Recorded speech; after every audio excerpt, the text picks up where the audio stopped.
is a fast-acting viral strain that infects the host immediately, and upon getting sick, the infected will become racked with coughs, sweat profusely, and start to get the shivers and chills. There he is, the legend. The man, the myth, the legend. Yeah. You can't literally run a promotion just for the AEW, what do they call them, sickos? Thank you very much, TikTok and AEW. See you tonight. Tony Khan started telling people there's no such thing as long-term booking anymore. It's week to week. The best guys, Tony Khan. We just secured the bag. It's not like I tried to be a character. It was just sort of happened naturally. But it was never something I intended. It was just something that happened because the wrestlers asked me to do things in matches, and I do them.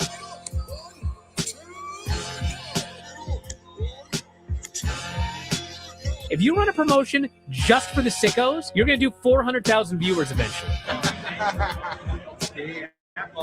Effing melts. You know that SmackDown actually went over and everything? Yeah. You know, What's the point? the point of SmackDown. What are you getting at here? That the DVRs didn't pick it up. Did they not pick it up? Mine didn't. Let's get into everybody's favorite moment, and it is called Dave Meltzer's Dumb Moment of the Week. What would you like to listen to in your ears? I'd like to hear the flute. Well, if you'd like to flaunt your flute, then we can find you a flautist. We have just secured the bag. It doesn't help me. Okay, so complain, but I will complain.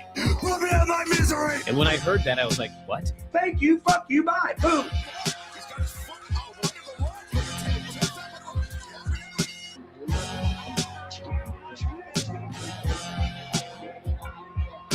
You got to run a promotion for everybody. The sickos can be the ones that buy tickets first and spend the most money on the merchandise. Because we have just secured the bag. But, like, you got to promote for everybody. Then you'll have a lot of viewers. I think we proved a lot of so-called experts. We made them look like idiots. We're not going anywhere. Tony Khan's not going anywhere. You'll also be there on TNT. You'll be in 2 places at once. You'll be around my favorite movie. Time. So great, Pittsburgh. It's not like I tried to be a character. It sort of happened naturally. the best guys, Tony Khan. To keep themselves safe. It's back up, bitch. I'm a pop star. I'm a pop bad ones. If you wanna ride, hot Bugatti fame on. I ain't gotta try. Pack it up and move on. Hunter on the rise, loading up a bow gun. You can see me in the streets with my rays on. I'd be like, dating ain't for me, but he's handsome. How do you see a couple guys at the same time? I've been trying to figure out the name of my star sign. I feel it in the beat like, wow. Do you wanna hang out? No. You can catch me at the basement show, like a Malo when I say so. So I'm a pop star, I'm a pop bad ones. If you wanna ride, hot Bugatti fame on. I ain't gotta try. Pack it up and move on. Hunter on the rise, loading up a bow gun. I don't play guitar, music on my PC, hands above the bars. Good to be alive, 300 in the bag. Never trust no one, I'll be on the rise. Fire like napalm. You can watch me go to space, but you can't come. I'd be like living for the gram and the income. How do you know a thing about what it feels like? I've been out here looking this good with my hands tied. I'll take you there. I'll get my bag. I'll take your man. Watch this space, hun. OMG. Damn. I'm looking better in a lamb. You know my PPO is French. Talk to the hand. I'll rat you out and send your asses to Japan. I'm a pop star. I'm a pop bad ones. If you wanna ride, hot Bugatti Veyron. I ain't gotta try. Pack it up and move on. Hunter on the rise, loading up a bow gun. I don't play guitar. Music on my PC, hands above the bars. Good to be alive, 300 in the bag. Never trust no one. I be on the rise. Fire like napalm.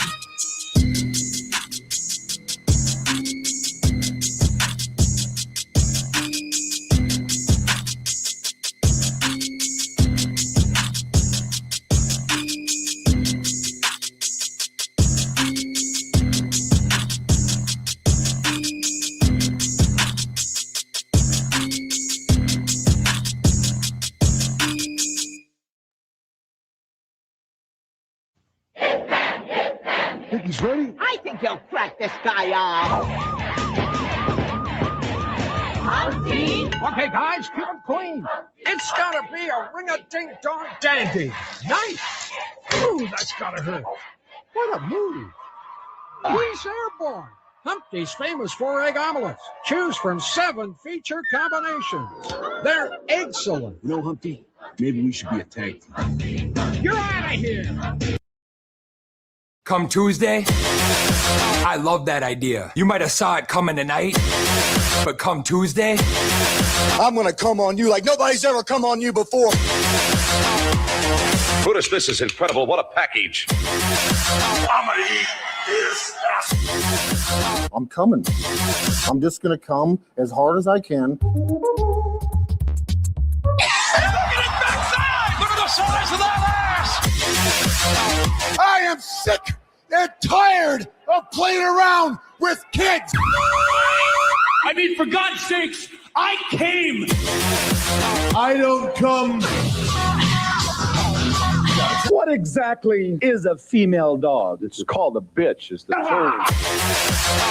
I'm Ricky Morton. I'm from the old school. And when it comes to getting down, they say I'm the best in town. Biscuits and gravy. Dick. Balls. Pussy. Ass. Booker, I want to have sex with your wife. It's sexual, baby. Perverted sex. Bestiality sex. It was so bad that my balls were black. And my dick. Yo, homeboy. Welcome to the hood, brother.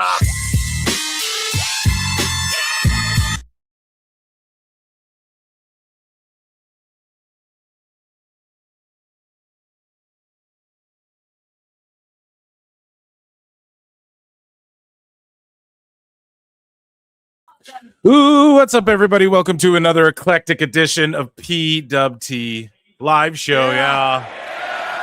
I am your host, the infallible Phil Marks, and I am here watching the AEW World's End pre-show with you guys. We have a whole gang of AEW news to get into, including some very funny stuff.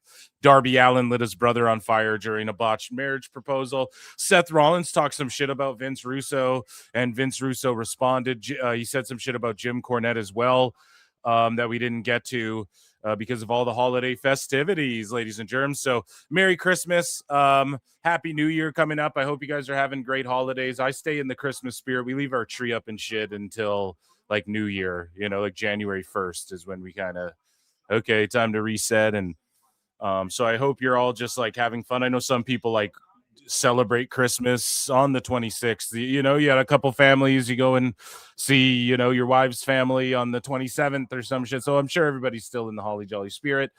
I hope you guys are doing well, and I hope you've had like just a good jolly old time, a grand old gay old time this Christmas. And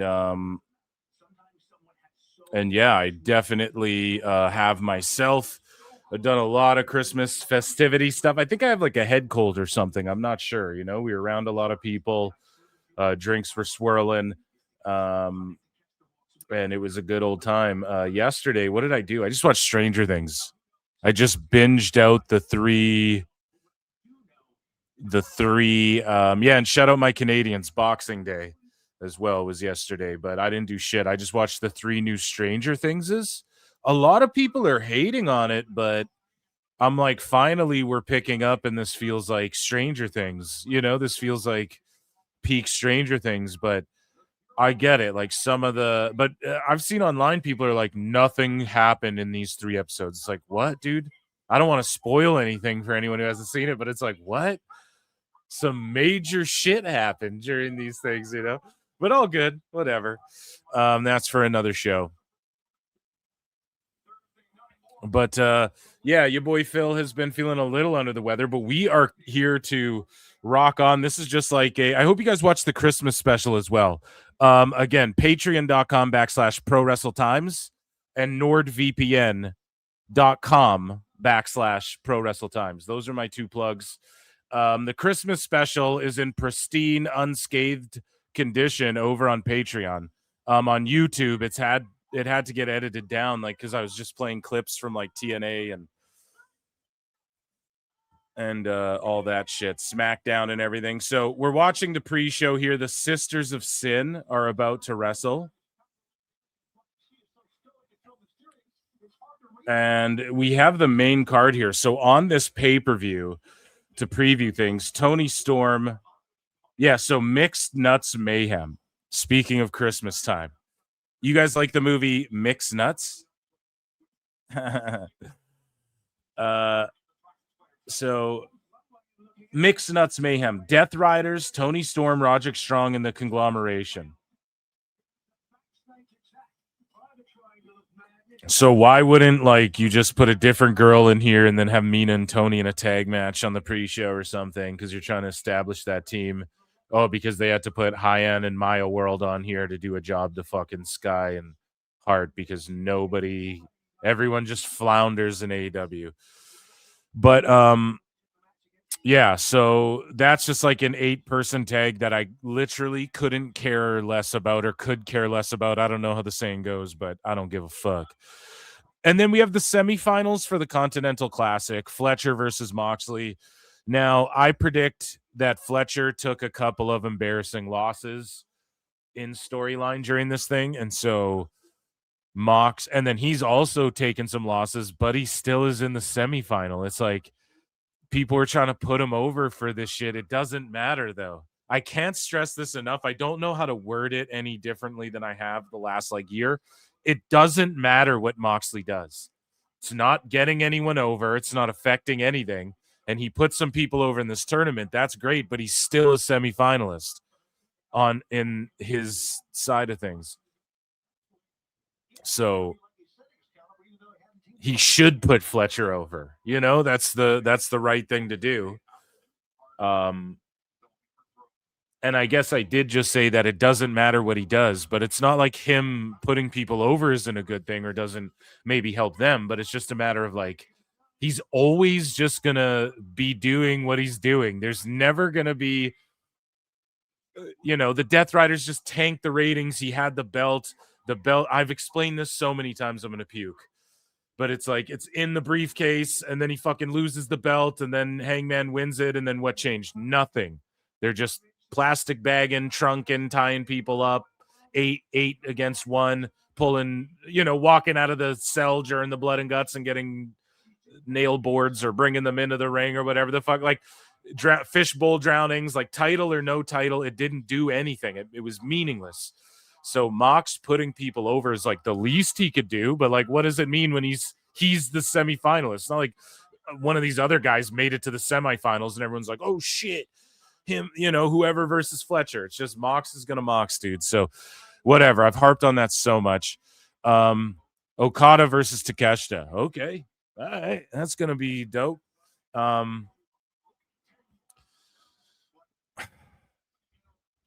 Takeshita should win again, but is that too much too quick? I struggle with that one because it's like they might try and stretch it out, and Tone is, Takeshita's Tone's just burying Nuge, man. So I don't know. I could just see Takeshita like losing this one on some bullshit and then like getting it back down the line or something. I don't fucking know, but Wrestle Kingdom's coming up and they're both on the card, but I don't think there's going to be any crossover there. Maybe there will be, but yeah. And then speaking of New Japan, Darby Allin's taking on Gabe Kidd, who by apparently the rumors and innuendo out there, I'll hit an X-Files here. The rumors and innuendo is that Gabe Kidd's contract is up in the new year here. Apparently, like a handful of New Japan guys' deals are up. We know that WWE allegedly offered the Knockout Brothers a deal. Allegedly. So who knows there? But Gabe Kidd is in AEW, folks. And he's fighting Darby Allin. I'd be willing to bet Allin gets the win. After, wasn't he in the hospital saying his legs didn't work, and then we're gonna watch a video where he almost like torches his brother, or he does torch his brother, and it almost goes awry. Well, it does go awry. And Gabe Kidd is great, but I mean, again, New Japan fans kind of turned on him because the way he kind of treats, I guess, the way they feel they're treated. He treats AEW, you know, everybody treats AEW like this golden goose when it's like, we're right here, you know? And Gabe Kidd was the guy like fighting against Kenny Omega and like fuck AEW and all that stuff just for him to start showing up and do the old. And here's the thing too. If everyone didn't see the writing on the wall when Gabe Kidd started just randomly appearing and like doing these run-ins, and we're like, oh no way, he's gonna do the lamest, Tony Khan's gonna do the lamest shit with Gabe Kidd ever. He's gonna stick him with the Bumbleclaw clan. Like, obviously that's what he does. It's like the lamest, most like there's no crowd, by the way. I'm sitting here like, yo, are these crickets for me, or is this the it's awfully quiet in here. Yeah, so Tony did the lamest shit, and if it wasn't an issue, people wouldn't have picked up on it right away immediately.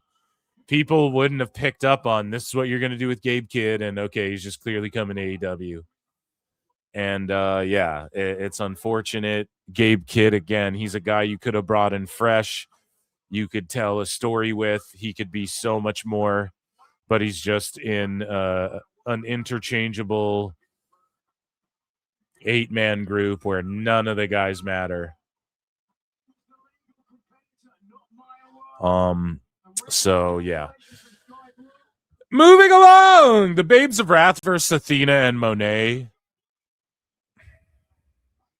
I see the Babes of Wrath getting the W because we saw like Monet got the vision. Again, everything's backwards in AEW, but the way this is laid out is like you have 2 world champions.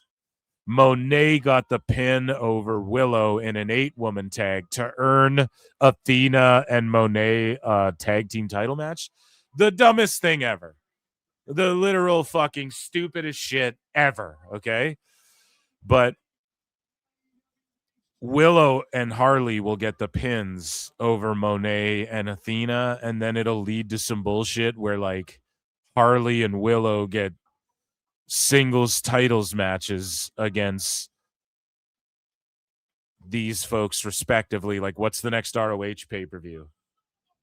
Athena versus Harley Cameron, you know, and then Willow versus Monet happens, and then eventually Monet and Athena will get those tag titles together, though. I could totally see that. And I will say one thing and put Monet over here. And I told you guys at the PWT Awards, y'all voted Tony Storm. My vote, honestly, your boy Phil's vote went to Mercedes Monet. Honestly, it did. And just because sometimes in life you got to be a hoe. They're Mark-ass awards where like I factor in the Mark kayfabe shit with the IRL shit. You guys know I broke it down. Watch the Christmas show if you want the end of the year awards results. It's like Whose Line, just none of it matters, you know. It's just a fun thing, which Dave is just having a Christmas meltdown about, which we'll get in to this week for Dave Meltzer's Dumb Moment of the Week to start the new year. Dave always has a New Year Christmas meltdown over like you know, AEW and people just not agreeing with his awards and stuff like that, and they're just such Mark awards. We'll get into all that. Oh my God, it's the greatest thing I've ever seen.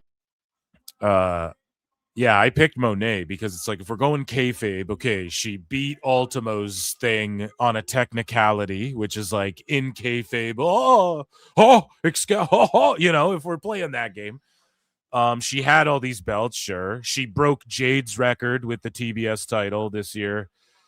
If we're looking at outside contributions, you know, she did put people over as well. Like, people thought she was just going to beat Tony. Then they thought she was going to beat Stat. The AEW world title is like that last one she's going to get that has been eluding her. Which also, and she put Alex Windsor over recently, who's been coping hard, who Tone's really trying to push because Will Ospreay's his bruv, right? And Tone is Ospreay's baby bruv. And so Tone is really pushing like Windsor now. Like she's doing these interviews. I'm not just whatever hire, a nepotism hire and shit. And then all of a sudden she's like pinning Monet and shit. It is what it is. But and then also Monet is likely one of the highest paid female wrestlers in the world right now. That's true too. So if you look at all those and like how many events has she wrestled on, I give it to Monet. Sure. I mean, yeah, I give it to Monet. Whatever. But you guys voted Tony. That's totally fine. But I want to give Monet credit for one more thing to end the year. Like, this is the third time she's trying to get Athena up there with her. She's at least getting Athena fucking booked and shit because they're girls from WWE. And that's awesome, you know, because I want to see more Athena. I think she was so fucking like one of the biggest flops of Tony's career here as a booker.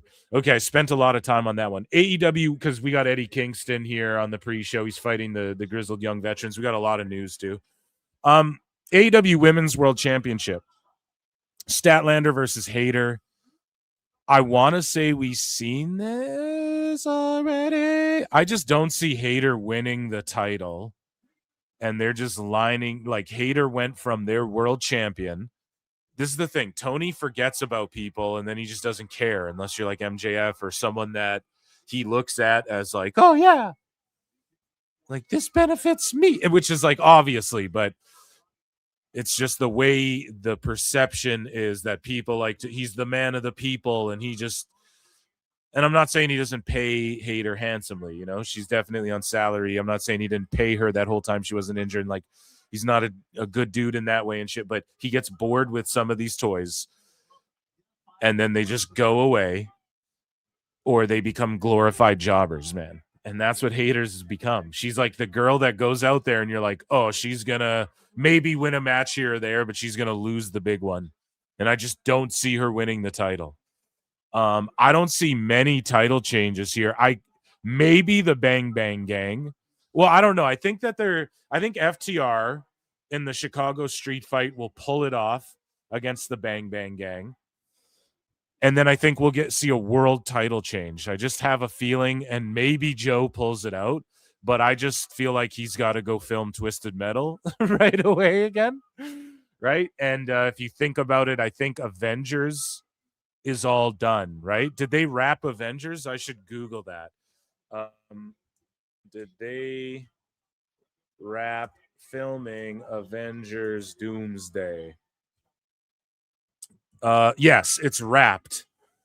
Yeah, it wrapped. So according to Google, maybe that's off, but like Anthony Mackie's free now, and so he's gonna be filming Twisted Metal, and Samoa Joe's gotta go do that. So I'm sorry if that's a fucking spoiler, but we are getting a title change here in the world title. I don't think it'll be Swerve.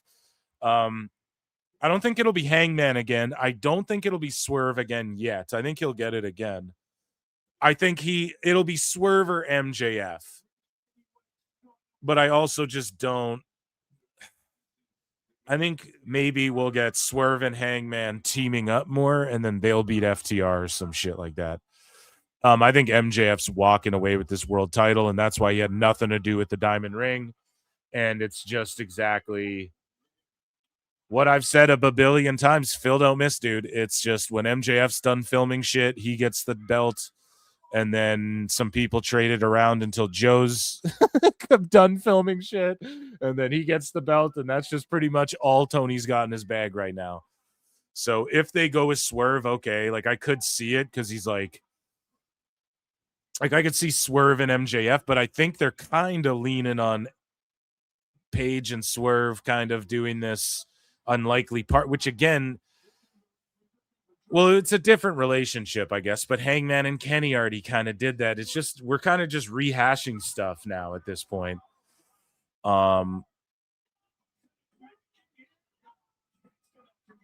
So yeah, that's so did I even give picks? So the mixed nuts, I'm going to go, like who even cares? We'll say Death Riders get the win. Okada Takeshita.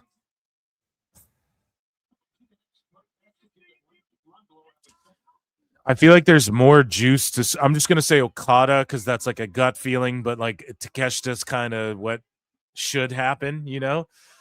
But Okada, I could just see them like squeezing more juice out of this between these two, and then maybe like maybe like Takeshita defends at Wrestle Kingdom, then we get a face off over there or something, and then it implies like Okada might wrestle there again, or maybe that's too much. Maybe that's wishful thinking of Tony to do something dope for Japan. You know, semifinal, Fletcher should win that. If he doesn't, I mean, what the fuck are we doing? Allen's gonna beat Kid. Babes of Wrath will beat Athena and Monet. Stat will beat Hayter. I think the Bang Bang Gang, like Tony does that with the tag titles all the time. He'll just like put them on people you just kind of don't expect, but you know, even if it's like a short run, like Brodito or whatever.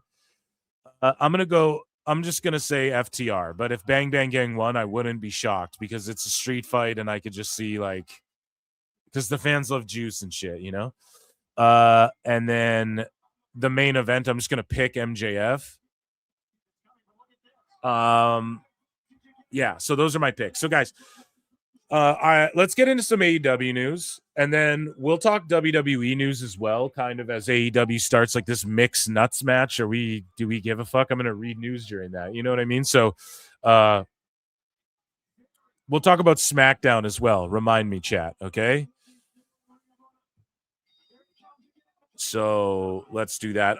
Whitest Rabbit 69 has been a member for 13 months. Let's fucking go. I appreciate your membership so much. I acknowledge you guys. You can gift memberships, you can super chat in, or just hit the like button if you support what I do.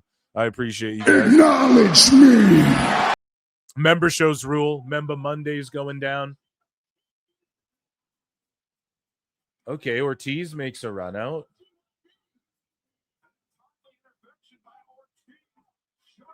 So what's Tony like seeing Mike Santana and going, we'll use Ortiz again after no reason, after benching him for no reason, you know? And then why would you play Eddie's music? He got his ass beat.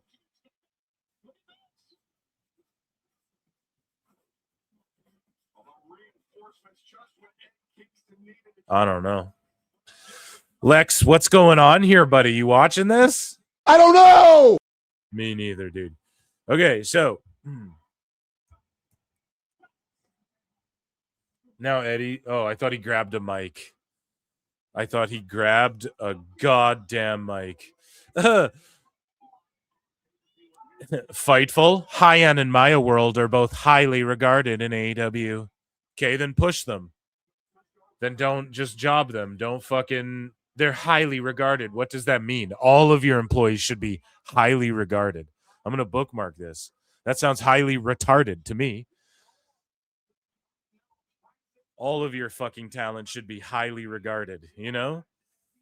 They're highly regarded because they stepped in and fucking really bailed Tony out from looking like a clown and then ran to the sheets and testified on behalf of fucking the shit everyone was talking. Yeah, dude, I'm redacted. I'm highly redacted, bro. What's going on?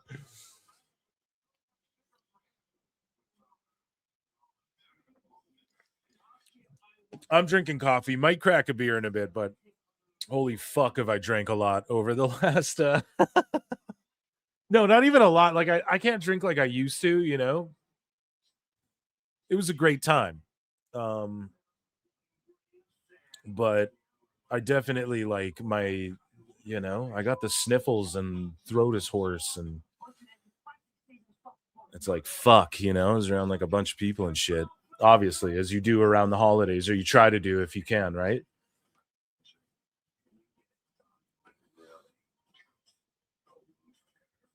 Okay. Yeah, these promo packages are all right. Anyways, let's chat saying the amount of people who debuted in this AEW year only to use their first match is kind of crazy. PWT is highly goated, highly regarded as jobbers. If Ortiz was only returning to just take hits, then that's a burial. Chad is highly regarded. Even Lex is stumped. Hell yeah, chat. Hell yeah. Okay, let's get into it is time, everybody all together at the same time now. Ichi ni Sanda.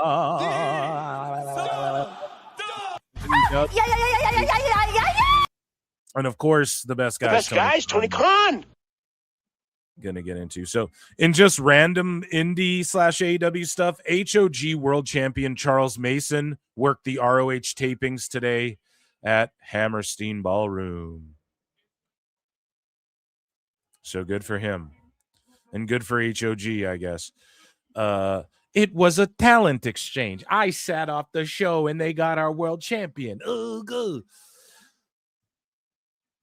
So Danhausen's AEW contract is set to expire around February 2026.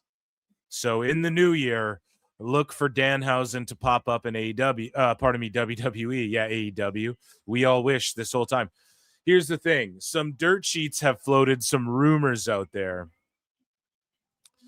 that, WWE's worried that Danhausen's goofiness and style wouldn't really work in WWE or whatever. And then you see the segment like you saw on SmackDown, the Happy Holiday SmackDown, where like Joe Hendry and R-Truth and everyone's out there. It was like the perfect comedy segment match or whatever. And Danhausen could totally make that shit work, especially. And I'll just be honest, like, you could main roster him. I bet he'd get super over and you'd sell 1 billion of his action figures and all those, and his face paint masks and all that shit. You'd sell a bunch of that shit. Trust me, in his shirts. He has cool ass shirt designs. Danhausen blocked me too at one point. I've never said an unkind shit about him, but I reacted to what a dirt sheet said one time. There was like a story they wrote and I like quote tweeted it or whatever. And then like I was blocked by the dude. And I was like, what the fuck? So, and I wasn't even like hating on him or anything. I was like, whatever. Maybe he just didn't like the fact that people were even commenting on because this dirt sheet like lied about whatever was going on in his life or whatever. So, but I don't fucking hate on Danhausen, dude. It's people's social media. Like, people interpret it as individuals, however they are going to interpret someone else's social media. You're allowed to block me, bro. I don't take offense. I still love Danhausen. I always will. And, I think WWE could just keep him in NXT and AAA and all that shit. And he would do awesome shit as well. I think he could work on the main roster as well. I think they'd know what to do. But at the same time, like even if they kept him as a AAA NXT guy who just pops up, he's like the new Joe Hendry now that Joe Hendry's on SmackDown or whatever. That would be awesome. So hopefully when he does come back to WWE, he's in like tremendous physical shape. And he's like working out at the Nightmare Factory or with Natty Neidhart and TJ or whatever, right? Like hopefully he's just fucking ready to go. And I'm not gonna lie too, AEW, they booked him well to begin with, but he's just friends with Punk and Tone doesn't like that shit. That's all it is. And we know that Tony,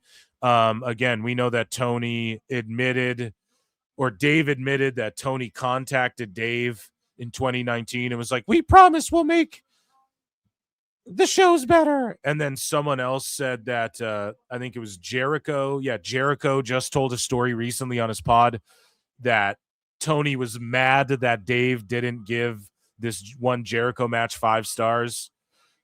We know that Dave Meltzer's admitted to like pushing and booking ideas for AEW and shit this year. I mean, Tony's completely exposed as a fucking fraud, dude. And we can absolutely attribute it to, and Dave's a fraud, but Tony's a fraud. He has been, he's just lying through his teeth. He has just been booking for Dave this whole time, literally and figuratively, and Danhausen's just friends with Punk, so he's just like benched and no one knows why. And Tony did book Danhausen well to begin. When he squashed Danhausen on like his first match with Tony Nese, it was like, dude, perfect. Now do that to Orange Cassidy. That's what should have happened to Orange Cassidy. You'd have had everything. Like, it's not like these guys can't rise up or whatever, but it's these goofy characters. They're going to be endearing and get over with kids, and then they're going to win matches here and there. or it's just like this goofy, he just randomly pops up and curses people, Tony Nese. And like Tony Nese was a great competitor as well, but again, he just kind of got lost in the shuffle. And I thought he was good in WWE. He's good in AEW. He's got a great look. He's a good wrestler. It's like another guy that, hey, start a junior heavyweight division or whatever the fuck. And just anyways, I'm going to harp on Danhausen too much because I'm a fan, but he should get to WWE as quick as he can. Chuck Taylor revealed that he went under the knife this week for his neck surgery. Swerve and Ospreay responded under his IG post. And he just had neck surgery here. For Chuck E.T. I hope he gets better. I hope he gets better and better. So, speaking of junior heavyweights and getting better, Jack Perry reflected on his growth over the past 2 years after the things that went on, like with the CM Punk thing and everything. Now, I think it's funny he's saying all this now. When Anna Jay, there's rumors she's trying to go to the Fed, or that like her deal's up and she's open to negotiating elsewhere and all this stuff. And Ty J came back just for them to, again, they're just nothing, Sammy Guevara is kept in Ring of Honor. He was one of the 4 pillars. Now he's just a Ring of Honor guy. And Ty Mello, or whatever the fuck, Ty Conti, Tony doesn't give a shit anymore. And now Ty J or whatever, they came back for a little bit. You would think they would be more established in the tag division, but they're fucking not. They were like a tag team before there was a tag division, but they're not. Anna Jay might dip the fuck out, and Tony's going to lose Anna Jay to NXT possibly. Now, I would hedge my bet on fucking WWE being willing to play ball. You know what I mean? Like they would say, yeah, can't bring your boyfriend here. Or Punk would be like, yeah, I'm okay with. They clear it with Punk. He's just Jack Perry's daddy. I wouldn't be shocked if WWE would just be willing to bank on her and sort of, it's just like throwing darts at Tone in AEW. Like they're at that stage. It is what it is, man. WWE's going to keep fucking AEW up. We know that Triple H and HBK, like, they've been fucking hitting Tone where it hurts. I don't even want to say below the belt. I think Tone did that by taking shots at Cena and Undertaker and calling people bald assholes and all this bullshit. But at the same time, though, I could see WWE being like, yo, fuck you. We're not hiring you because Jack Perry, if he shows up here, it's going to cause problems. But do you guys think HBK, if his desk got bumped in front of him, do you think he would be like, I feared for my life on NXT? He's been even HBK's been in crazier fights than that in the locker room, And so I just don't know if Punk would be down with that shit. Because Jack Perry would want to show up when Anna Jay had big matches or certain matches. He'd have to like make sure Punk wasn't going to be there. And what if Punk just surprise shows up like he does at some of these events? What happens then? So I just don't know if it's the move, but Jack Perry's saying this now. I think I feel like I've grown a lot from it, but I feel the growth came from a lot of, it sounds dramatic to say pain, but it wasn't the nicest of times for most of that time. I think it really freed me in a lot of ways. It's kind of like before all that feels like another lifetime at this point. And I think back to how I felt before that. And I think a big thing I had was like, it sounds silly. I just wanted everyone to like me. What the fuck?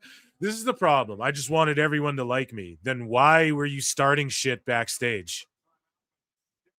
And okay, so what are you trying to say? And maybe this is me psychoanalyzing it too much. Maybe it's not this deep. So were you doing the shit to try and appease the Bucks? Because as the story goes, Jack Perry's like, I want to do this thing with Glass, or someone's like, he wants to do this thing with Glass. with real glass. And then Punk's like, we don't do that shit here. Do it on Wednesday. And then if that's what's being relayed, are the Bucks like, no? And then apparently like Tone and the Bucks were sending people to Saturdays to sort of fuck with Punk or whatever. That's the rumors that are out there. Whether that's true or not, I don't know. But what is Jack Perry saying by I just wanted everyone to like me? So you like wanted the Bucks to like you, so you're like going out of your way to fucking do you're trying not to get in trouble with that. Is that me looking too much? But what does that mean? You weren't trying to get Punk to like you. That's for sure. Or maybe you were trying to get him to like you, but then you had your fucking bosses breathing down your neck and you're like, I want them to like me fucking more or two. I don't know, man. It just seems like a weird thing to say because you ended up getting in a fight and fucking talking shit into the camera and all this shit. It didn't seem like you were being agreeable and trying to get people to like you, bro. Anyways, he says, I was new to being on TV. This was my dream job since I was a little kid, and I wanted to do it perfectly, and I wanted everyone to like me, and it's not something I worry about so much in my real life, but this was different. I kind of wanted to micromanage it and make it perfect. So then when I would come up short of that, it was very disappointing, and I think coming up short of anything sucks. Come up short at the line at fucking Disneyland, brother. What are you talking about? But doing it in such a public way, no wonder you're so frustrated. But doing it in such a public way, and then there are a million people telling you you're a piece of shit or whatever, it's hard. Dude, if a million people are telling you you're a piece of shit, you might got to reevaluate some shit.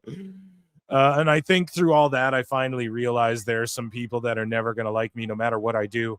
And in a way that was really freeing because man, the lack of self-awareness, bro.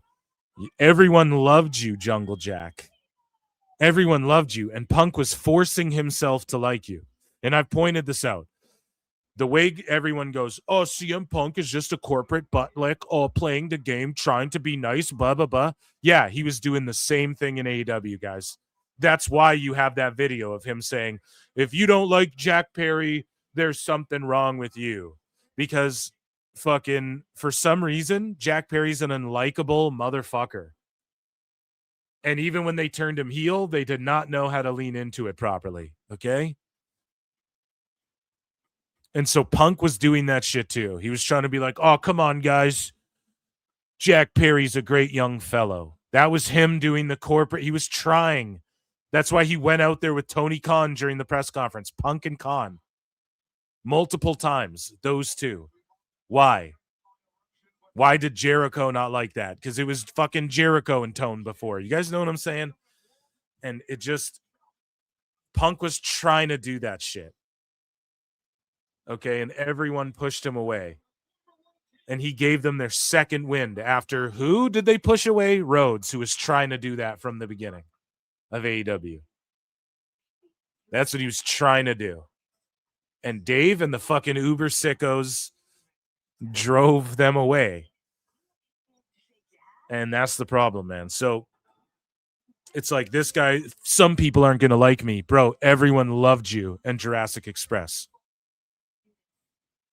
Or Luchasaurus or whatever the fuck. Yeah, Luchasaurus and Jurassic Express. What was his name? Kill Switch. That's it. So everybody loved that shit. Okay, it's just that you fucked up. You became a mark for yourself. They turned you heel and then tried to make you, I'm hardcore, man, the way Moxley's like a hardcore short bus driver. They tried to give you that. No, you're not hardcore. You're a little Hollywood bitch. Okay, a little whiny bitch, and you need to lean into that. You need to be your dad on 90210 with Anna Jay in your corner. They've never done that. Anna Jay's about to leave the company, and they've never put them on camera together, healing on people, being like, we're the hot shit couple. The best guys, Tony Khan. Tony's a hack, bro. He stinks. He says, and I just realized there are people here, whatever.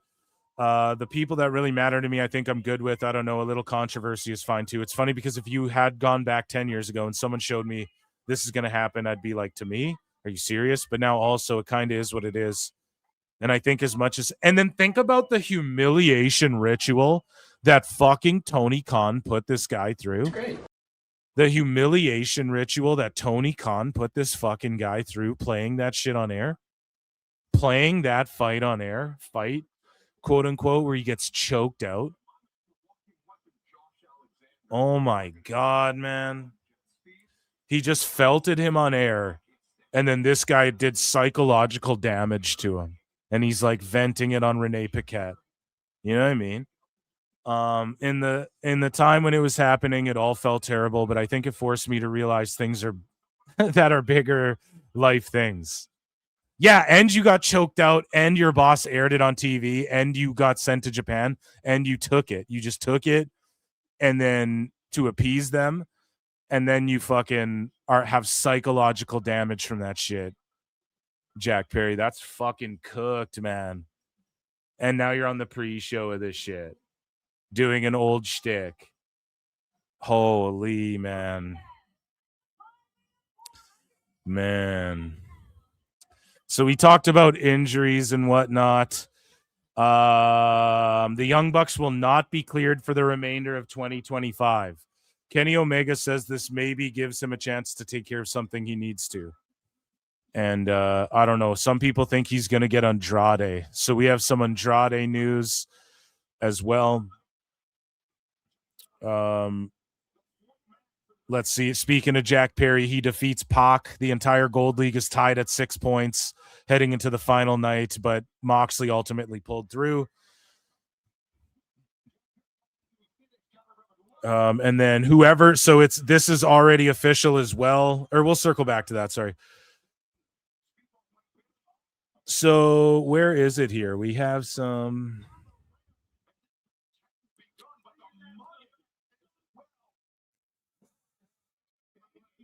So let's see here. I just want to see if we have the some Andrade shit. So yes, this is it. Andrade is free to sign with any wrestling company. This is according to Sean Ross Sapp and Fightful Select. He's free to sign with any wrestling company now that he wants. Roosh connected him with an attorney that was able to get his 1-year non-compete from WWE waived. So good shit for Andrade. Honestly. And now he's showing up everywhere and challenging people and shit, which is awesome. And he'll be back in AEW sooner or later. We'll see what happens with all of this. I would love to see this image right here, Andrade and Roosh as tag champs or something. That would be fucking awesome. But yeah, he got his non-compete waived. And again, he didn't burn any bridges with either side. You know, Andrade, people love Andrade. It's just a matter of like, bro's got to chill, I think. And whatever. Hopefully, I think he got like gangster moment of the year 25. Fucking under WWE contract, shows up on Dynamite, beats the shit out of Kenny, dips out. You know, and then he's just like winning titles on indies or challenging for titles on it, whatever. But he just like shows up, gloms the AEW dude under WWE contract. That's like gangster shit of the year, 2025, I think. But yeah, he's going to be in AEW. I assume he will be back. Speaking of injuries and other news, Kyle O'Reilly reveals he's out with multiple injuries.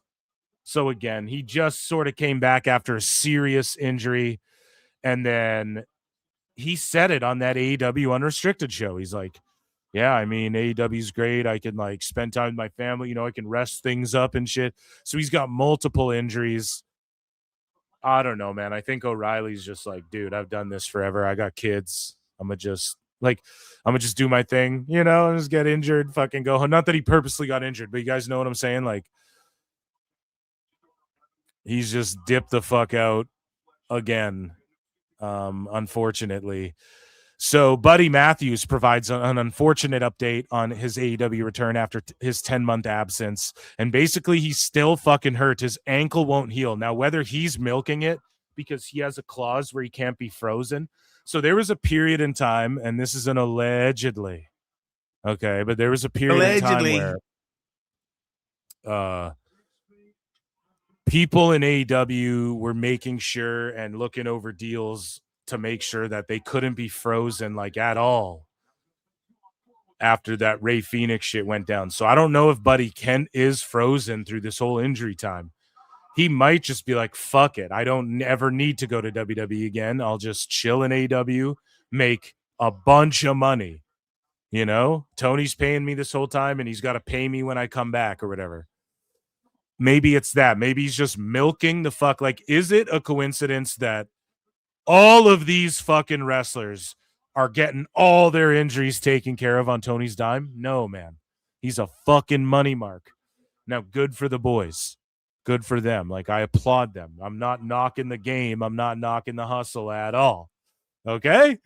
I'm fucking just criticizing Tone and criticizing people who defend him as not being a money mark. It's literally what a money mark fucking does. People called Eric Bischoff ATM Eric. X-Pac did that shit to Eric Bischoff, and he fired him. Okay? So if that was ATM Eric, then what is Tone if he keeps doing this? Now, I'm not shitting on Matthews at all. I'm not trying to say like, oh, these guys aren't hurt and blah, blah. Like, I know that seems insensitive and dumb, and I'm not saying that. Like, I actually applaud them. I applaud Matthews for fucking whatever. I'll just take fucking million. My girl's a fucking megastar. I'm just cooling it at home, making a couple mil while I heal up my ankle. I ain't mad at you. But like, we can't also deny, we have to be able to admit that Tony Khan's a money mark, bro. Like, that's what it is. All these wrestlers are going there and just taking care of nagging shit and taking care of, oh, I got the biggest injury of my life. And yes, there has been Adam Cole's had career-ending shit. Obviously, that's going to happen in this company. Fucking Ospreay signing a huge deal, not really moving the needle, and now having like a huge game-changing surgery early in his deal with AEW, man. And he's having like a huge game-changing fucking surgery. And what do you think that's from? One move that happened in AEW? Or is that a cumulative of all this shit he did outside AEW, man? That's what I'm saying. Everybody's coming here, and even Kyle O'Reilly. I might have said Fletcher before, sorry, but Kyle O'Reilly. He was like, yeah, man, you know, my neck, I heard it on this move that I do all the time, and it's just like a basic move. And it's like, okay, so obviously that was an accumulative injury over time. You just did this thing so many fucking times. It's like you do a kip up a million times. You blow your back out one of the times. Like, it's like you drive a car a billion fucking times. You're bound to see or get in an accident. You know what I mean? Whether big or small, right? So you're bound to, like, Kyle O'Reilly's been doing this move for years, and it just so happens he like really hurt himself on one of them. Or was it an accumulative thing and his baby was just born, so he took a year off to fucking, like, come on, guys. I'm not stupid. Tone might be stupid. I'm not stupid. And I don't blame O'Reilly for that either. I'm not trying to hate. But I am hating on Tony Khan a little bit because it's like, bro, you know, you let everybody do this, and then we got to sit here and be gaslit that you're not a money mark. Like, come on, dude. We know what's going on. Anyways. And shout out, and or also, let's say that is a severe, let's say Matthews is like a severe case. Okay. Let's say it's a severe case and like his ankle's really fucked. Then he broke his foot on that fucking janky ring. That 16 by 16 wobbly ass janky ring with no steps. You guys know what I mean? He fucking hurt his ankle on that janky ass ring in fucking Australia, dude. So that's crazy. That's like insane. If he is really fucked up, that's like insane that you had this little ass ring that everyone made fun of. And it didn't make sense. We're like, dude, all we hear about is Tony's making $3.6 million a week from Dave Meltzer. He can't build one of his rings in Australia before this show? What kind of fucking corny ass excuse is that?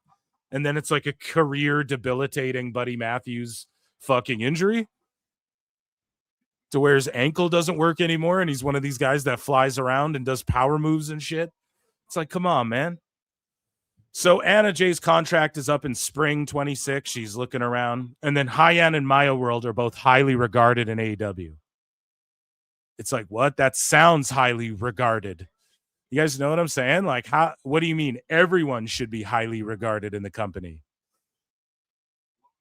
But they're willing to step in. And I'm not hating for Hyan and Maya World. I nominated them this year for like breakout other stars, I believe. Or like other women's stars or whatever on the indies and shit. Hyan and Maya World are awesome. I'm just saying that they're highly regarded because they're just willing to do jobs, and they stepped in for Tegan Knox, and when the dirt sheets called them, they fucking answered, yeah, that's what happened. We fucking, or whatever. I'm not trying to pin it on them, but like, who are the girls who reached out? A bunch of girls reached out. That's what Fightful and Observer were both saying. A bunch of people reached out to us. A bunch of girls. Fightful straight up said a bunch of the girls. So who, them? Is that why they're highly regarded, Fightful? Is that why they're highly regarded, AEW? I wonder. Okay, we have lots of other stuff, guys, to get into. Patreon.com/Pro Wrestle Times. Okay. And also NordVPN.com/Pro Wrestle Times. The holiday deal is still going on. Okay, 75% off for 3 years plus 3 free months. It's like $250 a month it works out to or something, USD. So get on that, or just become a patron and support me over there. Lots of bonus content, and also the live shows go like uncensored and unedited. The un-YouTube friendly, or the I don't know how to word it, but at 613805 has been a member for 11 months. God damn it. Thank you so much for your membership. We acknowledge me. Cheaper than a cup of coffee. Yeah, hell yeah, dude. It really, really fucking is. And you protect yourself online, and you can get Netflix in Canada. You can just use your Netflix and then go on a Canadian thing and then turn on Netflix, and then you get all of WWE right there and all of WWE on Canadian YouTube. There's none of this ESPN Plus, fucking Peacock Max Plus, whatever minus plus app. Everything's converging. Disney, HBO Max Plus. None of that shit. You just YouTube, Netflix, boom. Ray J's World 6852 has been a member for 6. God. Acknowledge me. Oh, let's go. Thank you so much. Thank you so much. PWT Universe is goated. Okay. So let's go over here. George Capture's been a member for 20. God, acknowledge me. That's a lot of fucking months, dude. Thank you so much. And you guys can gift memberships. It's the gift that keeps on giving this holiday season as well, if you want to support PWT. Round of applause to everybody. And if you're just watching, you're like, fuck all that shit. Just hit retweet or heart or like or whatever. I appreciate that too. Round of applause. This is plug. We got more news. I just need to hydrate here. I'm fucking hoarse here tonight. Is that the right word? Hoarse? Yeah.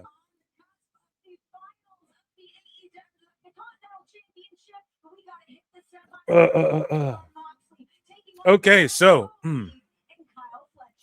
we have Tony Khan Crange. But first, let's do some boring stuff. Let's do some attendances. So Revolution, this isn't until March 15 and at the crypto.com arena in Los Angeles, California. So this is like the big fucking arena in LA. And so far it's only set up for 8,000. So far they've distributed 7,000 tickets, and it's not until March, so pretty good. I bet they'll hit like 10K. Last time they did Revolution there, they did 11,000, 11.6. But again, like how, here, let's Google this. Like, what is the crypto .com arena capacity 20,000. So it's a half empty building still. I don't know why they're choosing to do this, but it is what it is, man. Moving on, but good for them. I mean, you know, it's a house. Right. So let's move along here. We have more. I know we have more like ratings and attendance news as we do. So AEW Collision was on for 2.5 hours due to the 6 C2 matches. So 9 p.m. to 11:30 p.m. TNT HBO Max. This went down here already, I believe. Christmas Collision. It was on for 2.5 hours. So they give AEW time, you know, because they are the best of the worst shit, as Jeff Lane put it brilliantly online. And so AEW Dynamite last Wednesday averaged 511,000 viewers, a 0.08 in the key demo. And that was like the other week. I just don't know if we didn't do any news since then. Maybe I bookmarked that twice already, but World's End. This was the 11 hours ago update. Set up for 8,600. Tickets distributed 8,500. There's 9,400 seats on the map. Last time they were there, Dynamite did about 5,000 people. So not bad. I mean, not bad for them. Not great, but not bad. What does the Now Arena capacity? 11,200 is the capacity. So, okay, that's good for them, you know, for wrestling. For wrestling, bro. And speaking of World's End and whatnot,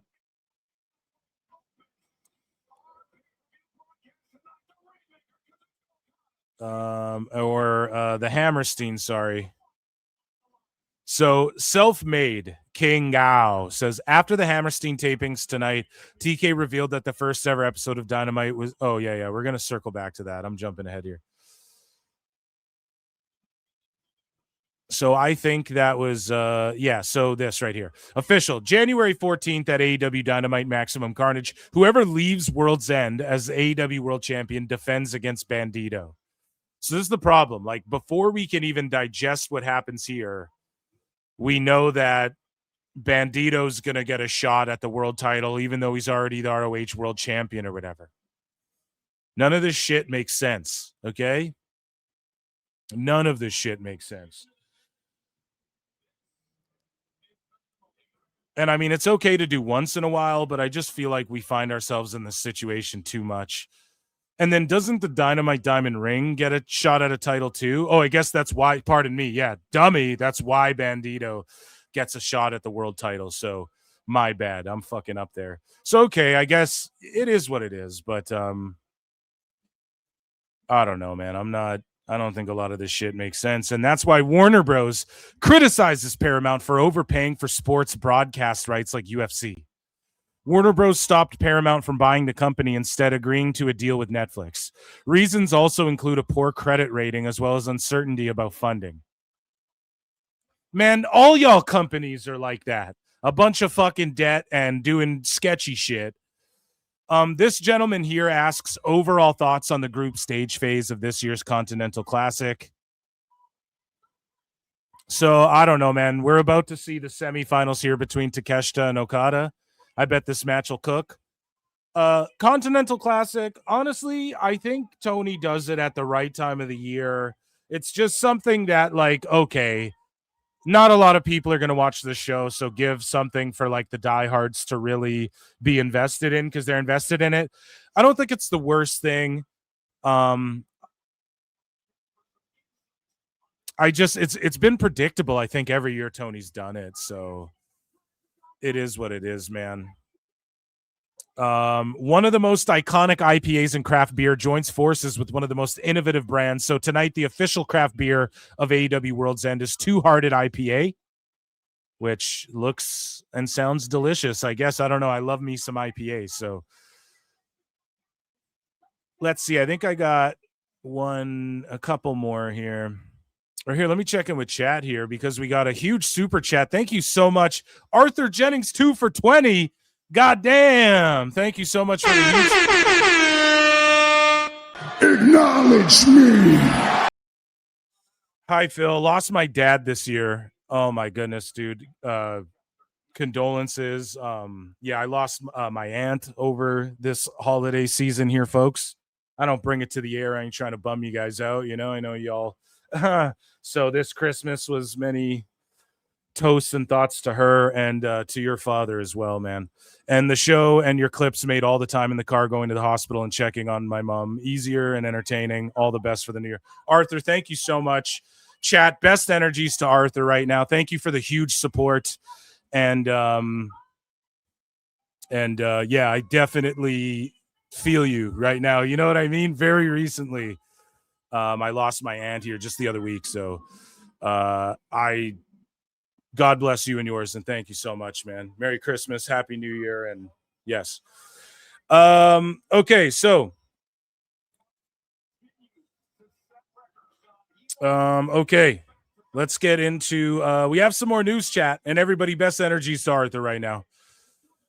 So we have Tony Khan Crange.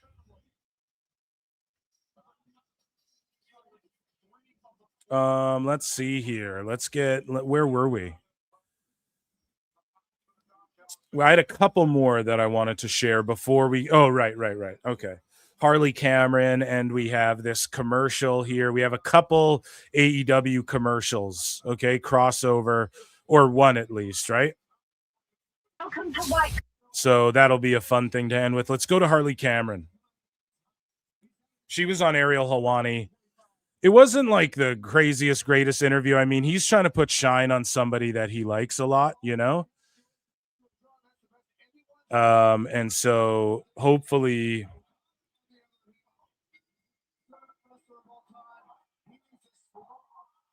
Okay, Okada dyed his hair. I'm getting distracted by multiple things here.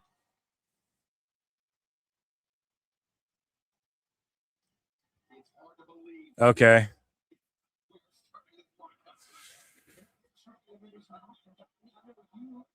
I can see why. Goddamn, she's hot. Nearly 3 months from now. Their net worth is $36 billion. Why? Oh, yeah, this is the chat I was looking for.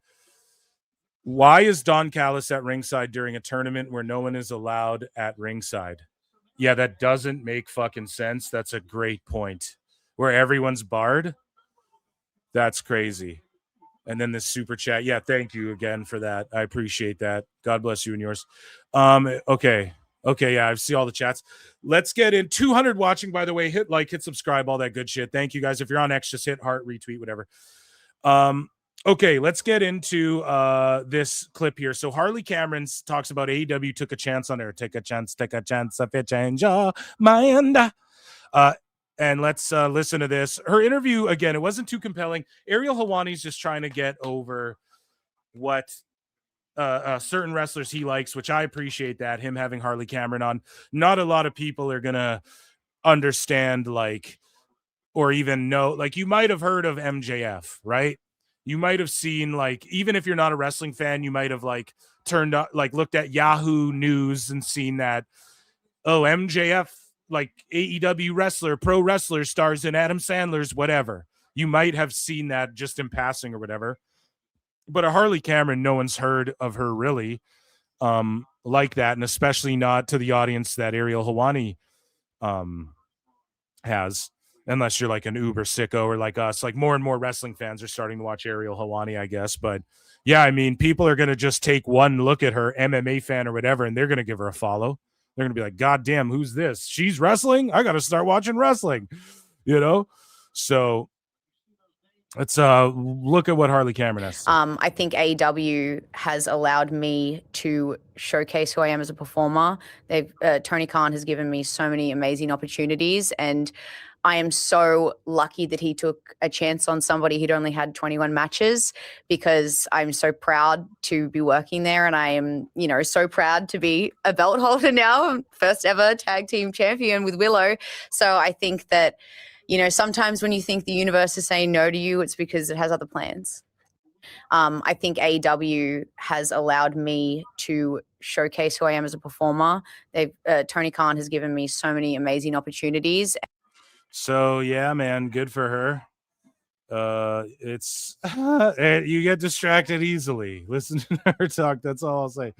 So speaking of getting distracted, Tony Storm, Darby Allin, and Brodito and Powerhouse Hobbs and Big Bill run a White Castle, or doing like a run-in at a White Castle to promote the Bacon Brawl combo. Welcome to White Castle.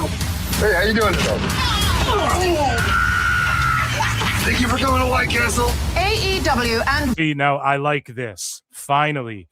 So the old marketing guy, I know that I have trashed. You guys are probably like, oh, come on now, Phil. That's not very fair. You've trashed all the marketing. But the old marketing guy left. And now they have a new one. And if the last campaign that the old guy did was the Where Wrestlers Work, that sucked balls. I like this a lot to promote this combo.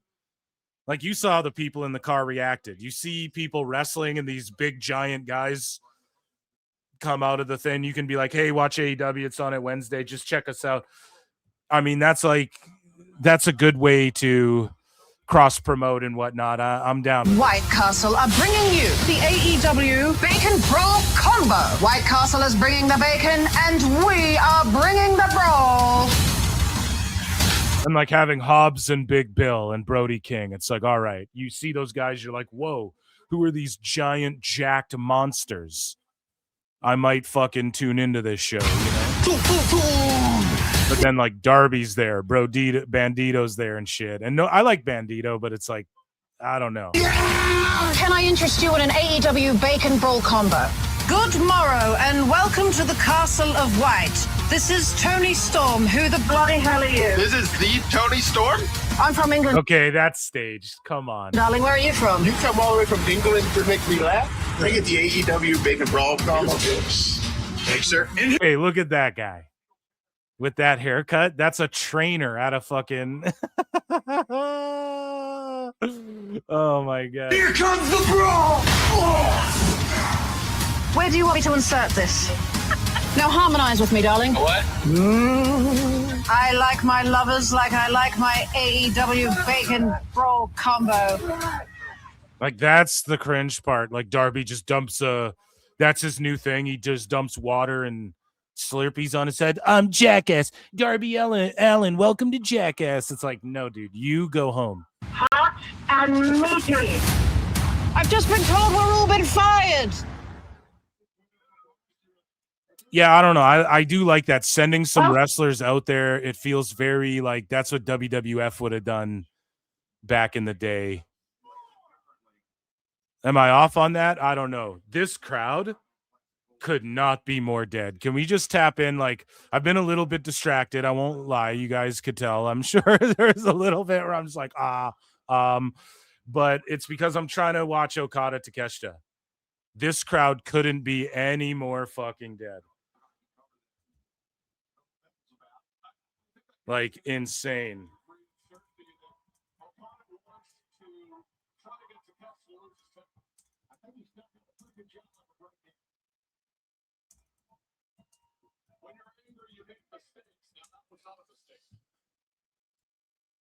Yeah, I don't know, dude. This is the deadest crowd. Who's watching this shit?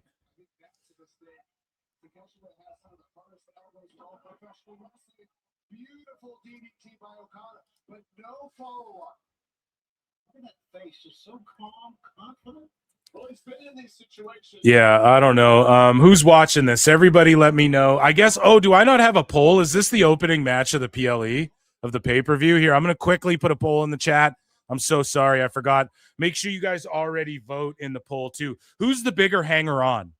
Now, some people are, like, pissed that I put that poll in there at the start. No, I'm just joking. You guys aren't pissed, but guys, run the likes up, too. There's well over 100 watching. We're at 34 fucking likes. Let's get them to 100. People are saying that Jericho's not factored into any AEW creative. Well, he's factored in a PWT creative. Run those goddamn likes up. We're going to end this poll. And the hanger-oner is what Seth Rollins said about them. Okay, so that's why I put that. I was gonna put Phil Marks again too. I was like, who's Booker of the Year? Tony, Carlos Silva, Triple H, or Phil Marks? So let's hit this. Start a poll. Let's start a poll. Ho ho ho, North Pole. Who do you think this AEW Continental Classic semi-final match?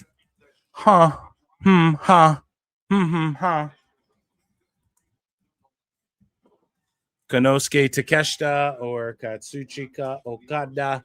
Let's go! Okay, poll in the chat. If you're on X, youtube.com/@ Pro Wrestle Clips. Let's fucking go! And yeah, Konosuke Takeshita or Katsuchika Okada. Let me know. Let's get into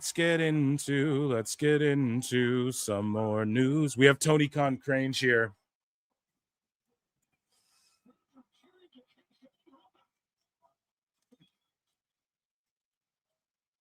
They're cheering Takeshita right now, but they just quiet down right away. No chance, no heat. It's like a New Japan crowd.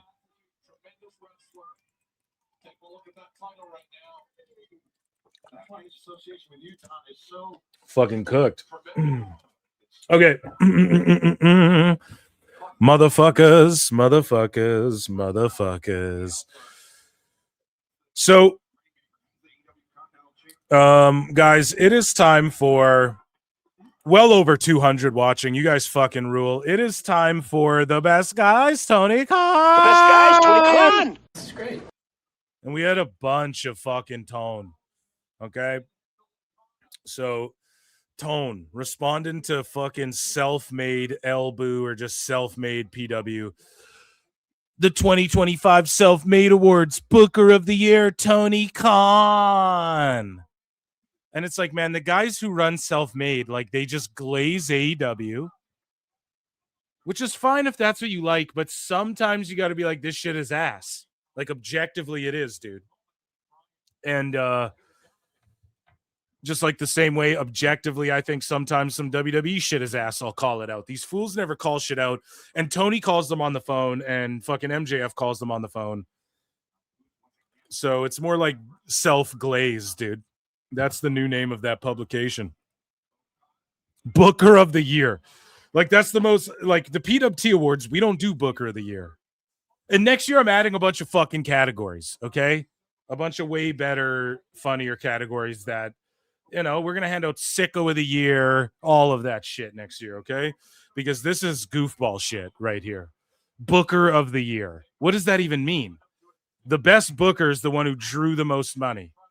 If Road Dogg was booking all of WWE or NXT, it wouldn't be as good as it is this last year. I guarantee you. So I just don't want to hear this bullshit. Anyways, Tone responds to this and goes, "It's been years since I've won any booking awards. I appreciate the recognition." No, Tone. Last year, all of these whack-ass, lame fucking mark sheets gave you Booker of the Year. It's just the Observer didn't. And then what Tone did was he went and reached out. He started, again, touching base with all of these dirt sheets again and giving them interviews. Why do you think John Alba's given Tone interviews? He gets an interview right after they give him 7 awards. If you kiss up to Tone, everyone knows he's a money mark, and they just won't fucking admit it because they're lying con men. Okay? Some of these journalists, that is, the boys are just working. That's their job, is to work everybody, including the bookers. The bookers work the boys. They've said it. The boys have been worked more by the bookers. The boys have been worked more than any of the fans have. Like, there's lots of people who said that. And the fucking boys work the office and shit. That's always how it's been. I'm not talking about them. The journalist, they're just marking in the money mark. That's their job. Fucking the journalists, though, they want to do the same thing. They know it's possible. So they just, and then Tone has flat out said it. I talk to people who fucking tell me I'm good shit. So it's all just bullshit. And it's for access. Tone gives Elba an interview to end the year for SI, a dying, dead publication that's dead. And they're fucking banking on Screen Rant fucking editor John Alba to fucking help them out here, bud. Cringe. So Tony Khan says, it's been years since I've won any. I'm grateful to AEW wrestlers, staff, fans. While I enjoyed AEW in 23, 24, feels like 25 has resonated more to our loyal base, as evidenced by AEW being recognized in award season. Thank you. Yes, exactly. It resonated more with your loyal base. A bunch of fucking sickos, lowest ratings, lowest attendance, lowest everything, bunch of sickos left who are going to give you the awards. Because last year was undeniable. So the problem is that WWE has to have... The problem is that, like, everyone in the IWC... not everybody, but what they like to do is, and especially these Elboos and these Daves, they're simpletons, bro. They go, well, WWE didn't have as amazing as a year as the last year. So that means automatically another Fed is better. It can't just be, well, WWE didn't have as good a year as last year, but they were undeniable still. It's just undeniable. Right? It can never be that. It's just if WWE slips one little bit, people will, and they didn't even slip, but it's just like, oh, well, the Cena thing, that means that another Fed has to be considered the best. Nope. That's like dumb shit. That's like really surface level way of thinking about shit. That's like the most unnuanced way. That's why, like, society's doomed, man. You know, because people have this, like, surface level way of thinking about everything. I don't know. I'm a fucking genius. It's hard for me to exist in this world. No, I'm just... I'm just joking, guys. Just fucking around. But WWE did great. Even their worst shit was the best shit that drew the most. What else is the booker's job? I got to book the most popular shit that sells the most shit. That's the literal booker's job. It's not, well, to book matches where the matches were just so stellar because the moves they did and the physicality, Brian. That's the mark subjective shit. Because I could sit here and tell you Maxine Dupree versus why can't I? Ivy Nile. I was like, whoa, I just pooped what's that thing called? The lumbar number? The lumbar check? No, the what is it called? I've just botched it. I'm redacted. But there's like a certain number of shit you can remember, right? Like of names, and then you start pooping them out of your fucking brain. I pooped Ivy Nile out of my brain for a second, but I could sit there and go, well, Maxine versus Ivy Nile is the greatest match I've ever seen in my life. And you can't really argue that because it's just a subjective opinion. So you have to quantify it in a more objective way.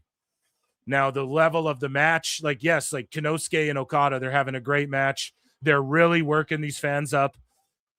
You know, a lot of people are on their feet when they weren't on their feet earlier in this fucking match. They're going to get burnt out quickly if they were already this quiet at the start. That's all I'm saying. I know how AEW goes. But either way, it's like you have to start looking at what's the booker's job. The booker's duty is to keep things hot and to fucking draw money and shit and do attendances. Dave tries to dismiss why that's the case. However, when AEW has any numbers to tout, he flexes them like they're a fucking flex. Oh, the key demo was strong. So, like, none of that shit matters ultimately in the end to Dave when it comes to his goofy ass awards. Okay, the ref's watching all this happen. Like, this is what I mean. Booker of the year. The ref just watched. This is the worst shit ever. Like, what the fuck? Oh my God.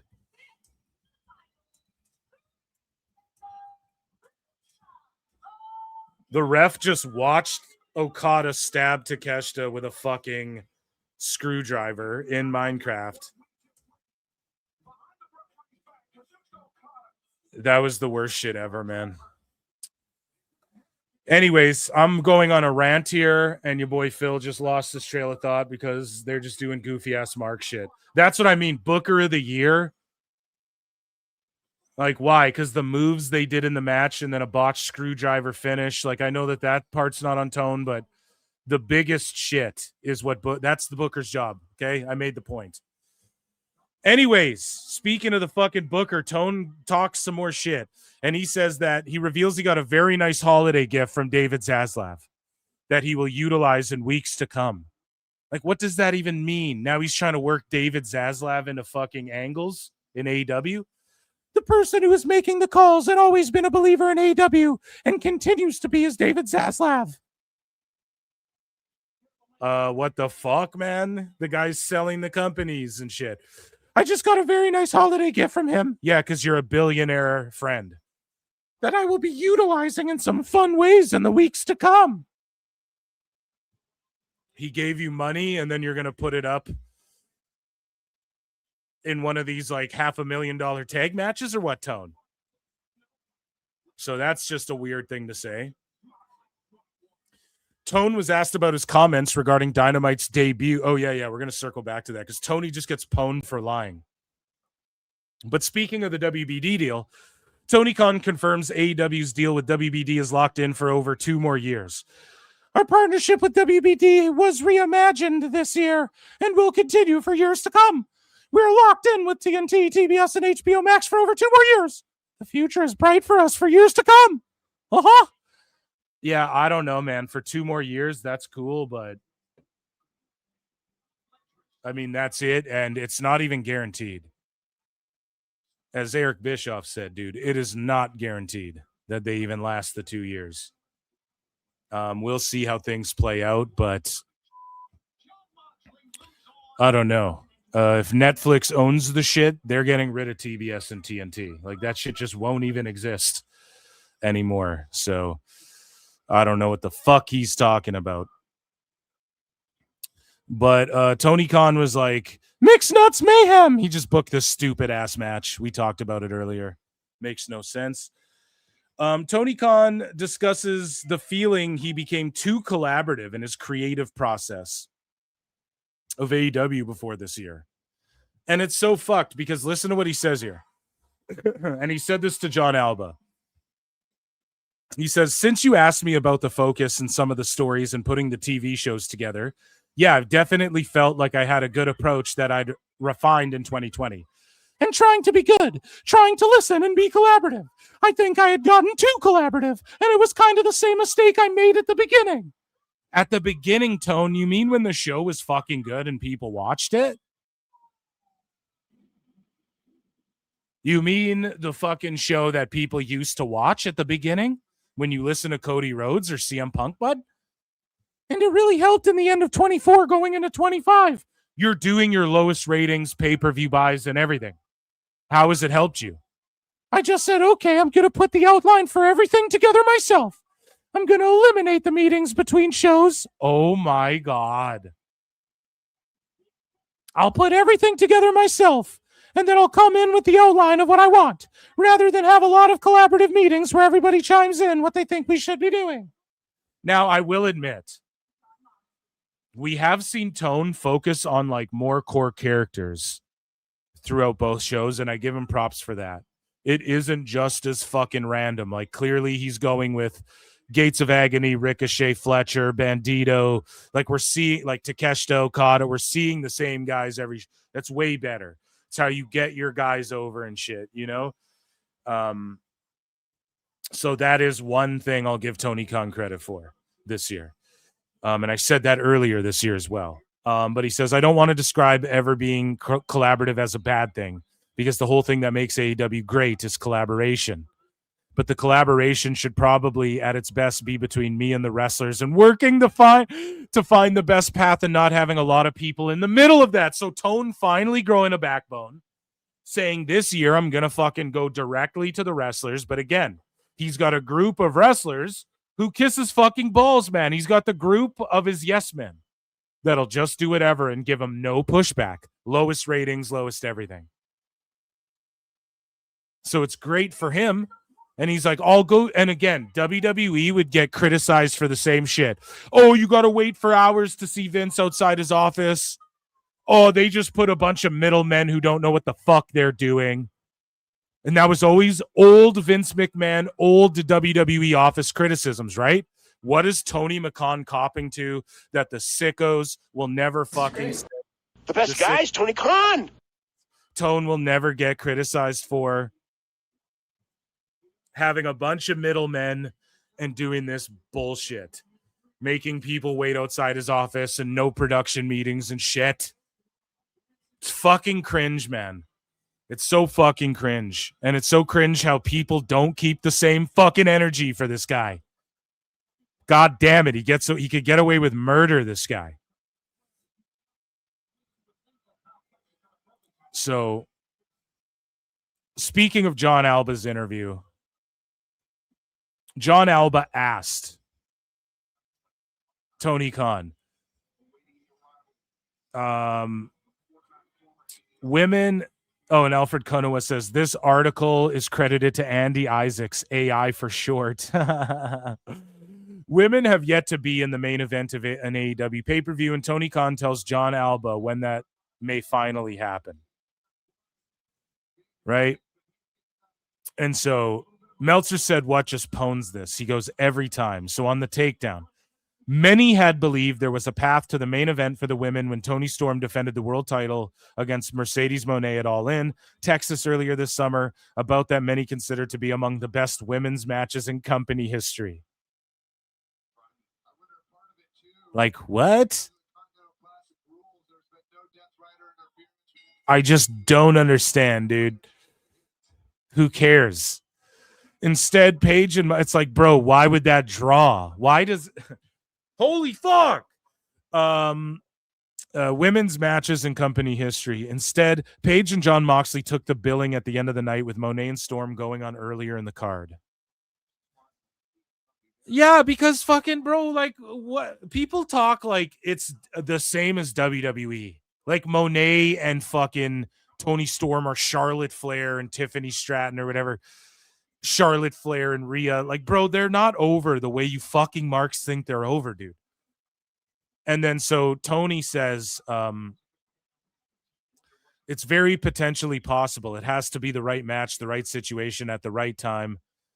If there were ever two that could do it, it would be the two you mentioned. Khan said, if Moné and Storm specifically, but there's a bunch of other candidates for it as well. And it was a fantastic match. They had it all in Texas. That was a main event caliber match.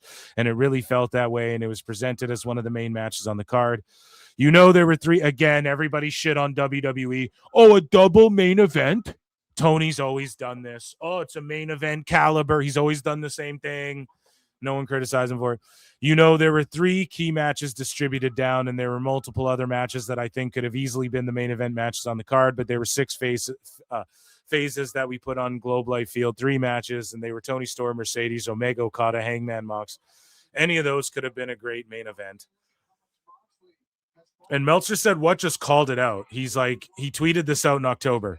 That's how dumb this shit sounds at these kayfabe press conferences where Tony just yeses everyone to death. Whatever you ask, the answer is yes, and he's definitely interested in something he's completely incapable of doing. And then John Alba responds to this. Like, he fucking felt himself here.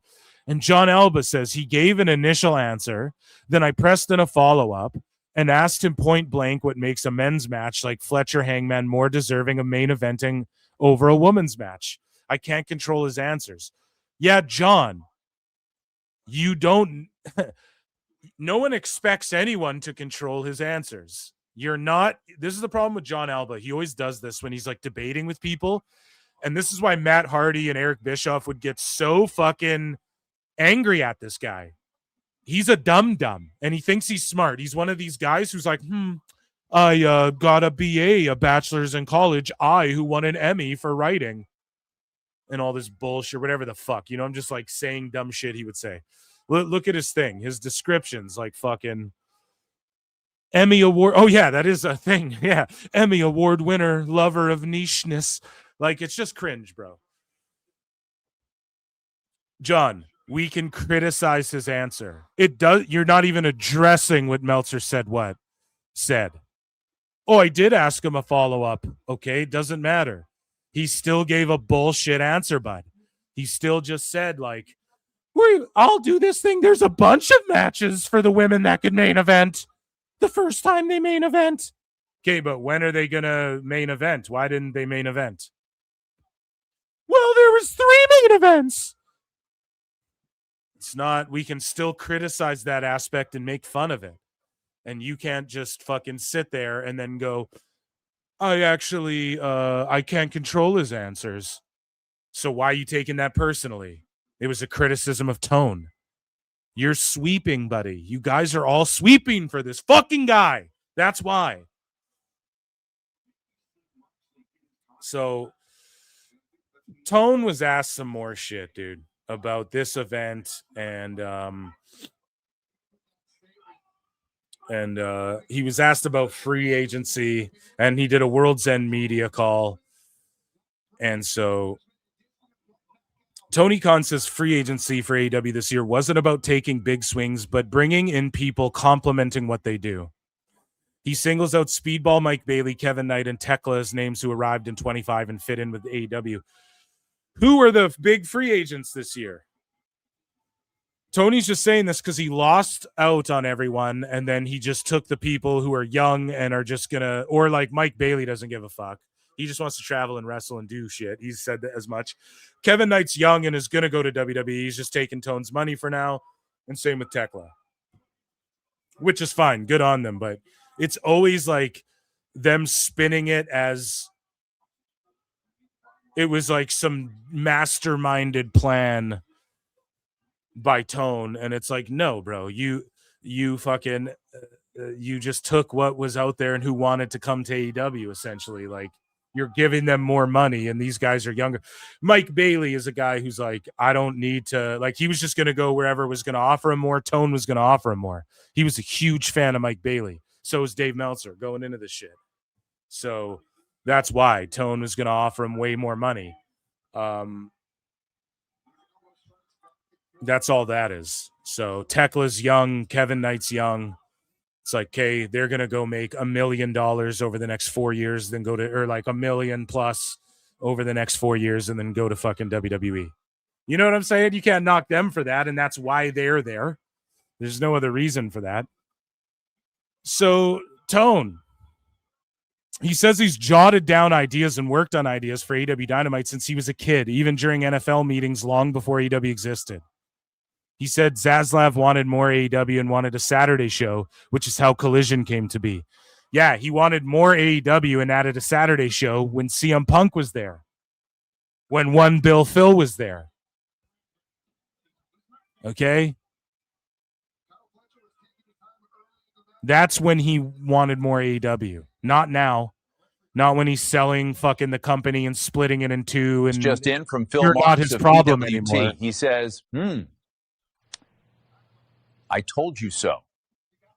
And that's fucked. So during NFL meetings, he's sitting there like a kid in high school, jotting fucking wrestling cards down instead of paying attention over there too. God damn it, man. If this isn't the biggest nepotism hire everywhere that you've ever seen, I don't know what to tell you. So Tone, we talked about the free agents there. We don't need to hear that again. But here's a revelation. So here's Tony Khan, a story that was told in Ring Wrestling Podcast. I think this is Kevin Kelly and his co-host here. Am I wrong? Isn't that not Kevin Kelly?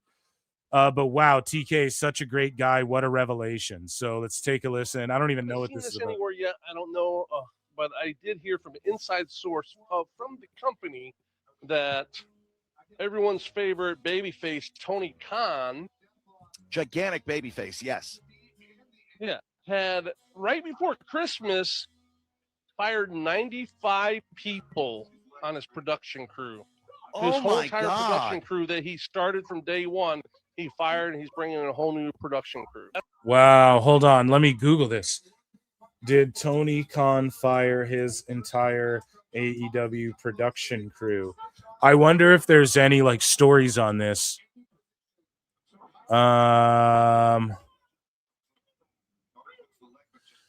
Yeah, I'm not sure.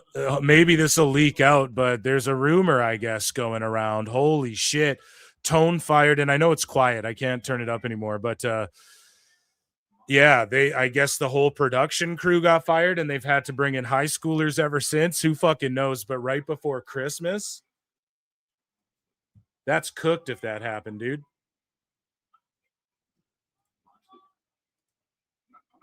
That's like super cooked if he did that. That's the word I heard. So that's I've been fired right before Christmas before. I know how I felt about. I've been fired from one job ever in my life, and it's very political. And but I remember the feeling right before Christmas. You know, it's like, wow, that's a tough deal. You know, EW source said they just got rid of 90. Yeah, that's crazy if that's true. I mean, it wouldn't shock me. He's cutting corners and being cheap. Speaking of Tone being a little bit cringe here, we have him caught in a lie. And this is the cringe shit Tony Khan does. Oh, here, let me check in really quick. Juan Palacencia 8325 gifted 1 Pro Wrestle Clips membership. Let's fucking go. Thank you for the support. I appreciate that. Guys, gifting memberships is the gift that keeps on giving because people in chat get to participate. They get to be part of member shows. They get their free super chat. And a bunch of people have gotten gifted their memberships and then continued. They're only 99 cents afterwards, right? And so then they continue getting them every month because member shows rule. Thank you so much for that. And sorry I didn't see that until now. What's chat saying? The guy on top looks like Santa. If WWE fired 90% of people like that, IWC would go insane. Yeah, if that's true, right? Like, that's just rumors. But yeah, you're absolutely right against all odds. I'm sure Deporticus will ask about this at the post-World's End media scrum. Those poor high school kids. Yes, it's Kevin Kelly. He's packing them on. You know what I mean? Shout out Kevin Kelly. He's an older gentleman, not hating, but at the best guy chose the Bucks and Jungle Jack off. Yeah, it wasn't Collision because of Punk. Yep, all hail the Illuminati. That's goddamn right. The best guy's Tone. Spoilers. When will AEW stop using the screwdriver? Yeah, that's cringe as fuck. Okay, we got a couple more things here. So Tone is an Uber mark, and he keeps doing shit like linking up with and hiring old WWE people just because. So Scott Stanford, do you remember this guy? I'm Scott Stanford. And he would read like the Canadian tour, well, all the tour dates, but he'd be on like Sportsnet and shit if you were in Canada, and he'd read like the WWE live event tour schedule and shit. And maybe he did some commentary, but Tone just loves linking up with like Rita Chatterton and all this shit. You know, it's weird, man. And so he links up with Scott Stanford just because. Like for no fucking reason other than this guy's on the radio or some shit now and it's Tone and they're like, oh, it's a wrestling crossover. It's cringy, dude. And let's take a look. Ladies and gentlemen, your buddy. I'd be shocked if Tony didn't fucking, because remember, he also hired those referees like Mike Chioda and shit, and then he didn't really do anything with them. They officiated like a few matches and then they're gone. And he had Rita Chatterton under contract. It's just anybody ex-WWE he thinks is like a W for him.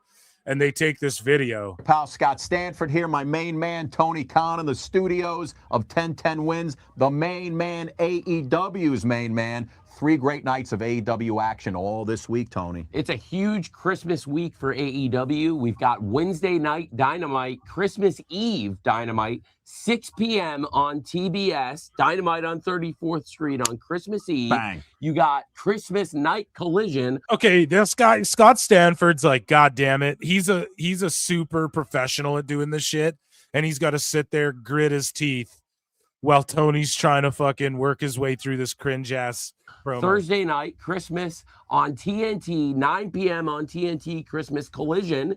And then he's literally like, bro, you're saying Christmas too much. I said BAM already. Big pay-per-view. Go ahead. AEW. Go ahead.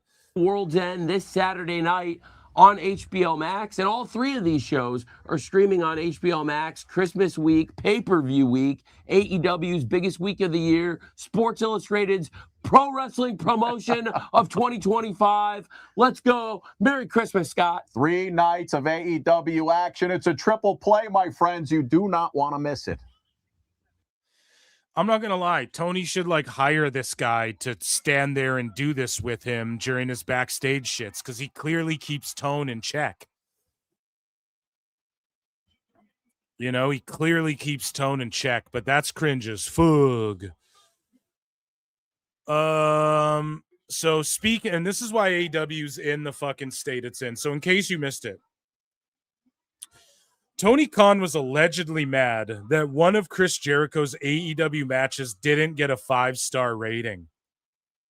And this is why we can never take AEW serious The best again. guys, Tony Khan. They're booking it for the world's dumbest, most out-of-touch redact. Oh my God, it's the greatest thing I've ever seen. Who's pitching them ideas, and you have to kiss his bum and Tony's bum, and Tony's worried about 5 stars and calling Dave on the phone and calling Dave as far back as 2019 and saying, I promise I'll make matches better for you. So Chris Jericho on his 2022 Quake by the Lake match with Jon Moxley, he says, I really, really loved it. I remember Tony Khan was mad that Dave Meltzer didn't give us 5 stars. He just gave us 4 3/4. Like, it was pretty much the same thing. But it was a 5-star match in my book. One of my favorites. You're all a bunch of fucking marks. You fucking mark! That's crazy. This company will die. I've written it off. It will die if it continues to follow Meltzer's lead. And this is why TNA is tickling it in its attendance numbers. TNA is doing Dynamite numbers for their AMC shows or show coming up thus far. So that's not going to stop happening either. We have 2 more AEW things to check out. But speaking of Chris Jericho, and there's 275 watching, guys. So I expect the likes to get up to 100 because Chris Jericho's here. I look and see it's not just me. So many others have stood where I stand. We are the young, so raise your hand. They call us problem child. We spent our lives on trial. We walk an endless mile. We are the youth gone wild. We stand and we won't fall. We're one and one for all. The writing's on the wall. We are the youth gone wild. Let me get wild. Yay!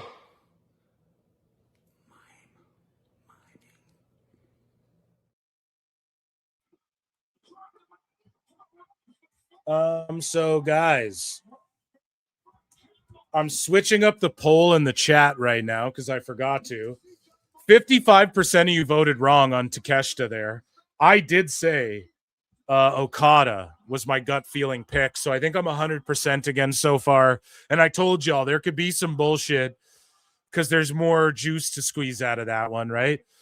So I quickly put a poll. Everybody quickly vote because I thought the tap out would be there, but again, they just drag everything out. I got Fletcher should win this one. We have 2 more key stories here, okay? Fucking 10 people tuned out for the Jericho bit. It's worth it every time, though, for me, okay? I don't care.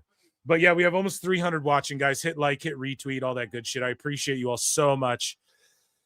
Okay, so Tony Khan is fucking, this is where Tony Khan man is a real thing, you know, that people should The best seriously guys, Tony Khan. Calling him Tony Khan man, because Tony Khan sits here and goes and had this to say. He said that the first ever Dynamite was supposed to be at MSG, but was then told it couldn't happen because it would really upset somebody.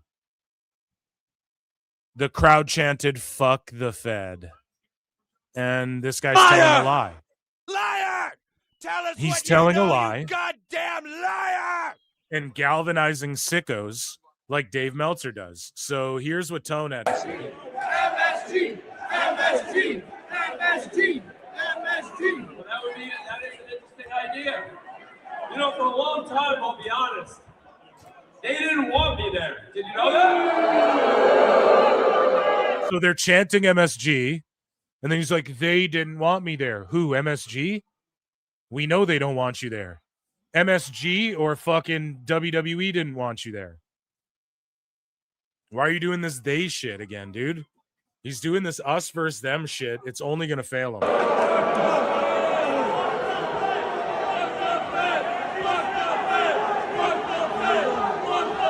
Literally 10 sickos. Fuck the Fed. And he loves it. That's why he gets slapped around, Tone. This is why you get slapped around, buddy. Because, you know, the first episode of Dynamite was actually originally going to be there. And they called me, they offered me the date, and they said, would you like to do the first episode of Dynamite here? The people who called me, they don't work there anymore, but it was... Listen to how big of a lie this is! You liar, bro! Tone's such a fucking liar, man. Can't take this guy serious anymore, man. The people there, well, they don't work there anymore, but they used to work there, and I swear to God, they called me and offered me the show there. And then people fact check them, okay? And they just fucking... Sure thing, bro. Sure thing. That was like over 6 years ago. They called me and they said, do you want to do the first episode of Dynamite here? And I said, yeah, I really would. It would be great. And then they called me a couple months later and they said, we don't want you anymore. We don't want you to do... So now you're making them boo MSG, their hometown arena. This is how retarded sickos are. This is how fucking dumb Tony Khan is. He's like the anti-draw, bro. He's making them boo themselves in MSG and shit like that. He's making them boo themselves in New York and MSG in the name of AEW. It's cult shit, bro. We don't want you to do the first Dynamite here anymore. Stupid idiot. Because it was really upset. Yeah. Somebody.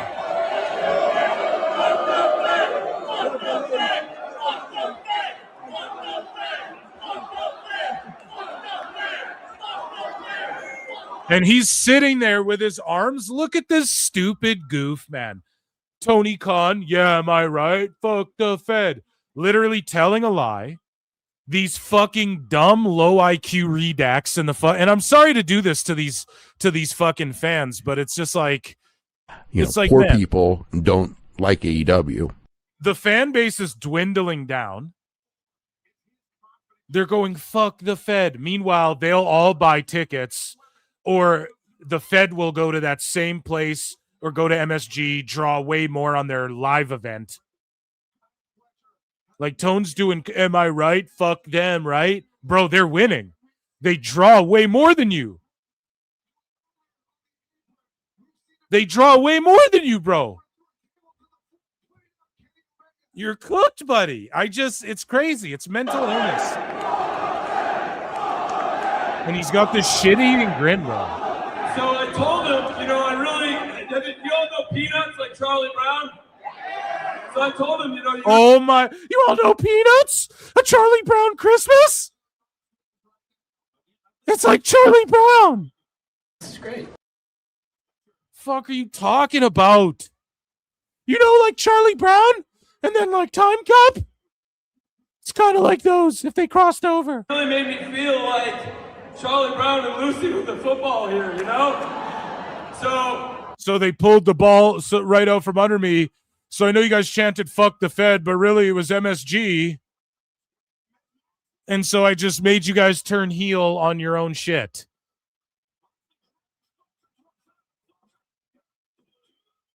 Like, what a fucking dummy, dude. I really am speechless. Like, he just felt it himself and those fans. So Neckbeard's posted that. Shout him out. Then he has a follow-out, man. A follow-out. Is that what I just said? Jesus Christ. A follow-up. Tony Khan caught in another lie. Well done, Patrick. So Patrick Neary, AEW fan, said what? Tony's lying his ass off. Carrie Underwood was already booked before AEW was even a thing. So on October 2, 2019 at MSG, Carrie Underwood headlined the Cry Pretty Tour 360 with Maddie and Tay and Runway June. So Carrie Underwood's tour was already booked for that fucking time. Stupid idiot. And he just lied through his teeth and got a bunch of people to like what? Boo MSG and say fuck the Fed. A bunch of people who won't watch your show in a year at the rate you're going at, Tone. When they go to MSG, they outdraw you, and you're trying to do like this us versus them shit, telling lies. Crazy, crazy cringe shit, man. So Tone gets called out for this fucking lie, buddy. And then here, like these sickos, like Self-Made goes, after the Hammerstein taping tonight, TK revealed that the first ever episode of Dynamite was supposed to be in Madison Square Garden, but a few months after the agreement, WWE had the deal blocked. And then Noah Gilbert's like, WWE has always been such a petty promotion. Or this Noah Gilbert, Self-Made, whatever, interchangeable Redux. And then it turns out this is a lie. So what's more petty? The lie or the fake thing that they didn't do? I think Tony's being petty lying here. So he gets asked about this. When asked about his comments regarding Dynamite's debut being originally meant for MSG, Tony Khan said someone no longer at MSG wanted Dynamite there and talked to him about it. Tony was then told after doing more research it wasn't going to be viable for MSG. So he told a lie. So now the story is, right? A famous Tony Khan, Dave Meltzer spin, okay? We just caught him. This is a fucking lie, bro. Then he spins it. Where's all the dirt sheets calling Tone out for spinning it? Remember when Nick Khan said some shit and then everyone's like, this is what he said during this interview. Do the same thing now for Tone. Tone said in front of that crowd and got them to chant fuck the Fed and fuck MSG or whatever, that he was supposed to be booked there, but the Fed didn't want them. Turns out what actually happened, and Tone lied about it, was that someone, and allegedly they don't work there anymore, so we don't even know who this person is, so it's a lie. So what actually happened was someone at MSG wanted AEW there, but then they did more research and realized, oh, we're booked for Carrie Underwood. I'm so sorry. I didn't realize it fell on the same day. And then that's why AEW wasn't there, but instead he blames it on the Fed. I will never get fucking mad when WWE kicks AEW when they're down because of shit like this. People, the sickos will come to recognize this. I don't even care what they think because there's less and less of them. Master need to obliterate. But for the people out there really spitting, don't ever forget this. You can't relent on Tony. He doesn't deserve it for shit like this. And AEW, it's not picking on them. Like they're just sitting there. It's like the little dog nipping at the bigger dog, and then the bigger dog's got to be like, fuck off, dude. You really want to fuck around? It started when Triple H said the pissant company and the blah. Then why are we not talking about when WWE didn't do that? And they let Sami Zayn bring up AEW. They brought up AEW multiple times on on Raw and shit before it was a thing and didn't shit on it. And Triple H said, when Vince buys that pissant company, it's like Vince was in charge, and that's what his mentality would be. And all the wrestlers were already taking shots. Cody Rhodes was smashing thrones and shit. It all started with that, man.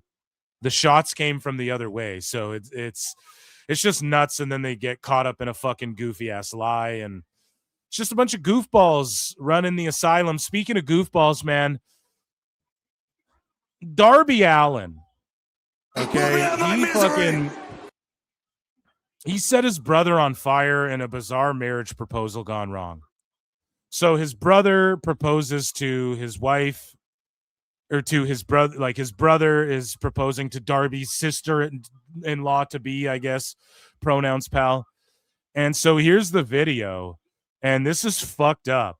And Darby's a stupid idiot. Like, I've been saying this for a long time. A lot of people have been saying this. I'm not the only one. Okay, but Stupid idiot. He's just like a dumb guy, and he's just an edgelord man. He's just one of these fucking edgelord goofball. He just wants to be doing Jackass, but he's too lame for them to put in the Jackass movies, or they would have did it over some of those other new additions they added. So here's the video. Darby Allin lights his brother on fire. And his brother looks like a meth head too. No offense. Okay, cool. Stay with me a sec. Will you marry me? And then he's like, fuck, my hair's on fire. And she runs away, says no. So he gets rejected too. Doesn't even get the fucking girl. Lit himself on fire like a cuck. Quit simping in 2026, fellas. Jesus. He's not freaking out. Help him. Help. So she didn't even accept. She ran to his more famous brother. And he just lit himself on fire for no fucking reason, bro. Crazy, man. That's humiliating. Then they're like, help him. And he comes back still on fire. Do you guys see the flame behind his head? And the flame returns. Da-na-na. He comes running up. He's still on fire. Like, man, this is like Darby was just talking about his legs weren't working or whatever the fuck Dave said. This guy's a fucking idiot. He will die in the ring or something. I'm not joking. Like, that might seem like an old take, but I stand by that. He's going to do some fucking crazy shit and paralyze himself in the ring. It's going to be incredibly unfortunate. Or he's going to hurt himself outside of the ring, and it's going to end his in-ring career. And he never reached his potential in AEW at all. And, yeah, I guess that, ladies and gentlemen, was AEW Dumb Moment of the Week. I don't know. That, ladies and gentlemen, Ichi Nissan da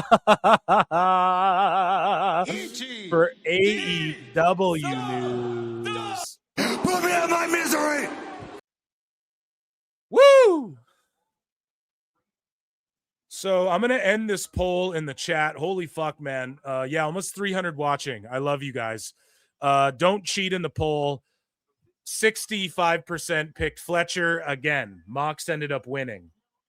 And I told y'all, Fletcher should win, but Mox could win. So I think I picked Fletcher, but Mox got the W, and then they're trying to, spin him babyface, and then he's going to get kicked out of the Bumba Clock Club and become a babyface.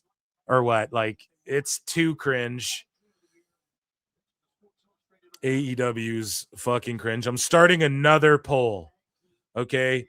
Guys, there's 130 watching. Even if you're hate watching on YouTube, run the fucking likes up to 100 or Jericho's coming back. So, who do you think wins the Chicago street fight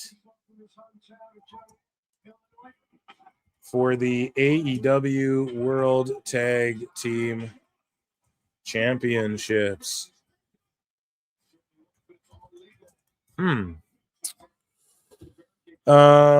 FTR, who are the champs,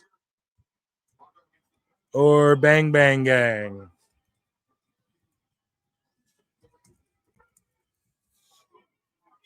I still call them Bullet Club Gold.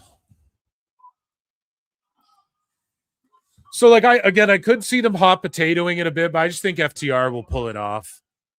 Especially because, like, if we had Mox and Okada winning, I just think that those are like the shock, holy, they won type shits. And I think that FTR will just defend their title. You got to do one, like, obvious one, you know?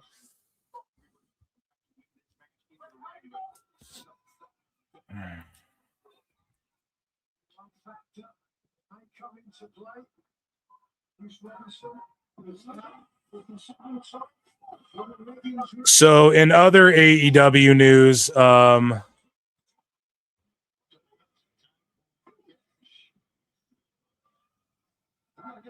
Christian Cage. Okay, I'm just seeing this. Christian Cage is watching AHL hockey while Adam Copeland, AHL, the minors for NHL, while Adam Copeland's filming some Disney shit, and he's not there for World's End. We're 21 seconds away from the halfway mark.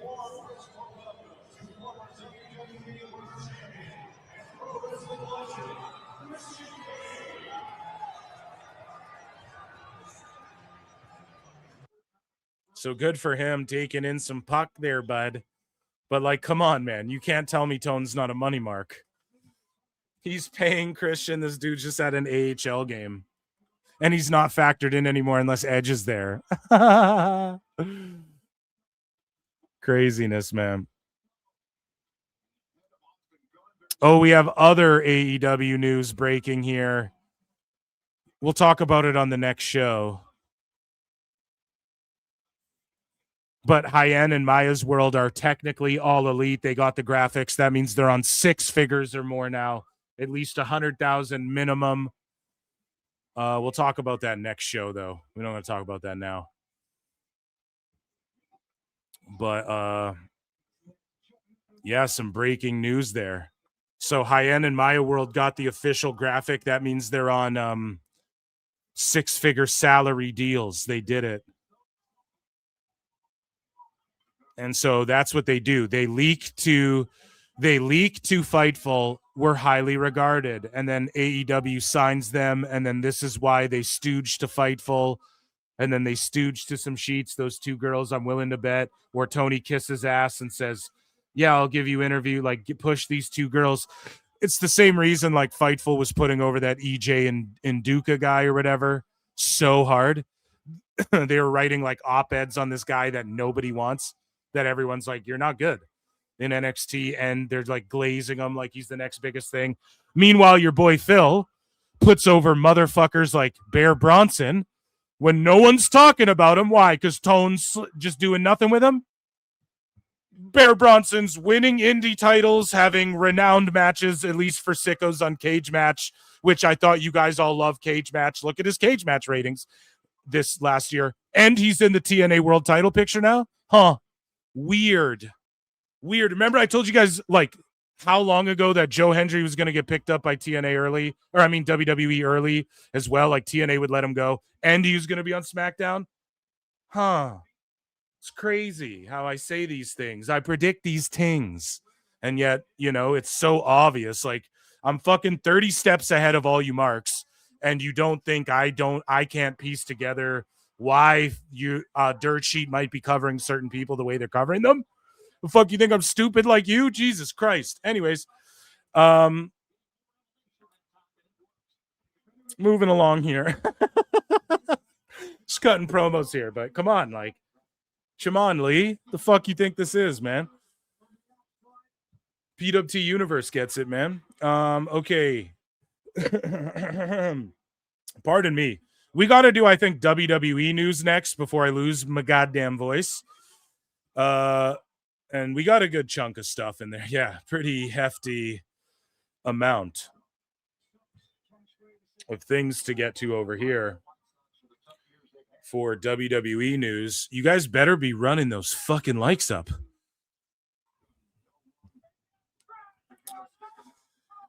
Okay. I need to chug water. I'm legit, like, going to lose my voice.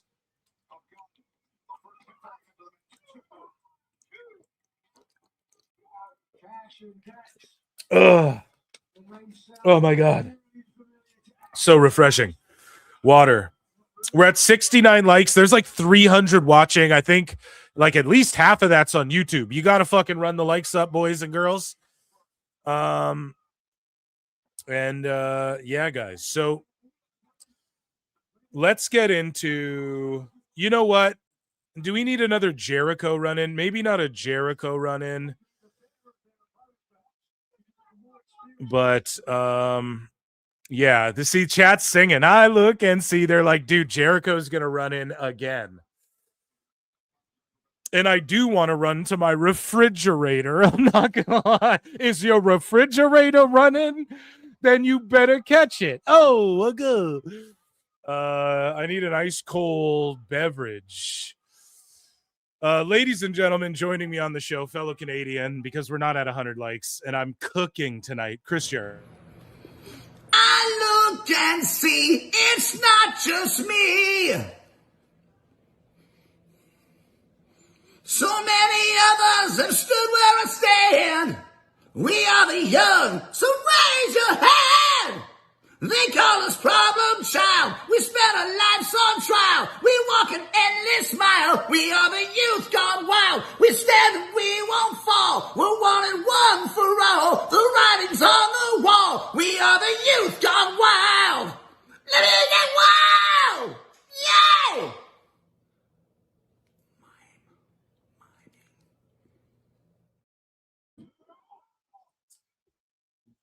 Okay, Chad, I got a couple frosty brews here. I didn't think I was gonna, but it'll make me not feel my throat. That's what she said. Goo. Then I threw her out, that hoe.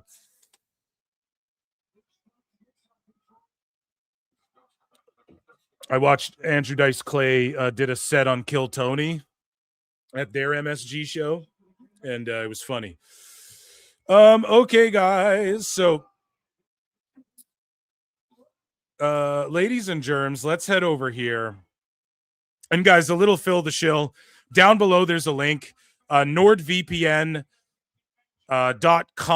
Is it .com? I'm fucking up or what? / Pro Wrestle Times. And yes, NordVPN.com / Pro Wrestle Times. 75% off. This deal is still going on for 3 years, I think, plus 3 extra free months. It's like $250 a month it works out to. And that's a special deal for me to you over these ho-ho holidays. We also got a super chat come in. 452 says, shout out to Maya World, DFW, All Pro Wrestling, and the greatest coach in the world, Lamont Williams. So proud. Maya World Order. Yeah, I fucking do like Maya World. And I nominated her for like other women's wrestler of the year or whatever. And shout her out. Like, she's on salary now. That's awesome. If you're in AEW, that's what you want. And yeah, and shout out the coach there as well. And thank you so much for the goddamn super chat. Acknowledge me. Okay. Ladies and gentlemen, it is time for WWE.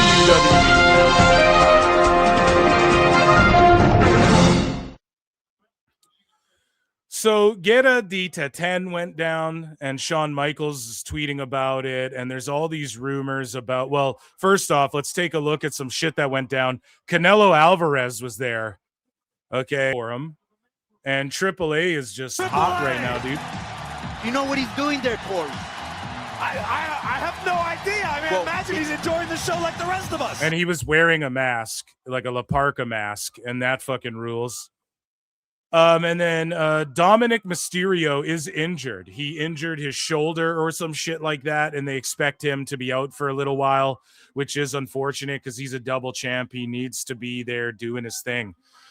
In more AAA news, people are talking about Jeremy Borash and Conan and whatnot, but another guy who is looming around backstage is Alberto Del Rio, and he confirmed that he is in contact with WWE and AAA amid return rumors. So, guys, literally the dirt sheets reported, there's this guy and this guy and this guy backstage and another person who's unnamed. That's Alberto. At least it is my knowledge. Allegedly. My knowledge. Okay?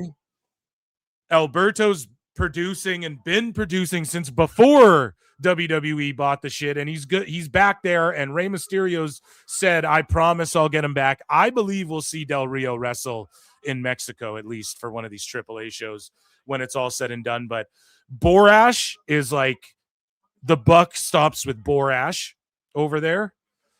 Conan was still booking and writing and doing the creative like the way he does. And he's still doing that, but he consults with like Borash and Undertaker, and it's Borash and Undertaker that are kind of, the buck stops with them. They oversee it all, but they do lean on Conan and them.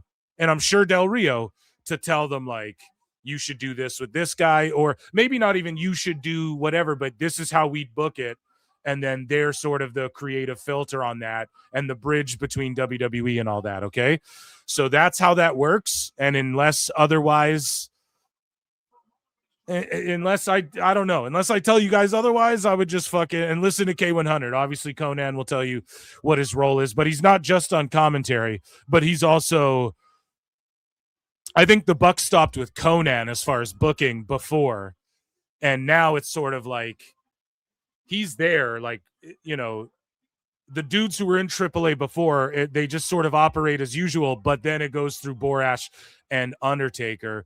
And then the rumors are swirling that Undertaker and Borash are eventually going to get promoted to, like, they'll be booking Raw and SmackDown and shit like that. I think I saw, so this is according to the Observer. So typically they're fucking liars, but you know how Dave is with his lucha shit, and everybody loves AAA. But Dave doesn't understand that the WWE universe all collectively, and the people backstage collectively, accept that AAA isn't WWE, and it's like this offshoot Mexican promotion where we let some of the silly shit slide and stuff like that, whereas AEW will do the silly shit and present some of these CMLL guys on their TV, and Dave glazes it like it's that, or like it's achieving the same thing, but it isn't. It isn't, man. So,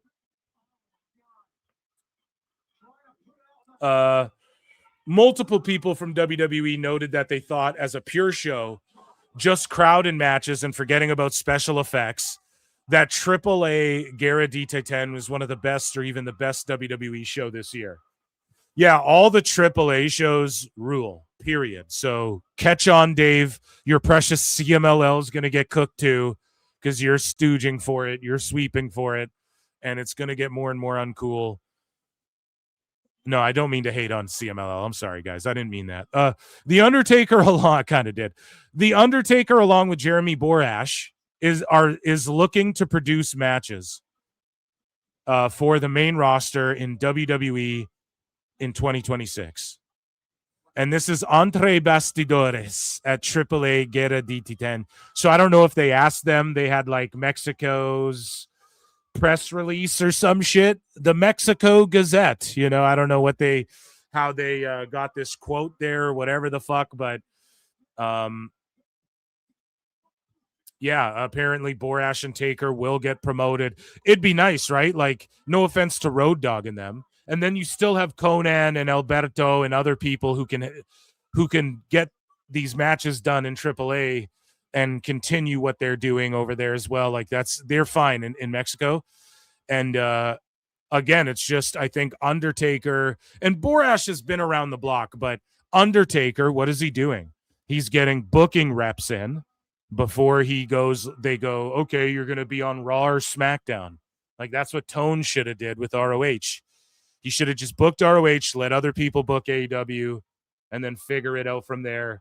Stokely Hathaway almost just died by not going through a table because he's a fucking goof, and this match is going way too long, and it's just a goofy-ass match that FTR, and they're botching their finish. Moving along here. So speaking of AAA and luchas, Penta will be in the building for the 49ers game tomorrow. ¿Qué tal, amigos? Habla el cero miedo de la lucha libre, Penta, y estoy aquí en el estadio de los 49ers. No se lo pueden perder mañana en contra de los Osos de Chicago. 49ers, Penta, y ustedes tenemos 0. ¿Qué tal, amigos? Habla el cero miedo de la lucha. Penta's so over. The wackest shit ever, though, is in 2K, they added his like WrestleMania whatever attire, and then they don't just give it to you. It's like, man, people pay an arm and a leg for these fucking games. The least you can do is just, when you upload a new Penta attire, just give it to people. Like, don't make it a whole other character you got to unlock. Like, next year, 26, I will not spend 1 minute on my faction.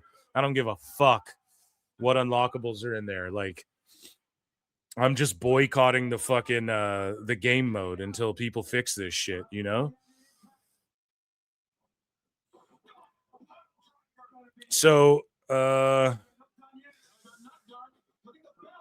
we have some news here from across WWE, Raw, and SmackDown this last week. So, Becky Lynch lost her IC title, and she's doing this conspiracy theory thing where she is like, oh, the ref was in the bag, and Drew's sort of doing the same thing. Like, oh, the ref is bought and paid for. He's emasculating the referee and all this shit. He did that on SmackDown. On Raw, Becky's like saying it's a conspiracy. Everyone's out to get her. So you kind of got two wrestlers doing the same thing on both shows. All good.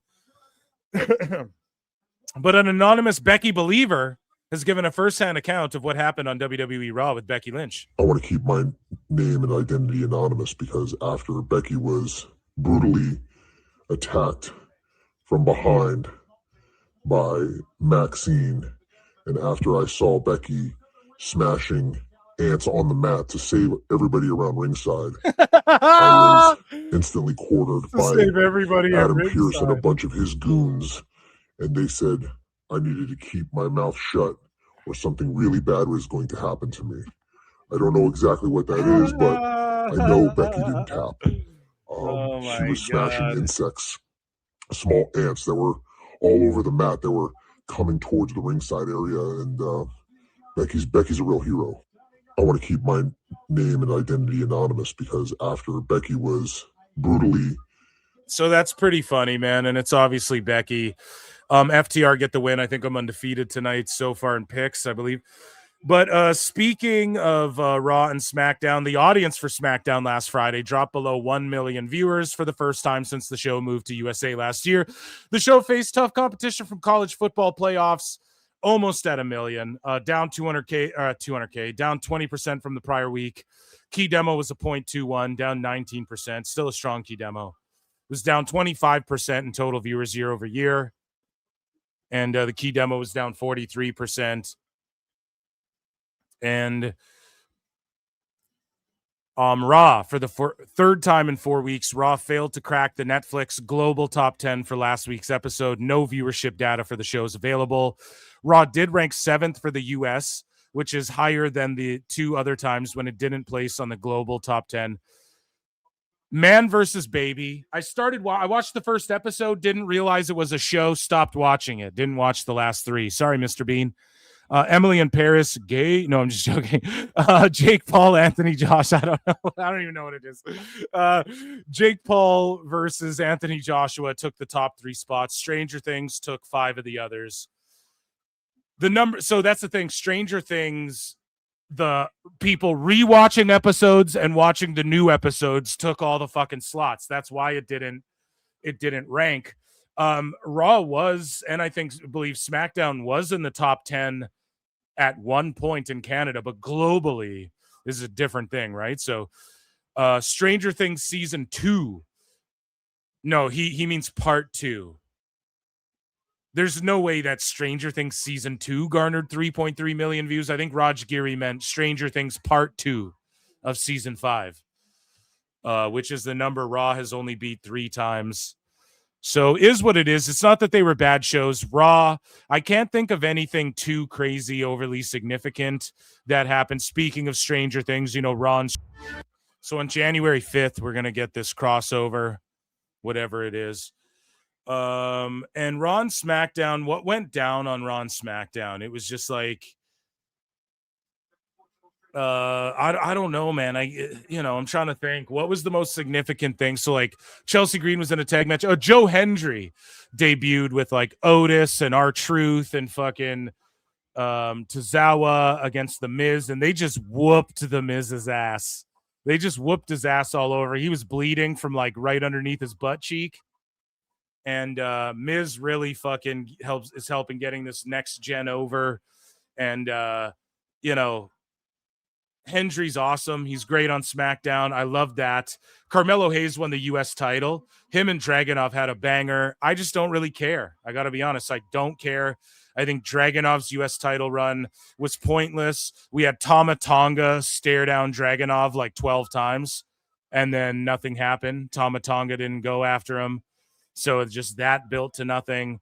He had some banger matches. Okay, I guess that's cool. Sami Zayn was doing that, but with legends. I don't know who this helped. Maybe it helped Dragunov a bit. Melo's got the belt. Isn't this his second time at the U.S. belt, or am I wrong about that? I don't know, but am I wrong about that? I feel like he had it before. No? Maybe, whatever. He came up short, whatever. But good for Hayes. They had a banger. What else? Kit Wilson, I like what he's doing with like his whole we're gonna end toxic masculinity, right? You just want to boo the guy. I like that shit. And then the Drew stuff. So they did a good piece of business where Drew's emasculating everybody, saying like, "Oh, I'll show your wife who daddy is," and all this shit. And then Rhodes isn't allowed to touch Drew, so then Drew Claymored Rhodes. And all of that was good shit. That was my quick Raw and SmackDown review. But the ratings, and you see here Triple H with Carmelo Hayes right after the title win. And the ratings might not be through the roof as of late, but what has been through the roof as of late is the attendance. So we see on these live holiday tours or tour here on the 26th, which was yesterday, they did like 9,000 people in Baltimore. Okay. And then tonight, AEW's in Pittsburgh, and they did like 8,000 people. And I'm sure since the update they sold out their number there, close to 10K, right, for the holiday tours. So it's hard to hate on them when the live attendance is up so much. And it's like, yes, it's the holidays. I don't like making excuses like that, but you have to factor that in to some degree. It's like, well, there's college ball and the holidays. Obviously, the numbers are going to go down. So who gives a fuck? It's like it's not a write-off for bad television, but it's like, okay, they do a lower rating than usual. I get it. At the same time, if the attendances start tanking, and people were trying to clown WWE like the attendances were tanking and shit because they did a couple SmackDowns at 6,000, it's like, bruv, that's AEW's pay-per-views. So if we're talking about challenger brands and bookers of the year and shit, I don't know how we quantify that other than look at these live attendances. It's fucking crazy. And Netflix is happy. We talked about the Netflix crossovers, and Bianca Belair and Liv Morgan were showcased in the What Next trailer for Netflix. I think January 7th, there's like a huge announcement that Netflix has planned. I don't know what it'll pertain to. I think maybe something to do with the WBD merger or whatever the fuck. But for everybody saying like, you know, if WWE was doing so bad, why would Netflix integrate them into their shit? It's like, you know, AEW gets integrated into WBD shit and DC shit and stuff like that as well. So I'm not going to be like, look at it for WWE, like they're doing so good. Look, they're in the ads and stuff, but they are showcased prominently at the Netflix Awards and everything. They're on the forefront. WWE's promoted heavily, man, on Netflix, whereas AEW isn't the other way around. And yes, like DC and them, I've said this a million times, like AEW is just a way to have 500,000 live viewers watching a show on TBS and TNT on Wednesdays where they can sell ads and promote their other shit. And as long as you do that, it's all good. Now, but I will say that like even AEW gets featured in WBD shit and crosses over with DC shit. So it doesn't mean like Netflix might not be like, oh, fuck, we shouldn't have whatever. But I just don't think that's the case. They're investing in all these reality shows. Unreal. Hulk Hogan's getting like a biopic or like a documentary or whatever the fuck they said on Netflix. John Cena as well. His documentary's coming to Netflix. Like there's a reason they're doing all of that. And I think those, like, we're not seeing Sting documentaries on HBO Max or TBS or whatever. All the reality shows, all the side shows, you know, pun intended, take that how you will. All the side shows and like side quests AEW have tried to do with reality shows and shit on TBS and TNT have all failed. Roads to the Top and all that shit. It's all done terrible numbers and they've never renewed it or anything like that. Unreal's getting a season 2. They didn't get a season 2 for no reason. You know, Hogan and Cena are getting documentaries. That's not for nothing, you know? So I think that's the way you can look at that as evidence of like, nah, WWE's doing well for them. as far as like the way they're promoted. They're just promoted in different ways. So yes, it's true. The crossover with WBD and AEW are there. The crossovers are there. But if you look at how the crossovers have been, utilized or pulled off, I guess, or how AEW's been utilized in any crossover, it's just not the same way. It's not to the same level or magnitude or the same, like, here's the stars of Netflix that you'll see every week on our, it's not presented that way. So I don't know.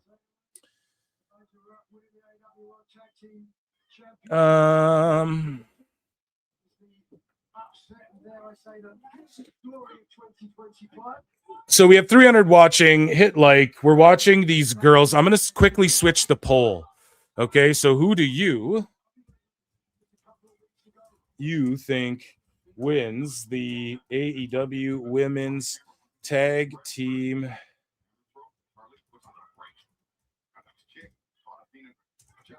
Championships match? I wrote that like a redact, but it's all good. Babes of Wrath. Just the deadest crowd, man. Babes of Wrath versus Monet and Athena. You guys vote. Who do you think will win? I think Babes of Wrath will pull it off. Over there, youtube.com/@ProWrestleClips.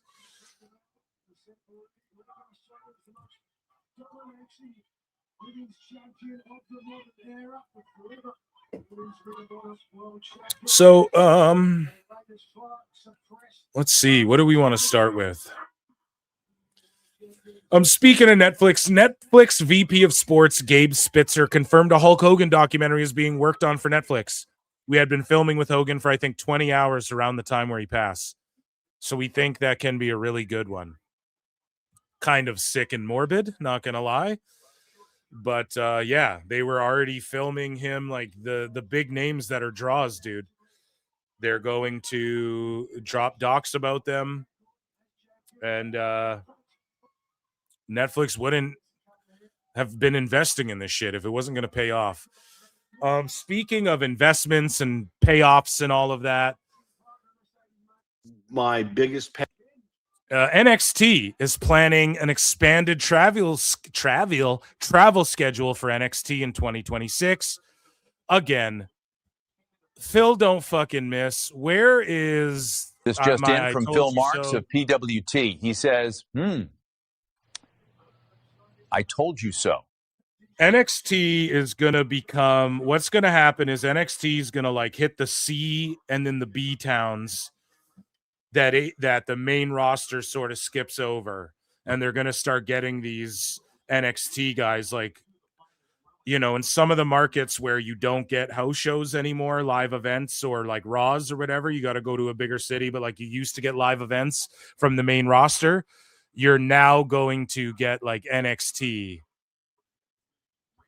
And then like some main roster guys will come down. Like Rusev shows up at one randomly. And that's exactly, like let's say you show up to a house show and then like randomly you get Shinsuke or something, like Finn and the Good Brothers come out, squash a guy, dip out, that sort of thing. Back in the day when it was the main roster, that's what's going to happen. And again, I predicted this so long ago, and I'm not saying it will be fully that in 26, but by 27, I bet NXT will be like, you're on the road a bunch of the year, brother, but it'll still be a lighter scheduled version. They have so much talent, And so in other NXT news, and television news, Michael Cole and Corey Graves will be on the Raw commentary team, and Joe Tessitore and Wade Barrett will be on SmackDown. And I think that's the way to go. I do like Tess and Barrett, but I think the A team is Graves and Cole. And remember when Graves had that little spell where he might have almost dipped out of WWE and there was talks like he could be fired. He went home because he got sent back to NXT and all this shit. And now it's like, look, he's back on Raw with Cole because it was just a weird period for WWE where they were kind of shifting things around and trying to get their footing. And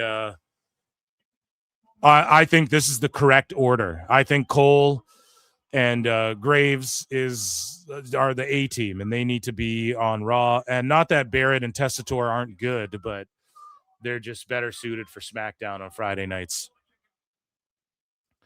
Friday nights, all right to fight.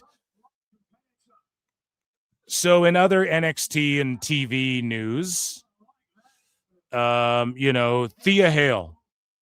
Fightful Select reported that some within WWE have claimed referee Felix Fernandez received heat for not checking on Blake Monroe when she was hurt following the what did your boy Phil say again? Blake was fucked up on that shit. She was hurt following the springboard senton from Thea Hale, which led to the unplanned title change. It was initially reported that Fernandez received props backstage for counting the pinfall for Hale Monroe like a shoot, but there was heavy pushback against this. Now, I don't know who Fightful sources are, but yeah, I heard that people were mad as fuck, but I don't know shit. I'm not a fucking dirt sheet. I'm a redact. So allegedly. She got, people got dressed down for this situation. And Blake fucking got hurt.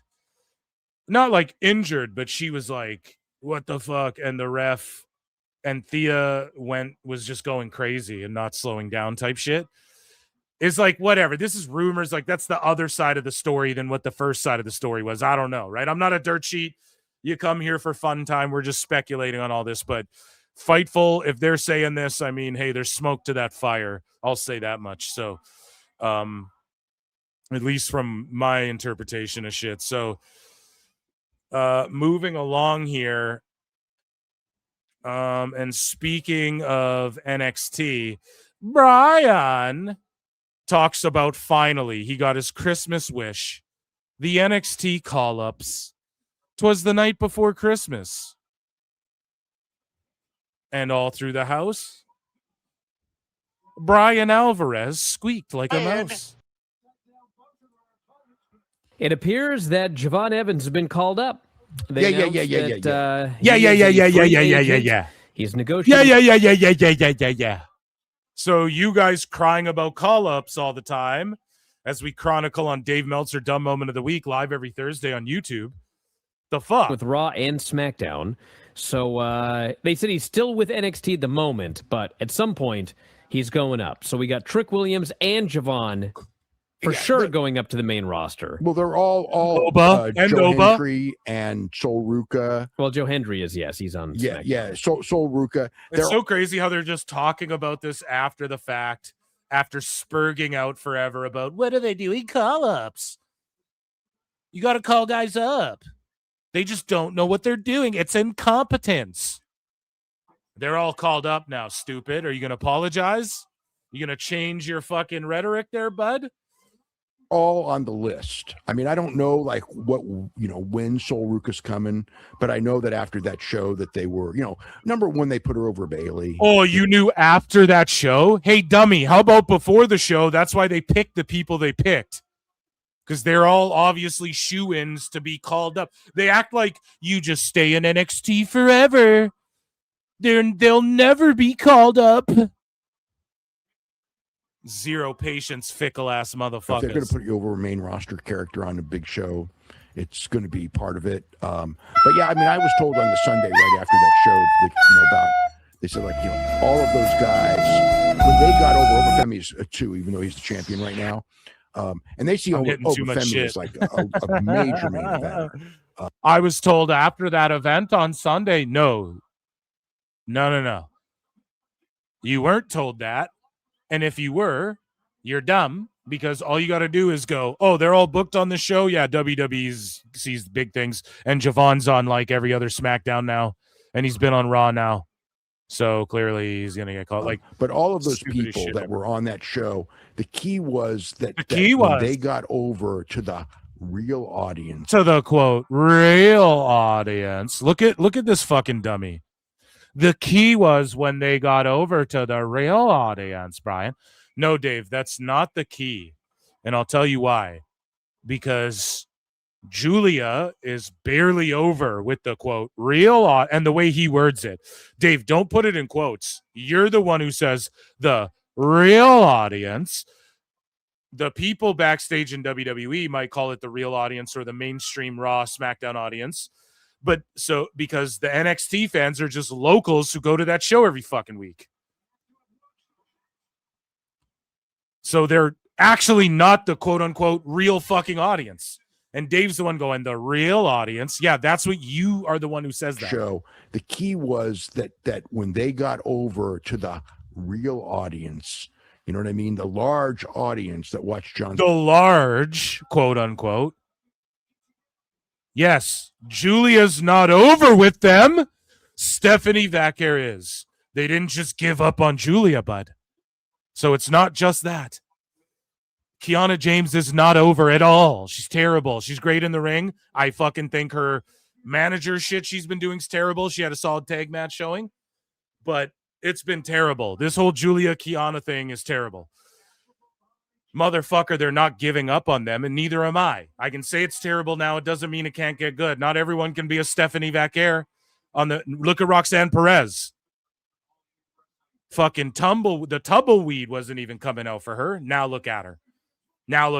Over in the mix with top talent and top people. Why? Because they knew she had it. They knew that they just needed to give it a bit of time.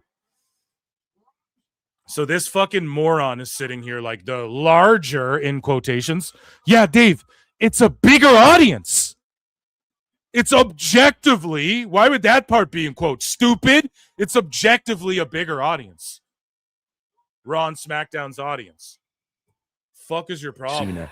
That really turned, I mean, it sped everything up. That was the thing. I mean, like they knew all those guys were going to be up anyway, but seeing like there's that it sped it up. No, stupid.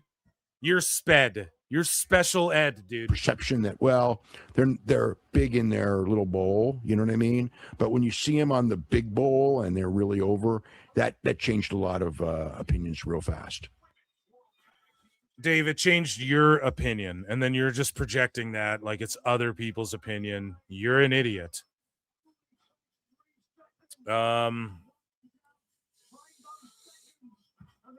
Speaking of silliness,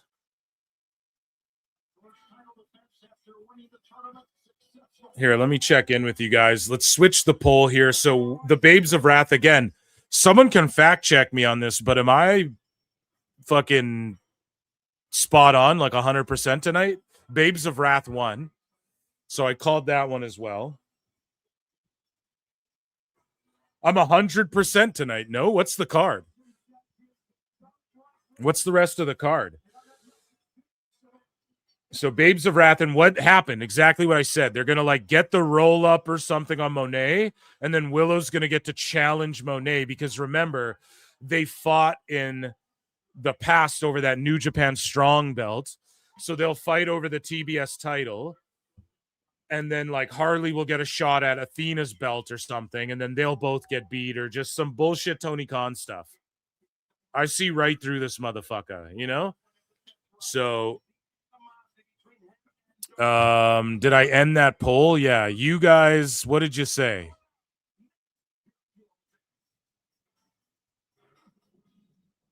What the fuck did you guys say? I don't know. You guys voted for it. Didn't pop up for me. All good. You guys voted for Willow and them. So you're spot on. Yeah. Okay. Here it is. Babes of Wrath, 75% said Willow. So guys, we're at 80 likes. There's well over 100 watching on the YouTube channel. If you're on X and you want to support, come on over and hit the like button real quick. The link will be there, or just hit the heart on Twitter or whatever. You know what I'm saying? Okay. So we have Gabe Kidd versus who do you think will win this match? Darby Allin or Gabe Kidd? I see Darby Allin just getting a win here because he's taken some losses, and Gabe Kidd's like the new guy and the Nuge guy. You know what I mean? So I think I picked Darby at the start there. We have a couple super chats. I'm not a shark, I'm a man. Missed the Santino jingle all the way to watch along. Who did that? The Santino jingle all the way to watch along. That would have been awesome. Yeah, next year, I don't know how we're going to do it, but I'm going to add some new categories and shit. I don't know if I'm going to do all this. Like, I'll probably do the same ones. But yeah, that I'm not going to spam and flood everybody's feed with like 100 questions next time. Sorry to all the YouTube people I did that to, but I just really wanted like the most votes I could get on those key categories. And then the rest of the feds and the other categories is like, I just do it on the site, but I'll just do it on the site for everything. And I'm going to add way more things to vote on, like funny things, Sicko of the year, Tony Khan, biggest fumble of the year, a bunch of these things. So, and thank you members for like helping me deliberate over that shit as well. Become a member, guys, only 99 cents. I do member shows every week and they rule. I'm not a shark. I'm a man again for 2 says, in all fairness, Dave is clearly artistic. Yeah, 100%. Like actually, you know, so it is what it is. So in more WWE news, Roman Reigns spent the day picking up and delivering pizzas to sick kids at a children's hospital this holiday season. That fucking rules. Roman Reigns is the GOAT for a reason, and he's our He's our tribal chief for a reason, and he's wearing a wild Samoans like bloodline type shirt there, which rules as well. Cody Rhodes. WWE sources indicated that Cody Rhodes fulfilled the most Make-A-Wishes of any WWE superstar in 2025. So shout him out as well for that, making a bunch of kids' dreams come true. All I want for Christmas is you. So good for him.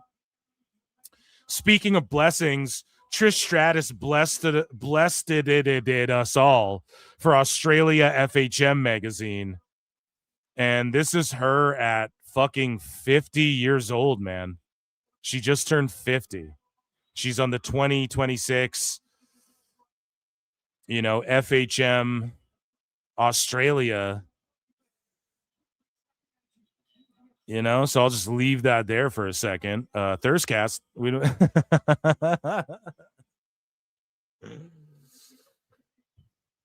Speaking of blessings, man. Speaking of blessings. So Dwayne "The Rock" Johnson, speaking of blessed, has reportedly made over $80 million since joining TKO. Jesus Christ. Give me one, The Rock. Give me one. For the love of God. Give me one, bro. Dwayne "The Rock. Dewey, come on down.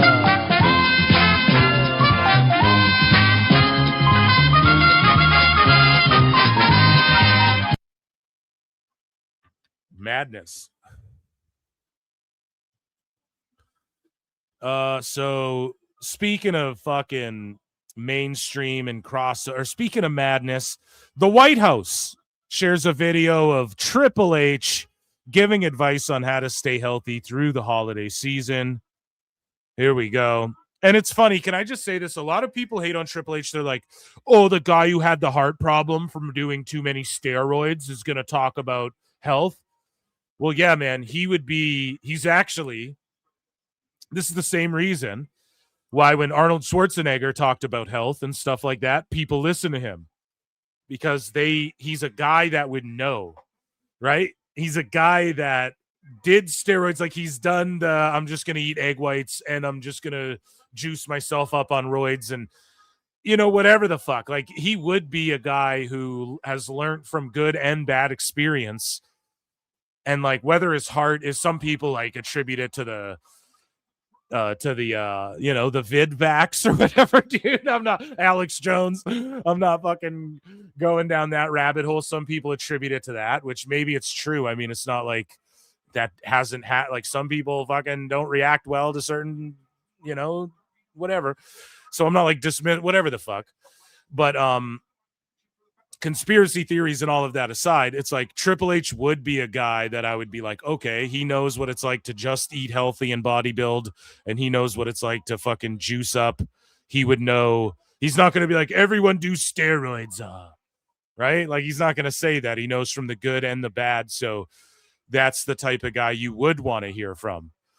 At least I think. I don't know why people fucking, like how many stories of people who have like lost that life and then redeemed themselves, like, oh, this drug addict fucking made it to the other side, and he goes and speaks to high school kids about, hey, don't fuck your life up. Like, that's the person you want to hear from. So anyways, I don't give Triple H flack for this at all. I think it's kind of cool using WWE superstars to like talk to kids about staying healthy. I know it is kind of like, man, they use celebrities to go like, the letter of the day is A or whatever on Sesame Street. There's a reason, it's like, it's just to help get the message across. So I don't know. I think people like laughing at Triple H for this. It's not like he booked himself into this. Yeah, but he's friends with Trump. Okay, every president puts someone they're friends with in charge of this type of shit. That's what they fucking do, buddy. Like, it's one big club. They're all just fucking helping each other out, scratching each other's backs. I don't know what to tell you. All right, we are outside of the White House, waiting just to go into the Oval Office to meet with the president. People asking, what do you do during the holidays to stay in shape, to get stronger, to be healthy? The thing is, I think if you're just trying to figure that out, enjoy your holidays. Enjoy the holiday season. Take time, spend it with your families. Do whatever it is to make you have a good time. But do something active. It can be simple. What I would recommend is not only just through January, but through the rest of the year, focus on every single day doing some sort of aerobic activity, 10 to 15 minutes. Look, and they got fucking professional golfers out here and stuff. Like, why wouldn't you want to hear from Triple H about this shit? I don't know. If it's push-ups, pull-ups, whatever it is, make sure you're staying healthy and active. We know we're behind screens all day long. We know we're not in the gym enough, but go out and make it a responsibility to yourself to become healthier in 2026. Hell yeah. Keep it all the way to December next year. Just do something. Get moving. If America just gets moving, we're all going to be stronger. We're all going to be healthier. We're all going to be in way better shape next year. Yeah, both mentally and physically, I agree. PWT endorses this message and the White House. You heard it here first, folks. Oh my God. So speaking of the Click and Triple H and them, right? Kevin Nash says he wouldn't cut ties with WWE over their relationship with Trump due to his connection with McMahon Levesque family. He says Mick Foley bailed, and I was just like, man, I understand it. And if that's how Mick feels, I get it from Mick's standpoint. But for me personally, because I had some people text me like, you're going to follow suit, let me explain my position. Paul and I drove up and down the road for a year and a half. Paul was the first of the Clique to hold T, Nash's son. He gets with Steph, and I was at their wedding. I was one of Paul's best men. I was in the wedding. When I was Diesel, they flew my wife up to New York, and Linda took my wife out for the day. That was my wife's first visit to New York City. While I was busy doing a commercial, doing some other things, Linda took care of my wife, and I'll forever be grateful for that because my wife was really nervous. I look at the McMahon Levesque. I look at them as family. That's it. They're family to me. Linda knows what my political views are. I remember we were at Barclays Center. It was the priceless look she gave me, like, you fucking liberal. And she just looked at me. She goes, he's okay. And I went over and I gave her a hug and I asked her how she was doing. It's like, they're my Republican family, but they're family. Yeah, I don't know why people let that shit get in between things. I just think it's so goofy. Moving along here. Yeah, so in other news, so here's some thises and that's from WWE. Backlash 2026 will take place in San Juan, Puerto Rico. A date is listed internally for May 9, 26. Check Bad Bunny's schedule, folks. Okay. What is Bad Bunny's schedule? I'm going to type it in. Is Bad Bunny touring in May 2026? Yes, Bad Bunny is touring with major European stops. He'll be in Barcelona in May 22 on May 22nd and 23. I can't see a clear. Is this all of his dates? April. Oh my God, guys. Oh my God. Hold on. Oh my God, chat. I'm pulling this up. Check this out and tell me what you guys see. Oh my God, guys, look at Bad Bunny's tour dates. Oh my God, this rules. Ready? Boom. What do you guys notice? Are you guys watching? His tour, January, February, March, he has April and May off until May 22nd. And the Backlash show is on May 9th, listed internally. Oh, shit. Oh, shit, Chambea. Oh, shit. Bugatti. Right, dude? We're doing a little investigating here. A PWT investigation has commenced.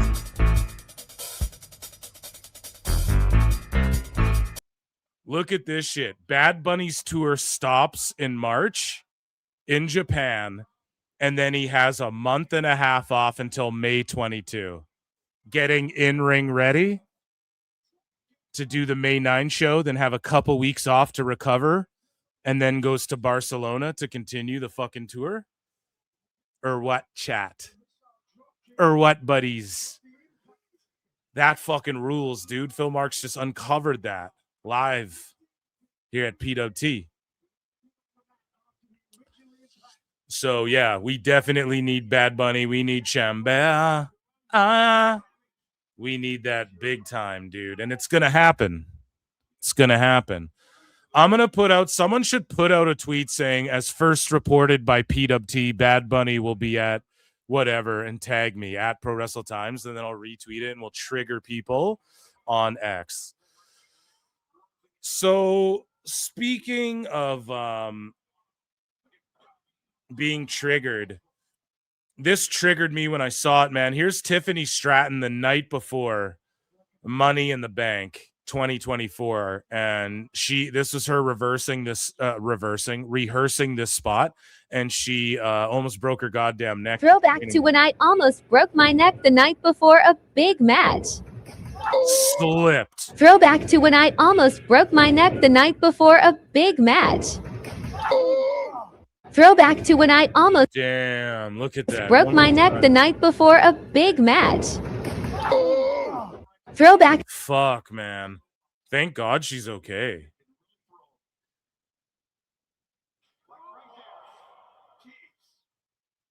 Damn, that's scary shit. Ugh. So, speaking of awesomeness and WWE being fucking mainstream and whatnot, and the good side of the business, well, here's some indie nonsense, actually. Ricky Saints attacked Zilla Fatu at Reality of Wrestling. So remember, Lance Anoa'i turned on Zilla Fatu at HOG against the Hardys. Like, Lance turned on Zilla, and now Ricky Saints is attacking Zilla at Reality of Wrestling. I see Zilla getting primed up in the next year or two for like an NXT run, you know? That's why I think all this shit's happening. There's no audio on this, by the way. It's not me. There's like very light audio on this.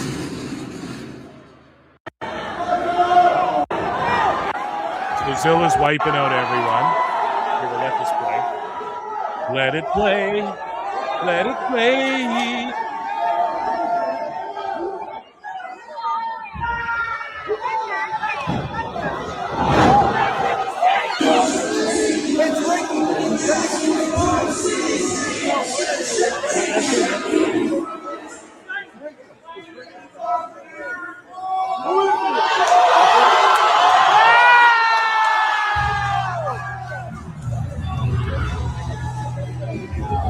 They have his music on deck, so it's helping out ID and it's helping out Zilla, because I think we'll see Zilla in and around. You know, he'll be in NXT, Evolve, some sort of shit like that sooner or later. Maybe Evolve's too low. Danny Limelight, I see you guys putting him over. He's awesome. A little long in the tooth as far as his career's concerned. But Danny Limelight stays in tremendous shape and is, I think he was in AEW for like a little bit, no? Just underutilized. You know, one of these guys like a Jay Lethal, like, he's more of a vet than AEW's using. Like, he should be in there getting some of these guys over. I don't know, whatever. But speaking of being over, man, WWE super over, and Cooper DeJean, NFL, comments on his and the Eagles' John Cena celebration against the Washington Commanders. What a shitty name. The celebration. So here's what he had to say. Yeah, we were just in zone.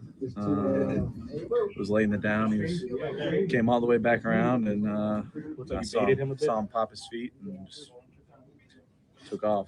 Was able to catch it. Thought I was going to score, but I didn't realize he was right behind me.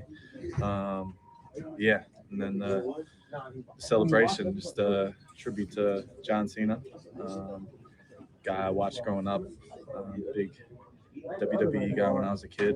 So we had that one planned for a while. I just didn't get picked, and Q didn't either. So now we did. So pulled it out. Sweet.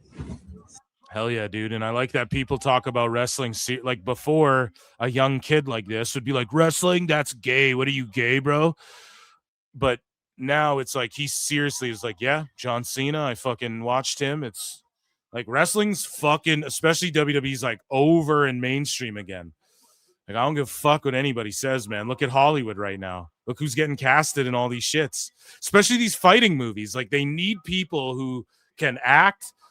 Wrestlers can do shit in one take. They can do it live, and they can be physical where you need them to. And you're probably paying them less than you'd pay. Like, there's a reason why John Cena and The Rock and Tom Cruise do their own stunts on top of them being like, I'm a thrill seeker, man. That's what Tom Cruise does. But like, when John Cena got certified to do his own stunts, well, you get paid more for that shit too. You paid way more, and there's way more insurance on you and all this shit in case anything happens, for your family's sake and all that. So whatever, I'm going off on a fucking tangent, but Daniel Cormier just pulled out the attitude adjustment again. UFC legend, hitting fucking WWE moves in training. Punch, fall. Hit it. Oh, you can't see me. Oh, you got to stay down. You got to stay down. Hit it. Foul knuckle shuffle. Hit the pin. Hit the pin. That's why Cormier was a ref. Hit the pin. Hit the pin. Here we go. Here we go. Here we go. 1, 2, 3. Tried to kick out, you son of a bitch. No selling all his shit. You can't see it. He's the champion. He's the champion. He's the champion. 17-time world champion. He's the champion. He's the champion. So, yeah, there was footage of Cormier like fucking sparring recently, and he looked like he could still go, man. He's trading heavy blows with some dudes. Pause. So here's what Bruce Pritchard's number one criticism of pro wrestling today is, and it has to do with refs, and I just thought people should hear this, and it's clearly a shot at Aubrey Ed. No, I'm just joking. My biggest pet peeves with referees is when they are over the top and they make silly gestures or silly faces. And, Aubrey? Do you see an NFL referee when a guy makes a catch, go, oh, yeah. No, they do their job. They keep their head down. They're watching. It's fair. It's in amateur wrestling. Referee is there. The referee counts. Referee calls points. The referee doesn't react like, oh, hell of a suplex. And I get it, we're entertainment. But Jesus Christ, man, I want to see the referee. Nobody goes to see the referee.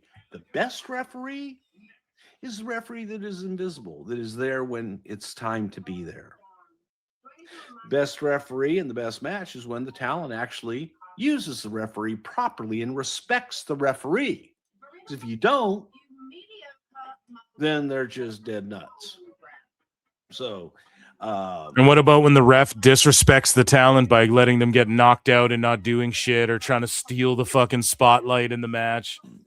A referee can make a match great and a referee can make a match suck. If they're doing antics and they're all over the place, and I'm watching it, the goofiness of the referee, it takes away from the match. Yeah, for sure. And then there's some instances where like Little Nate or Nick Patrick or Earl Hebner became part of the story or whatever. But again, that's neither here nor there. Moving along here.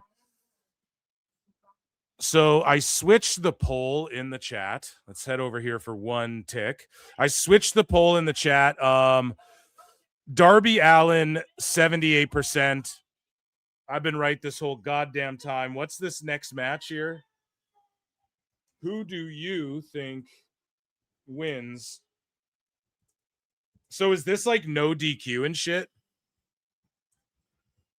Because if it is, again, we already saw like these two last guys, Gabe Kidd and Darby, just bleed all over the fucking place.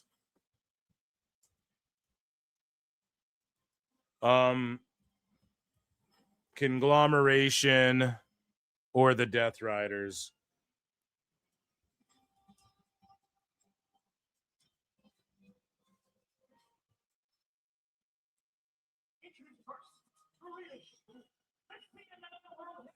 And then what's this trash music? Fucking Death Riders. The snooze riders, man. There's no winners with that Darby match. It's AEW, Phil. It's all no DQ. Which one of you nasty thieves stole my butt plug? I don't appreciate it. Whoa, what? There were no winners with that Darby match. Okay. Let's get into, we have one last story here, the main story of WWE news. And this is what Seth Rollins had to say about Jim Cornette and Vince Russo. He lumped them together. Now, Jim Cornette did not give a response, but we do have like what possibly triggered Seth Rollins to say this. So we're going to listen to this clip. It's from More Stories with Jay Moore, so he was like a huge comedian. You guys, and he was in movies and shit. You guys obviously probably remember the name Jay Moore, dude. And his show gets like no fucking views. And he was getting, I think it's starting to resurge a little bit because some comedians started working with him. But basically what happened was like Joe Rogan and those guys convinced Bert Kreischer to like get away from Jay Moore. And it sort of ruined his reputation a little bit. And a lot of the people in comedy like don't really fuck with him anymore. And, Bert Kreischer's told stories of like, Jay Moore's like slapped him in public and like would treat him like a fucking dog and things like this. So that's fucked up. But Jay Moore also famously was accused of like borrowing jokes or stealing a couple jokes. One of which was Bert Kreischer's story about smoking PCP with Tracy Morgan and getting thrown out of a bar and Tracy Morgan being like, now that's how you get out of paying a bar tab, Jay Moore's. But like, at the time, Bert and Jay Moore were touring together, and Jay Moore fucking, I'm just trying to give you some backstory on this guy's podcast, right? If you're like, who the fuck is Jay Moore? It's like a comedian who was big, but he fell off the face of the earth, right? For a little bit. And he's fine though. He's married to the woman who owns whose family owns the Lakers. Right? He married the woman whose family owns the Lakers. And it just goes to show you that having a sense of humor and being able to make women laugh go a long fucking way longer than, you know what I'm saying? But, Jay Moore would do this bit and he like lifted a Dice Clay bit once, like my yam bag. And then it's mine now. That's where that comes from, is like Jay Moore famously did that on a talk show. And then he ended up getting the police involved with Dice Clay because Dice Clay's like, I'll be seeing you in public on the Opie and Anthony show and shit. He has just like a weird history of like that, towing the line of like, is he stealing jokes or what? Anyways, they got fucking Seth Rollins on this pod somehow. And maybe because Jay Moore, like if you know about like who he is, he was in fucking movies with Jennifer Aniston and shit, like he's a known dude. And I'm sure someone in Seth who's in Hollywood now, he's down to do shows like this. Hopefully this got Jay Moore some views. Maybe go check him out. He was funny on O&A and shit, but I wasn't like the biggest fan of his stand-up, not that he wasn't good or anything, but either way, enough about the comedy. Let's get in. Well, this is comedy. Seth Rollins calls out Vince and Jim Cornette and calls them hanger-ons, or whatever the fuck. Whose side are you on? Jim Cornette, the tennis racket? But this is awesome that Jay Moore knows about this. But I'm sure also somebody, well, maybe he's a wrestling fan. We'll find out. Whose side are you on? Jim Cornette, the tennis racket guy? Cornette, yeah. Jim Cornette versus the Vince guy, the writer? Russo? Yes. So I hate them both. Cornette says, when I hate them both. I think they're both jackasses. But if you had to pick, if you were gun to your head, which one would you side with? As a fan, I mean, I kind of want to hang out with Cornette a little more. Oh, dude, he likes Cornette. See, this is what I'm saying. This is funny. This is awesome. Thank you, fuck you, bye, boom. So I've hung out with Cornette because Cornette was a booker of mine. No, he was fine. Cornette was a booker of mine? Oh, shit. Cornette booked him where? In ROH or like the tail end of OVW? Or was Seth only there for FCW? I wonder. Fine. No, he was fine. He's super. I think it was ROH, right? Super entertaining. I mean, the guy, Yeah. I mean, he can still cut a promo. He's a victim of the hot take culture where he has to say the craziest thing that could come to his brain.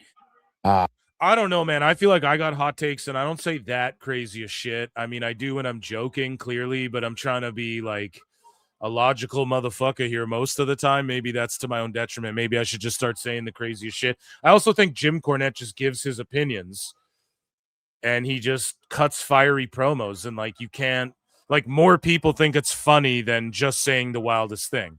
Anyways, not to defend corny, but I'll be critical of him if it calls for it. But that's how he makes his money on his podcast. George the Animal Steel has Down syndrome. So yeah, but he's all Shockwave is the goat. He's an idiot. Fucking Joe. They're both idiots. Shockwave's the GOAT AEW show. But if I had to pick one, it'd be Cornette. I think he meant Shockmaster, but if I had to pick, they're both idiots. But if I had to pick one, it would be Cornette. Down syndrome. So yeah, but he's all Shockwave is the goat. He's an idiot. Fucking Joe. They're both idiots. But if I had to pick one, it'd be Cornette. Who said? Yeah, people are trying to get into that WWE. Everybody wants the WWE views, or just the pro wrestling shit is taken off again. So Vince Russo, bro, responded with, let's take a look at my tremendous writing acumen. Bro, I swear to God, Seth freaking Rollins, bro, is a freaking mark wrestler, bro. So Seth Rollins hates me, and according to him, I'm a hanger-oner. So this is why I love being an analyst, bro. Let me tell you, I get to really analyze people's comments, bro. So Seth Rollins hates a guy that he actually never even met or even had a conversation with, bro. I booked JCW, bro. In other words, he's never had any contact with me in any way, shape, or form, bro. Let me tell you, that equates to Seth Rollins does not know me, bro. So then why the hate? I'm assuming that it must have to do with my analysis of Seth Rollins over the years. Bro, let me tell, well, there is no question that Seth is a great athlete. It's like I have always questioned Seth being a great worker, bro. Why? Simply because I have witnessed dozens of Seth's matches over the years where he fails to sell. Bro, in my book, being a great worker, being a great wrestler, bro, means you know how to sell. From there, I question why. When Seth turned heel, did he still go out there and literally conduct the fans as they sang along to his song? Bro, Is that what a heel would do? I invented Stone Cold Steve Austin, bro. Then there, let me, bro.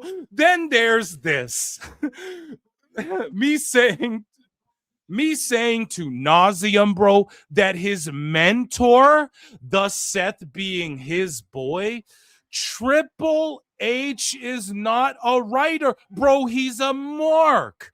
Guess what? I'm not even going to argue that point. SmackDown just did under 1 million viewers for the third time, bro. That's proof enough.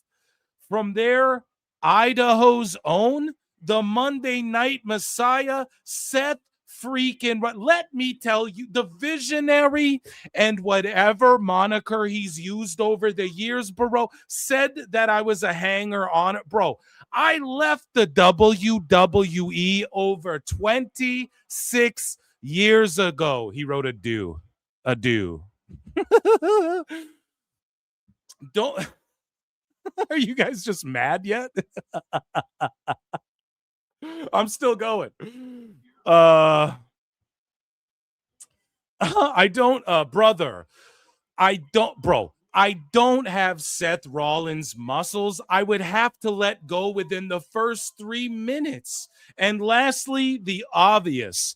Nobody likes it. Bro, let me tell you what the boys are saying in the locker room and around the barricade where I have been twice, bro. Yup, that must explain why I keep getting hired over and over again at 65 years old. Like, bro, let me Seth freaking, if you want to learn anything about being a character, storylines, and exactly and what exactly a heel is, and yes, even selling, you can tune into JCW Lunacy every Thursday night on YouTube. Maybe you can have a sleepover with Triple H. Wouldn't hurt him to learn a thing or two either. And while I thank both you and Mr. Moore for putting me over by mentioning me on his show, please, and I beg you, I beg you, bro, freaking respond to this tweet. RussoBrand.com could use the clicks. Good day and Merry Christmas, bro. So that was Vince Russo's response, right?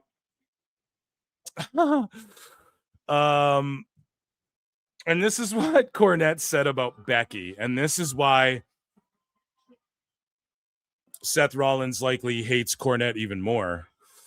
But yet Vince Russo's more triggered by it, oddly enough. So Contra402 tweeted out, Jim Cornette was talking crazy about Rollins' wife a few years back, and for some reason Seth is the problem here. So this is what Cornette said about Becky. For anyone wanting context, but sure, since it's Seth Rollins saying it, everyone sides with that raging bum. If you let a man talk like this about your wife and don't start hating that person, it tells me everything I need to know. And so Jim Cornette, in his latest podcast, Cornette did not hold back over Becky's pregnancy. I'm not surprised. So Jim Cornette says, fuck me. So Jim Cornette says, you can't always be on top of the wrestling business in a $1 million a year spot or more. Oh, I remember this. In a $1 million a year spot or more. But you can have a fucking baby. What is she? Can she be 30? Lynch is 33. Well, still, she's got many more years before the fucking Easy Bake Oven gets shut off. Nah, I disagree with Jim there, dude. 30s, like, you got to start having babies, man. Why wait? You know, she can have all those problems like a descended stomach and stretch marks and hemorrhoids and hormone problems and mood swings and all those other joys of motherhood later when she ain't making $1 million a fucking year. Yeah, I just don't know. Like Seth was making money. I don't know if money's everything to everyone, you know?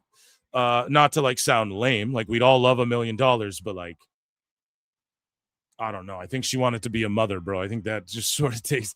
They're fine. They're well off. They were good if she never came back again, you know? She's got plenty of time left. What would you do if your wife came home and said, instead of making $1 million next year, I'm going to basically just be a raging bitch for the next 9 months and then give you more shit to worry about around the house?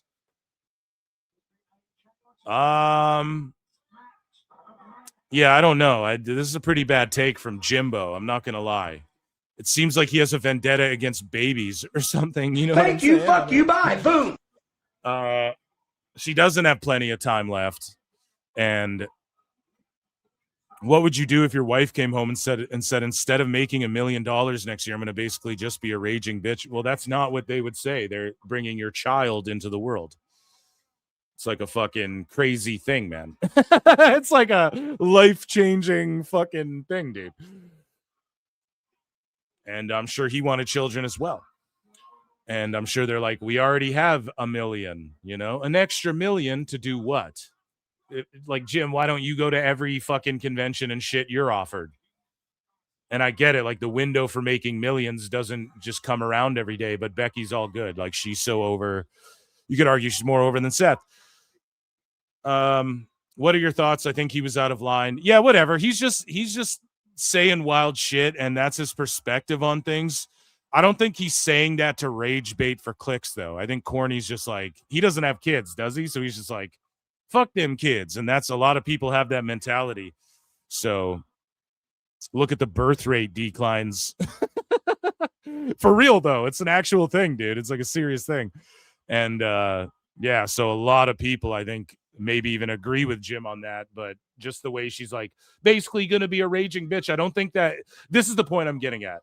Jim, I think it's a bad take, but it's not like it's personally directed. Maybe it is because not all the girls are making $1 million, but like girls were starting to get paid more. So I think any of the girls who were making about $1 million, he would have had the same criticism for if they got pregnant in the midst of that.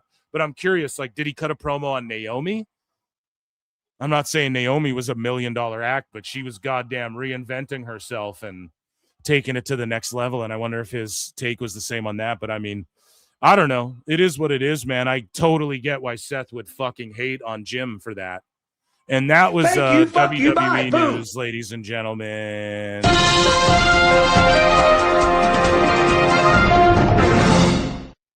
NordVPN.com/ProWrestleTimes. 75% off on 3 years with 3 free months. It's like $250 a month it works out to or some shit. You can cancel anytime, 30-day money back guarantee. NordVPN.com/ProWrestleTimes. There's a link below. Holiday offer from me to you on Filmus. So in this match, we saw Toni Storm take the big swing. We saw, Toni Storm hitting pile drivers on Garcia because he's a little bitch. And, yeah. Chris Walski for 2 says, here's some money for your Vince Russo voice. Bro, let me tell you, why do I keep making money, bro? Dude, thank you. Thank you very much. Acknowledge me. Thank you. And then Mo Moon has been a member for 9 months. Also gets Acknowledge me. Oh, man. About halfway through the Vince thing, I was like, because I had a different screen pulled up. I'm like, I'm going to click, and if I lost viewers, I'm just going to laugh, but I didn't. People flocked in, and I was like, okay, good. I was like, chat probably hates me right now, but I'm going to stick it through and do the whole thing because it's funny. Mixed nuts match minus 10 flutes. What about TNA news? BDE got a t-shirt. Yeah, we're going to do some more news. We got some more news, folks. So I said the Death Riders were going to win, and they didn't. So this is my first L of the night. I thought that this match was on the card to keep the Death Riders looking stronger than they've been as of late. And it's just whack how they play like the team's music, and then they just start playing Toni Storm's music. Unless like Luther's coming out or some shit. Oh yeah, Mina comes out. Then they kiss.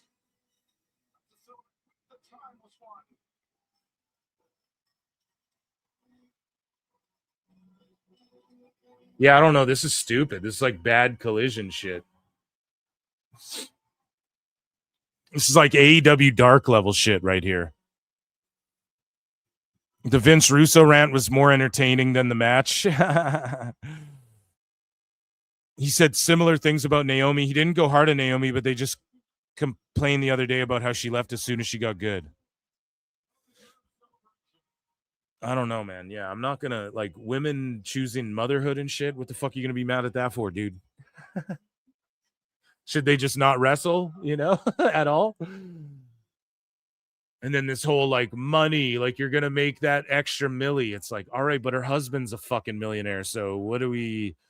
They want to have kids, I don't get it. All good. So Mercedes is all triggered, running off.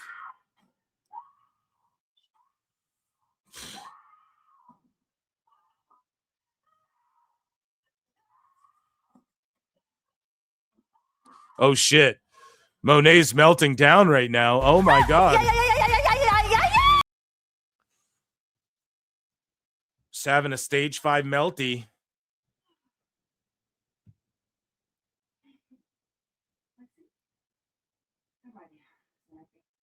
Mercedes, another tough loss tonight. The end of 2025 has not exactly been good to you. Which is why 2025 hasn't been good to me. Hasn't been a good to Mia? Ultimo Monea rules. Did she just say Ultimo Monet rules? Bro, she listens to PWT. Sometimes in life, you gotta be a hoe. I'm telling you. Hasn't been good of all time.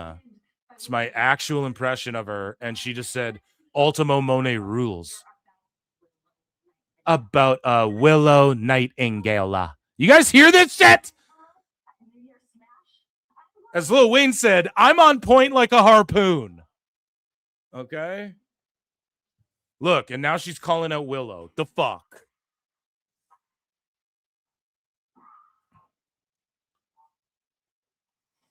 That's crazy, buddy. Sometimes in I life, control you gotta be a hoe. AEW, bro. I'm telling you. No, if I did, it would actually be good.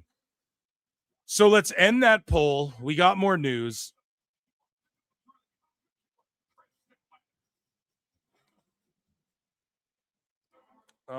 We'll put a new poll in there. That's what she said. Oh, go.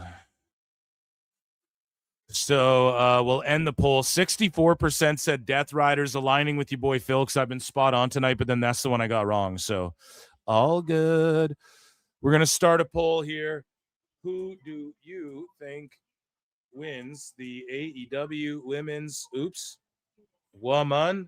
Women's Championship match?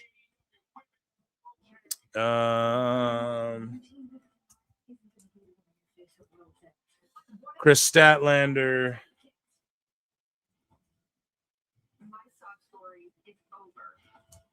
Jamie Hayter. I'm pretty sure that's how you spell it, bud. Okay. Guys, run the likes up to 100. We're almost there. Thank you very much.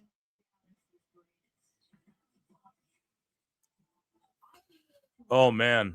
Amazing. So, ladies and gentlemen, let's head over here. Check out my other YouTube channel, Phil Marks Out, where I talk about movies. I'm going to review the last 3 episodes of Stranger Things over there. And it is time for some miscellaneous news.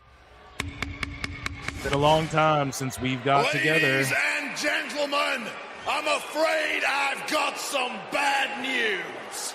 So the final numbers are in. WrestleTix estimated that Eric Bischoff's wrestling promotion, Real American Freestyle, distributed 3,342 tickets last night for RAF4, beating the last 2 times AEW was held at the same arena by 2% and 8% respectively. Shout out Switchblade for doing the math. Listen, RAF, Dave Meltzer said, well, Eric Bischoff and Conan have an opportunity to prove Tony Khan wrong, and they both have. They both beat Tony Khan's shit. So Dave can go fuck himself. And again, another win for the good guys here at PWT. Speaking of the good guys here in indie action, Andrade El Idolo has returned to New Japan and will be teaming up with United Empire at Wrestle Kingdom. La Sombra is back.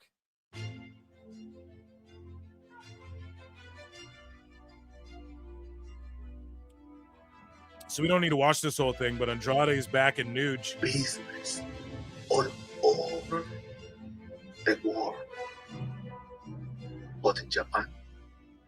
So yeah, we'll see him back in AEW in no time. I'm sure of that. Speaking of New Japan, Hiroshi Tanahashi's final ever entrance at Korakuen Hall today. Before his match with Koze Fujita, Tanahashi came out to fans holding those A signs. Next stop, Wrestle Kingdom 20 against Katsushika Okada. Let's take a look here.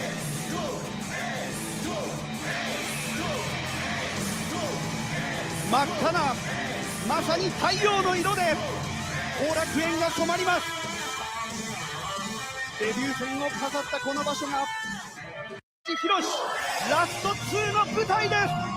プロレスファンが俺たちのエースを迎え、このファンからのメッセージに Damn, he's walking rough, dude. He is walking rough. He looks a little better, more spry than he did in his last AEW appearance. Or like even just getting up the rope or the steps to the ring.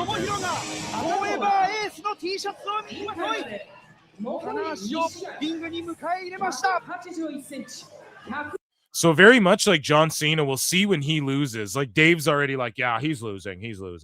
And no one will melt down or keep the same energy about like, oh, the time-honored Tanahashi's ending of his career wasn't good, even though he called his shot, had a 1-year retirement tour, and then fucking is losing. You know, none of those sickos will keep the same energy about Tanahashi. I guarantee it. So speaking of New Japan, David Finlay's contract is up in the near future. He's expected to explore his options in America as there's interest there. Tone's going to try and scoop up Finlay. I think Finlay would be awesome in WWE. And I think they would be foolish not to try and scoop him up, man. So speaking of guys you want to scoop up, man, Bear Bronson. He just won a triple threat match against Fancy, Ryan Clancy, and Marcus Mathers, who's WWE ID'd. And he won this title, this Wrestling Open Rhode Island world title. He's getting a shot at Kazarian. Again, man, I don't know. I'm just good at picking him, I think. Speaking of being good at picking him, Netflix reveals that Jake Paul versus Joshua drew 33 million live viewers worldwide. For comparison, Canelo Crawford did 41 million. Wow. And then Paul versus Tyson pulled 108 million. So it's what I've been saying, and I'm sorry whoever this offends, but Jake Paul is slipping. He's not the fucking A side of these fights. Okay? He's not the A side of these fucking fights. If he fought Canelo or Crawford, it would do higher numbers. Mike Tyson did 108 million. Even Joshua, like that's the problem. It's not like people like, yeah, he's one of the best heavyweight boxers, but boxing should be a fucking ashamed of itself, honestly. The most hype fights are Jake Paul fights. It's just stupid. It's fucking dumb. And 33 million, like that's still insane. Like I'm not shitting on that at all. But there's a reason why Netflix wasn't crashing this time. You know what I mean? And the fight was whatever. It's just like Jake Paul went out there, made a mockery of fucking boxing. And people are like, respect for him going out there. And it's like, yes, but if you gave anybody that much money, they both cleared, I think, like 90 million for this fight. And I'm not joking. Fact check me on that. They both cleared like 90 million. And Joshua, I think I read he has to pay like 60 million in fucking taxes in the UK for being a UK resident and fighting in the States, there's something about that where he has to pay like $60 million in taxes or some shit. Think about that. 2/3 of his fucking cut, you know? It's crazy, bro. It's a fucking wild thing. And I'm not joking. Google that, guys. I think Jake and Joshua both made like 90 million. So if you gave I'll fight Joshua for 90 million. I'll fight Jake Paul and Joshua at the same time for $90 million, dude. Are you fucking kidding me? So I'll get fucking starched by Joshua for 90 million. So it's like, is he really that courageous? I just don't know about that. I just really don't know if that's like a courageous thing or whatever, like people are saying, right? And the initial plan was for him to fight someone with the same height and reach differential between him and Joshua, but he would have been on the bigger end. He was going to fight Tank Davis, and that never happened. So it's like, how courageous is it really? He was just backed into a corner and was like, fuck, I got to deliver on this Netflix. He has a deal with Netflix. But the numbers are dwindling if we're just being objective here. And Jake Paul, like when he fights, he's just booked himself into a bad position other than like the money. But it's like, again, is everything just the money? Sure, yes. Okay, to take care of yourself and your family. Sure, I understand that. But Jake's just like a kid posting pictures with money on a private plane with guns. He's not doing anything. Like, I'll say this, he's featured more women's boxers. Like, he's really shone light on women's boxers and making sure people get paid, and that's a good thing, like what they deserve. But boxing's always paid their fighters compared to UFC. So he stands on this thing of like, UFC doesn't pay their fighters, but like, I get it. You're getting some women fighters paid more. That's like a really good thing. But otherwise, it's just, he just booked himself to where if he fights a real boxer, no one cares. If he fights anyone at his level who's real, no one cares. He has to do circus freak show fights, and I'm fine with it. It reminds me of like old school Pride FC and shit like that, I guess, in a way. Just like a New Year's card with a freak show fight. I'm fucking down.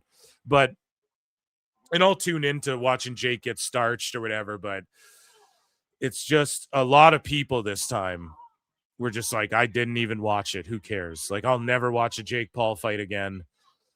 And boxing should be embarrassed. That's all I'll say about that. And then Usyk's like, I want to fight, who did he say? Wilder next. Why? Did he just not fight Wilder? Is that why? Well, Wilder has KO power. Yeah, but you're going to destroy him, bro. I'm going to look up Usyk's fucking record here. It's like, yeah, you're going to cook Wilder, though, bro. Like, all he's got is the power against you.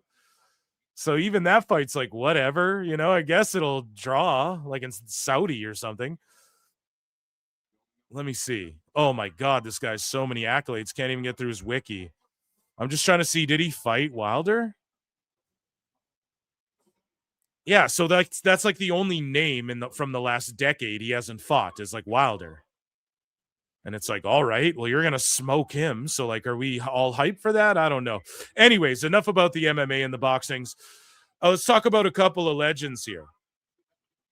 Or a few legends. We have some here, in the MMA boxing shit, we got a Tihana bomb.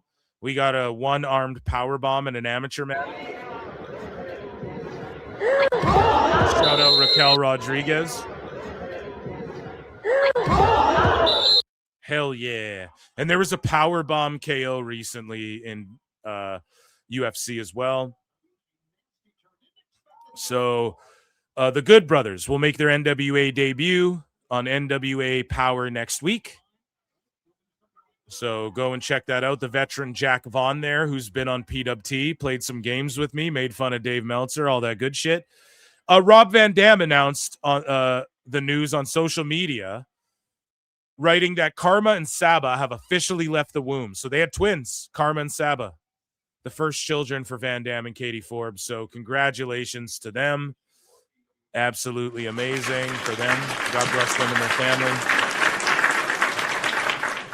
A Christmas miracle. Speaking of Christmas miracles, Saraya Page at IWR, Insane Wrestling Revolution, just stealing ECW's design and shit.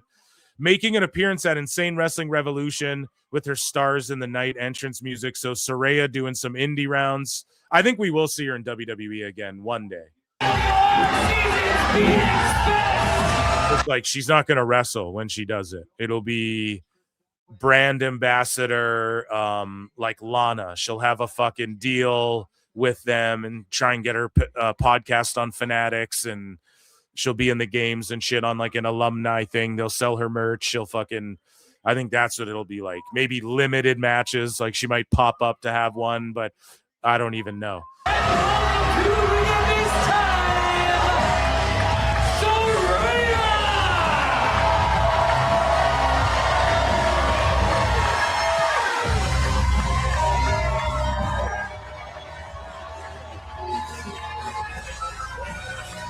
But her getting released early, Tony had to pay her the rest of her money. And she still has a little more to give, but on these indies, she can just make appearances and shit, you know? And then when she's ready, because she will get inducted in the Hall of Fame. And I'm not saying it's going to happen this year, but like, or the next year even, but she deserves a Hall of Fame induction just based off like, she won the NXT title, went up, won the women's title on Raw, debut match, like all that sort of kayfabe shit makes her WWE Hall of Fame worthy.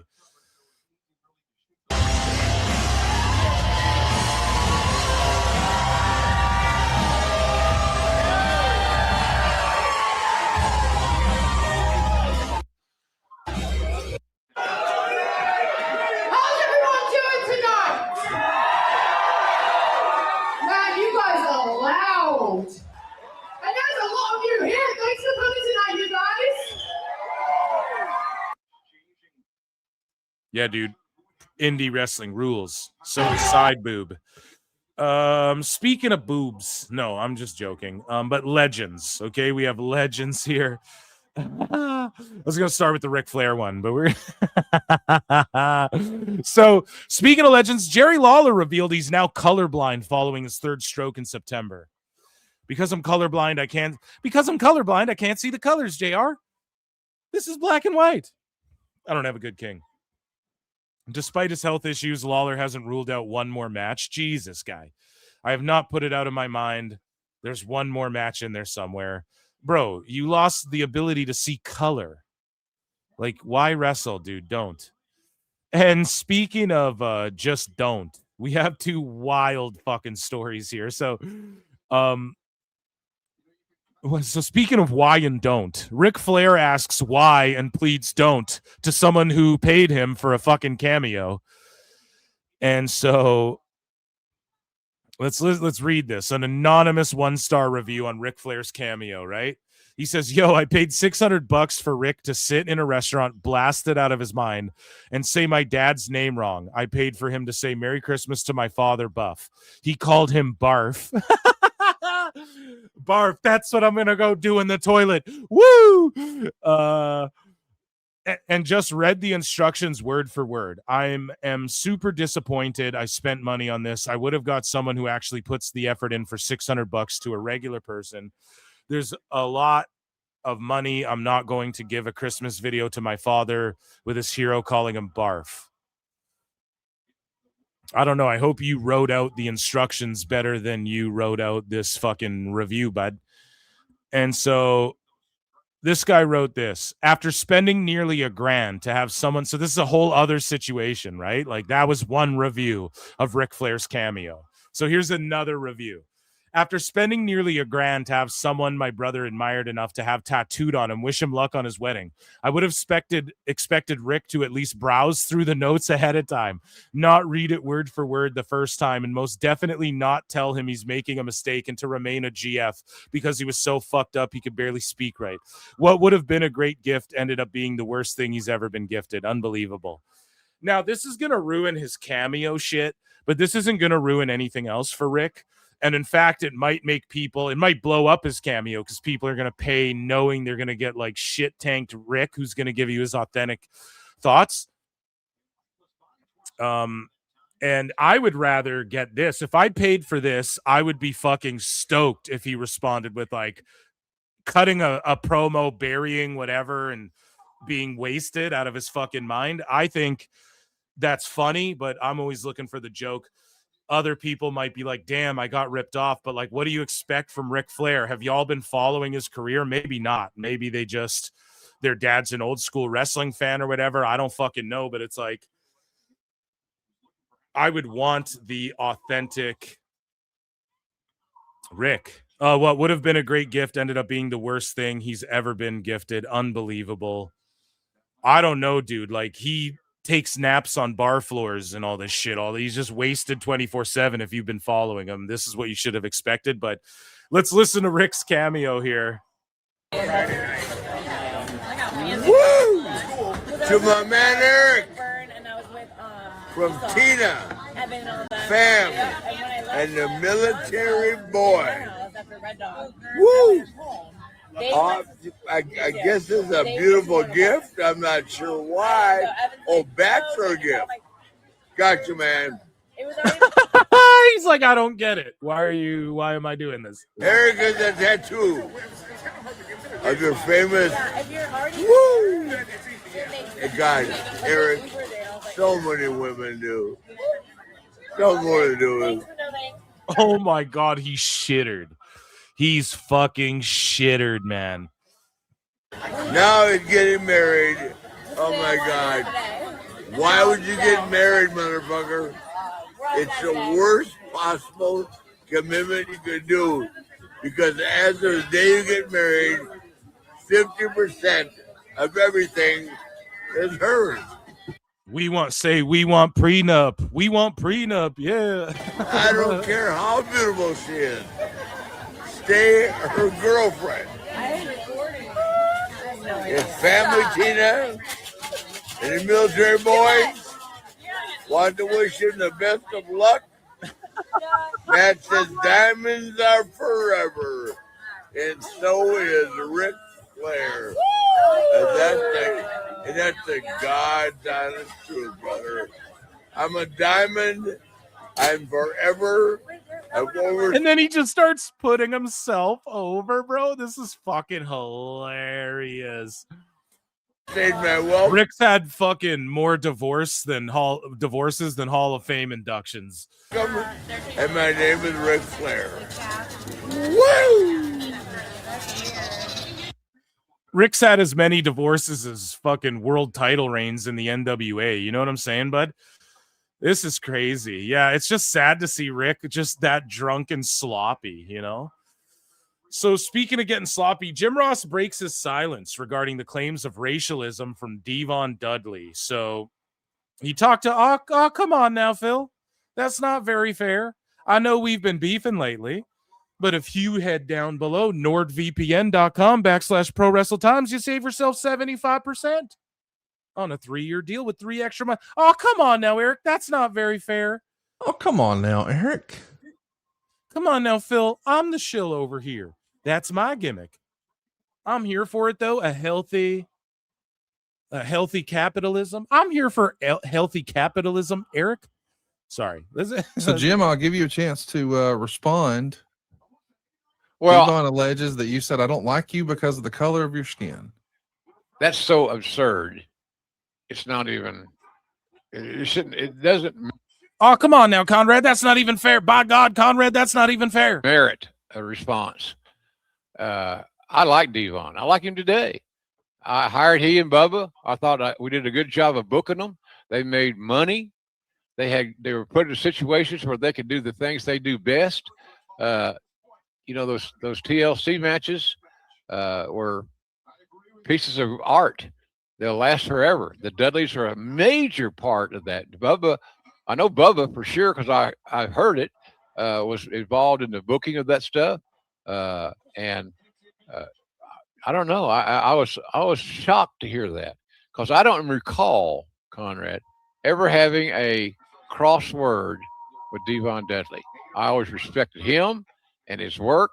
I love the Dudley tag team. So it took me totally off guard. I never said that to Devon Dudley, and why he would conjure up that, I guess, to get attention. Maybe I thought, well, maybe he's not as happy with his post-wrestling life as Bubba is, because Bubba's made a tremendous success of himself as a broadcaster and still works. So I never said that, and I wish it had not Some people, I'm sure, are going to still believe it, and that's their prerogative. But I'm not angry at Devon. I'm curious and don't understand why he went there. Just don't get it. Well, why don't you guys have each other on each other's podcasts and then hash it out and figure out what happened there? You know, that's all you need to do, I guess. You both have pods. Ladies and germs, that was miscellaneous news. Ladies and gentlemen, I'm afraid I've got some bad news. Timing has been impeccable tonight. Everything has been impeccable. We have I got a super chat here. Mo Moon for 2. Phil Marks versus Conrad Blue Chews Thompson. When? In what way? Here's the thing, man. Like, I'm not even a Conrad hater. It's just he just says shit sometimes, but it's like he knows people. Like, he knows them. Like, he like does a podcast with Jarrett, so he's gonna fucking say stupid shit, I guess, to protect his friend. It is what it is. Just he never shits on AEW. It's fine. I don't even care if people shit on AEW. It's just some of the shit he says. It's like, no, bro. He's like, oh, if you want kayfabe to be alive, just don't fucking use social media. Don't conduct yourself like a normal human being, like everyone else in the world, and stay away from it and only watch the show. It's like, well, bro, the show's on Netflix. So if I watch Raw on Netflix and then they start promoting Unreal to me, turn it off. I just can't exist. I have to tiptoe around. Like, it's not how the algorithm works. Like, it's just, you know, it is what it is. I don't hate Conrad, but he's the one who started like responding to me, and like and I don't think he's been shitty to me or I've been shitty to him at all. I don't think. I just, you know, he followed me randomly and we're just have gone back and forth a couple of times, and it's all good. It's all good banter. I got nothing but love for Conrad and Eric Bischoff, especially 83 Weeks Rules. Some of these other shows I don't know about. You know what I mean? Some of these other pods he does, I don't know. So we have TNA news, just a little bit of TNA. There's 330 watching. YouTube.com/@ProWrestleClips. Get those fucking likes up to 100 if they're not already. I don't know. I'm going to change the poll in the chat as well. I've gone perfect tonight other than the one match, and we have 2 matches left, right? The C2 semifinal and then the main event. So yeah, this shit'll end at what, like 11 o'clock? That's what I predicted before I came into this thing.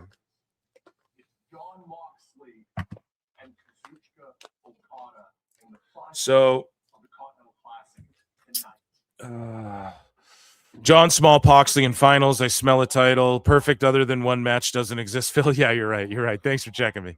Oh, come on now, Phil. Exactly. It's funny because he said that. Oh, come on now, Eric, or whatever. I feel that Conrad is a Meltzer sheep. I don't think that, but he just does know. He knows Dave. That's all it is.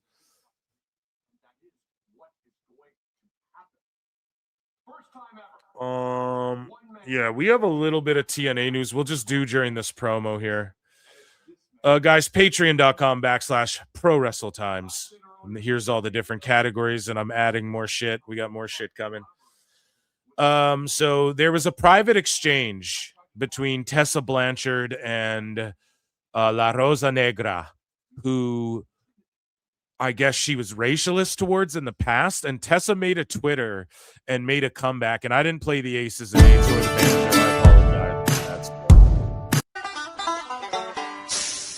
And so I guess, you know, she's like, hey, I righted this wrong in the past, and she even showed screen grabs now, and I guess La Rosa tweeted out a long time ago that like Blanchard made it right and things like that, but people are mad at her for bullying just in general. And she says La Rosa and I are on very good terms and talk every now and then, usually about wrestling. Would love to get her in TNA one day. She attached a screenshot. So it's been long enough. Where's the screenshot? Oh, yeah. So Tessa Blanchard said, I'm not perfect, made plenty of mistakes in my life. Racialism is not one of them, nor has ever been in my heart. An incident from 10 years ago has continuously gotten twisted into something that Race had absolutely nothing to do with because of the social climate. I'm tired of being used as clickbait. Move on. So Nilka Garcia says, no Spanish very well. Nena lo haces muy bonito. So I think she's like apologizing. I don't know, but honestly, so this is what they're saying in their DMs. Honestly, I don't think it's worth rehashing it's in the past and we've both moved forward. At this point, it's really no one else's business. I'm just glad we're in a better place now, and I'd rather focus on that. We remember things differently, and that's okay. However, we both know race had nothing to do with what happened that night. At the end of the day, what matters is where we are now, not what's behind us. I hope you keep succeeding and doing your best. But it's fucked because in this DM or whatever, she's saying, I know we both remember things differently that night. And it's like, so I don't know, man. I wasn't in the room, but like, what'd you say to her, bro? What'd you say to her? If she forgives you, then I guess all's forgiven and we're all good, right? So moving along here, Matt Hardy confirmed to Mike Gilbert 311 that the Hardys have been re-signed for a while with TNA Wrestling. And Tito Ortiz, so this is just funny. So Impact Wrestling, this was like years ago, but it was just funny. Someone posted this. I wanted to bring it up. So Impact Wrestling, August 1 warning. Impact August 1, 2013. Happy August 1 warning anniversary. So this is like a remember post. And then this guy, Mad Collector 101, says, I remember popping so hard when he came out. And then Impact Wrestling responded to him and was like, you were pretty much the only one. Just felting Tito Ortiz for no reason, dude. That's crazy. And let's take a look. TNA Thursday Night Impact on AMC. God, that just sounds beautiful. January 15 at the Curtis Colwell Center, Garland, Texas. Texas B. And again, they're filling up like half the building, which is some AEW shit. I don't know why the fuck they're doing that, but they're going to tarp off the non-hard cam side and pull in AEW. Maybe for the debut show, that's a good move, but just stick to your guns. Don't start doing this shit. But also, the tickets distributed are 1,474 as of now. They're set up for 3,000. So hopefully they at least hit the 3,000, right? At least, hopefully they hit that in the next, They got 2 weeks to do it from now. So I'm rooting for them, but either way, 1,400, that beats most Dynamites lately. So, challenger brand, dude. I don't give a fuck what nobody's saying. TNA versus AEW all the way. Fucking perfect. And that, ladies and germs, is TNA.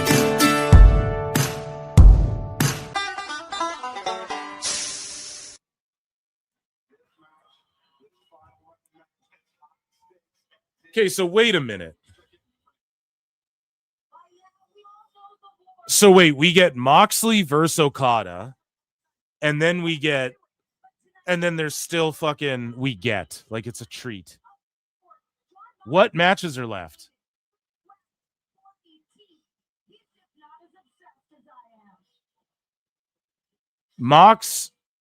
Yeah. So we get the Continental Classic final, then the main event.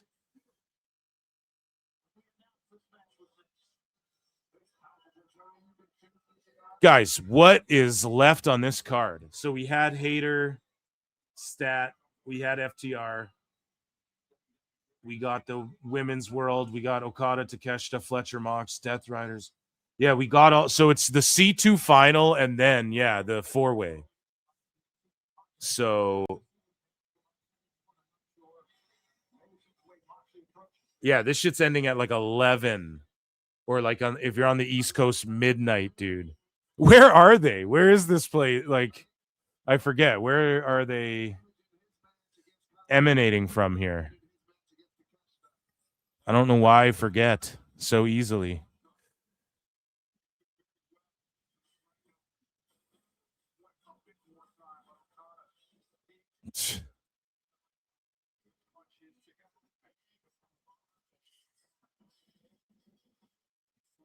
So is this, look at what Will Washington posted.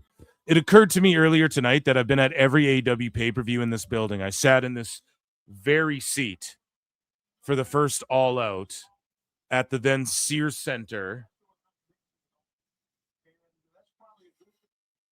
And tonight, what is he saying? Sorry, Center. And tonight we present World's End from a completely sold out Now Arena, and he's sitting in the chair.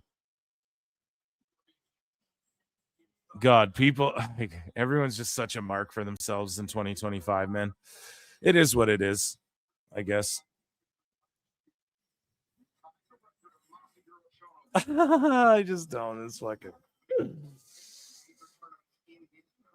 Other dirt sheet guys who are friends with Will see that and they go, "Oh, I could be that. That could be me."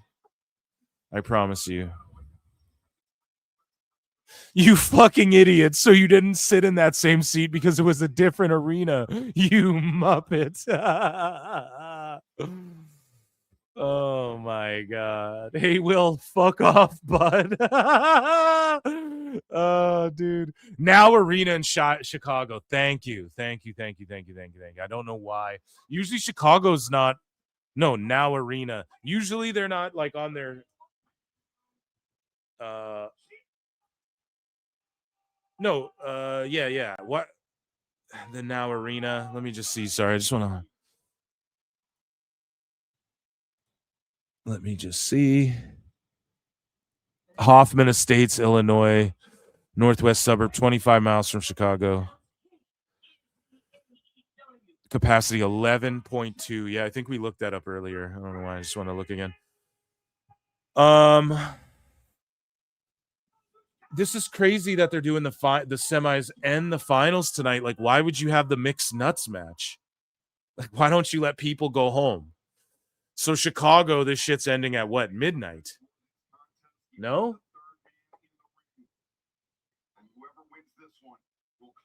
And the crowd's just dead. They're not hype at all, dude.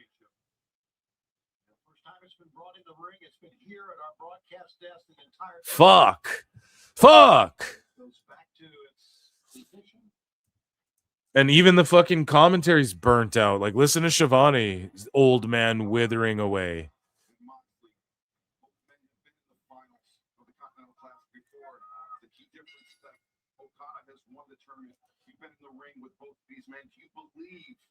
Moxley's assessment of things that he wants it more than. Okay. I'm not entirely sure about that. One thing I do know is that the reason why. Ladies and gentlemen, it is Sicko Saturday, although there's not much in the Sicko segment because I've been enjoying my life and dealing with holiday stuff. Not dealing with, but enjoying like holiday time with family and shit. I don't have time for these redacts, but I do now because it is Sicko Saturday. Ladies and gentlemen, it is time for nobody's favorite segment, and it is called A Very Sicko Christmas. So we only have two, and look at all these fucking. We only have two. So here's JD. What is JD saying here? So look at this. JD gets in an argument because some sicko's like, dude, your fucking car's fake in your video or whatever. Oh my God, everything's glitching out. Show probable spam. It's fucking because these are bots, bro. I have no idea what's going on. So everybody's arguing here. And this guy has a thread on like JD. And so he posted this video. You're a fad head that listens and believes from JD from NY, and you call me uneducated. Please, super chats are open. And then YouTubers who begin their shows pretending to drive in a fake Mustang. Then go on to bitch about other people's creative decisions. Please take your hat off. You're not fooling anyone. YouTubers who begin. People are mad at JD because he's like the cream of the crop doing it, like as far as he gets the most viewers. So it's like you're so mad at him, but why? Who else is having them drive in a little fake car? You know what I mean? Like he's just, I don't know. Is it the most brilliant creative decision? I don't know. Is his show tanking or is he the #1 wrestling pod, right? So is AEW the #1 or is it fucking tanking and people are trying to point out what's wrong with it? Right? Like it's hard to, you can criticize JD as a person all you want, or like, I don't like him or whatever, but I don't know, dude. His show is like, Can we just all agree it's the biggest one next to like Cornette, I guess, or like maybe their numbers are interchangeable. Maybe Cornette doesn't do live shows, so JD's bigger in like a different way as well. They're both the biggest, and like he's like a pundit. Jim Cornette is like a guy who fucking was in the biz and did it. You know what I'm saying? So it's like two different categories even, but under the same wrestling umbrella, if you want to look at it that way. But I don't know why that makes people mad. Just let it fucking be. The good shit is going to be the good shit, you know? People like his shit, whether if you don't like it, good for you. I don't sit there and watch JD every fucking week or every day or whatever. I don't even know when he streams. I'm over here now. I'm doing my own thing, bro. But at the same time, I'm not going to cope and see that he gets more viewers than PWT. Like, the motherfucker's been doing it, and he gets the most viewers. Like, what do you – I don't know. I don't know, dude. And so people are mad at that, but they're like, oh, he drives in this fake Mustang. Now, if the fake Mustang was tanking his viewership, then yes, this would be a hilarious – oh, look at the little man in the little fake car. I get it. That's funny. Haha. But it's like, this is a bad analysis taking the angle of creative, because creatively his show's thriving. It's literally, whereas AEW is not. And then JD responds, fake? So here's this real Stang.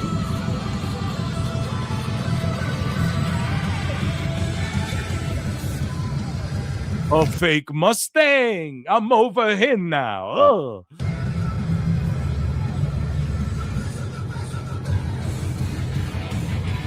I was fucking this broad last night, and she asked, JD, can I get a ride home in your Mustang? And I said, there's cab fare on the counter, hooah. I threw a burger down her throat, then I kicked her out of there.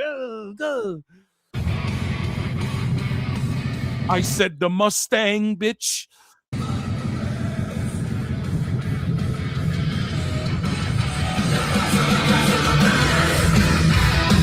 What is this song? You're gonna get me pulled, bro. So then this guy responds and he goes, fake Mustang from your show. This is a creative decision. Yeah, bro. It's I am handsome. It would be like someone that drew like this. It would be like someone that drew like this, saying this was shit.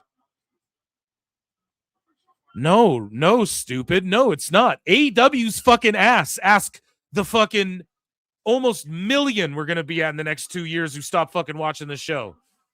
The at least 500,000 to 700,000 people who quit this show entirely over the last 6 years. Ask them, dude. This isn't this brilliant painting, right? JD, if you want to look at his category, he's the top of this category that we all kind of fall in. Guys talking shit on YouTube about pro wrestling. AEW's not the top of their category. Live touring, weekly television, pro wrestling show. So it's like fundamentally your approach to this and criticism of JD is fucking dumb. It's crazy. This is the type of sickos you deal with, man. I don't envy anyone who deals with it. And speaking of dealing with the shit, Deonna Purrazzo admits constant body shaming nearly derailed her AEW career. So again, sickos calling her fat. No, it might be wackos.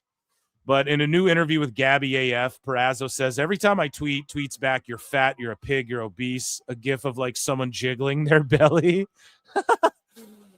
Every tweet, it's nonstop. Yeah, that is fucked. And that's, who do you think that's from? Fat! Who do you think that's from? AEW fans or WWE fans? Probably, right? Like the wackos. It has to be. Like, who's hating on her? Maybe some sickos because she's always putting TNA over. I have seen, like, just randomly, you click on a post, and I've seen her say things like, oh, TNA's the best locker room I've been in. And then some sickos be like, fucking, like, snitch tagging Tony Khan. Do you see what she's saying? Like, legitimately, you see shit like that out there. So I don't know. Is it wackos or sickos? I have no clue who's just like hating on her and calling her fat. Again, there's just like people on Twitter who do that too. I'm sure under Blake Monroe's shit, it's just people saying like the grossest sexual shit and maybe even calling her a pig too and shit. But I don't know. Like, Deonna Purrazzo has got a little thick, man. And I don't know. I've always thought that's been a nice quality of hers personally, but I don't know. Every tweet, it's nonstop. It's hard to see those things over and over and over again and then not have your brain stuck on it. Yeah, no doubt. And also not have your brain then repeat those things to you. And I think that when I first started at AEW, I went through such bad body shaming, and AEW had to turn the comments off of one of my posts. So that has to be Sickos. That's not WWE fans or TNA fans going, "You traitor, you fat pig." Like, what the fuck? That has to just be Sickos, bro. There's no way. Or like bots. And people, like, they didn't care about my match with Red Velvet. They cared about what my body looked like. And for me, it was kind of like, I thought we had a great match. I thought we did some cool stuff. Like, that was the least thing on my mind when I got back through the curtain. I didn't sleep that night because I just kept refreshing. I don't think so. Overall, Deonna Purrazzo going to AEW has been a negative on you and your career. I'm sorry. The fucking people started calling you fat. You're mentally, it did damage to you. It's not as fun and as good of a fucking time as the TNA locker room is and all that shit you're saying in interviews and like how you praise TNA and shit. And then like, I don't know, your bank account's more swole, I guess. Like, what the fuck? This hasn't been a positive on you. I think AEW is just fucking people up, man. Because that's not how I see myself. It's hard to see those things over and over and over. Okay. And that year, I didn't want to be on TV. I didn't want to put gear on. I didn't want to go to work and have people look at me in gear. I didn't want to be on the internet. And then it affected my body of work. My advice is I went to therapy. I have a great partner who lets me vent. I've tried to find balance between being on social media and just tweeting what I have to tweet and getting off of it. Anyone who's listening that needs someone to listen to, hit me up. I'm more than happy to have conversations and be a shoulder to lean on. The more we're vocal about it, the more we're open about it, the more we take their power away. Yeah, and like when you're showing your body off online or just like mostly online, there's like this online culture of whatever the fuck where it's like people seek validation by doing like stupid ass pranks and getting knocked out in Walmarts or fucking being one of these like little Jack Doherty pricks or whatever, or like showing off their bodies and shit. These are way people gain attention online, and typically those routes, and I'm not saying she's like an OF model, but like she's a television star who's like half naked fighting people. Like people are that's gonna be part of the game as well. But I don't think it's a coincidence her going to AEW, it was amplified. I just really don't. I'm honestly going to say it. And I know because I am the inventor of the Sicko segment. And that, ladies and gentlemen, was the Sicko segment. I can't do it. My throat's cooked. Oh, my God. And she looks great, Deonna. Keep doing your goddamn thing. Fuck these sickos. And also just get validation from your husband. You have a husband. Fuck these sickos online. Ignore them.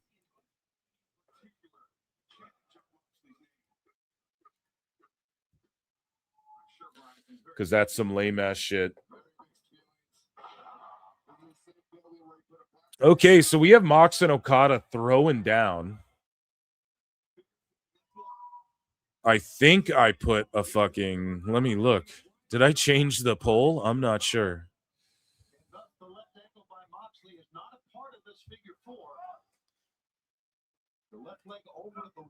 Guys, we're 6 likes away from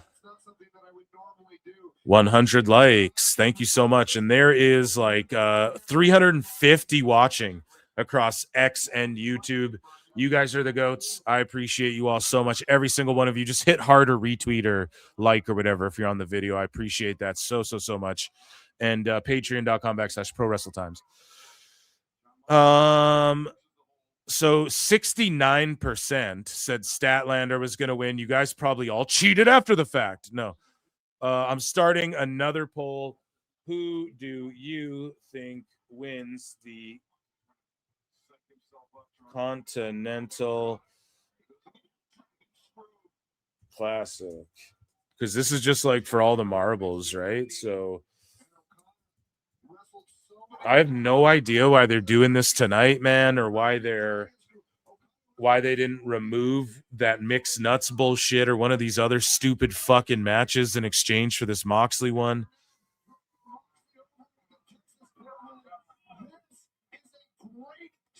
So I started a poll, youtube.com/@ProWrestleClips. Who do you think wins the Continental Classic, Katsuchika Okada or Jon Moxley? 3 more likes, guys. Thank you so much.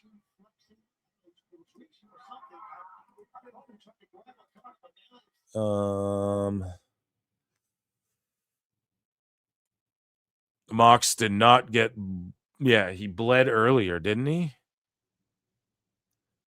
You see AEW at White Castle? Yeah, dude. We covered that earlier.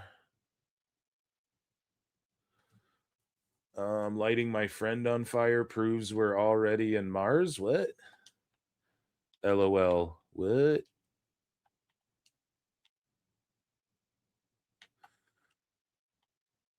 So yeah, I don't know, man. This 4-way, like, I hope it just doesn't go tremendously long. Like, I just feel like that's crazy to do to people on the East Coast all the time.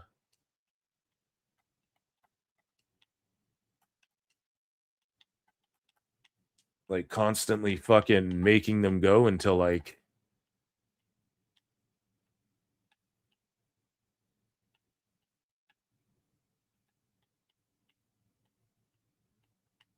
whatever fucking time. Yeah. Who do you guys think is going to win? Vote in the poll. Sorry, I'm just something over here pulled up. We're going to see. I'm going to see what Poised is doing. Be right back. You what? 3 of y'all hit the like. Moxley for the win. I'd wrestle Nia Jax in the sheets, just not in the ring. Jesus Christ.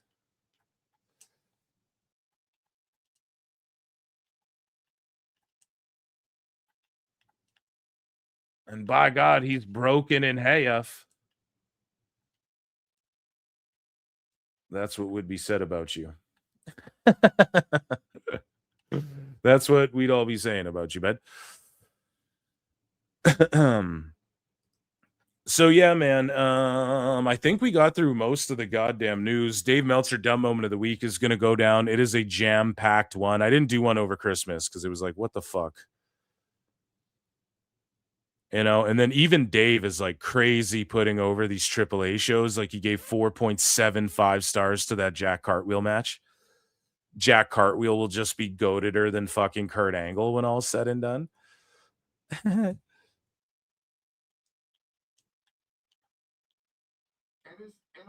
Crowd's just dead, man.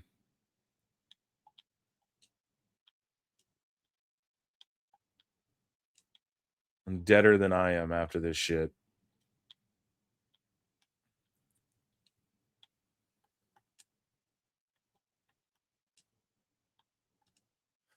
So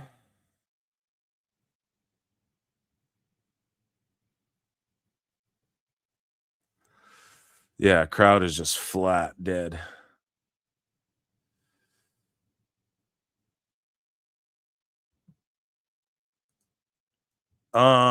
Two more likes. Let's go, guys. We can get the 2 more. Yeah, I can't wait, dude, for Dave Meltzer dumb moment of the week. He just couldn't help himself but have a melty to start the year, like to end the year rather. And I love that so much. Because he's melting down about, if you didn't put CMLL in your top, if you think they're the number 4 promotion, well, I got something to tell you, mister. And it's just like, Dave, fuck off. No one cares. Like, no one gives a shit anymore. What the fuck you got to say?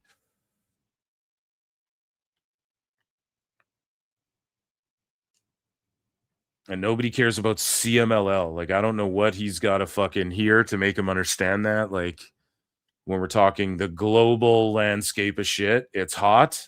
A couple wrestlers are like hot and known there, I guess. Some of these buildings where he's like, they sell out all the time, Brian. They don't look sold out. So I don't know.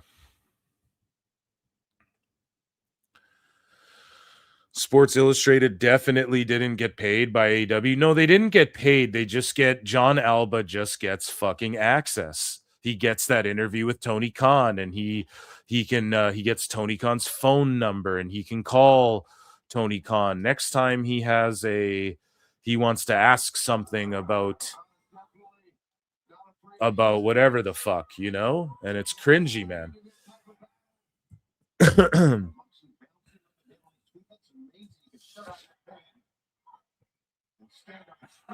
You guys want Jericho for a like or what?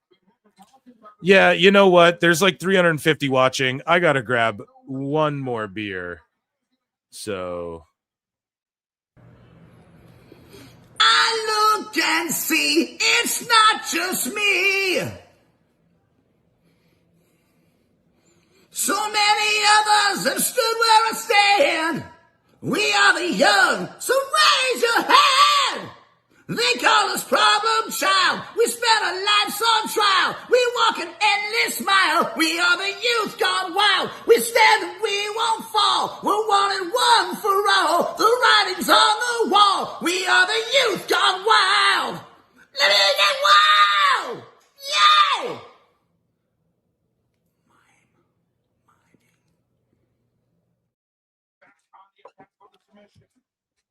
we'll have one more tonight. We hit 100 likes. So that fucking rules. Shout out the PWT universe and the people who turned the show off after the fucking.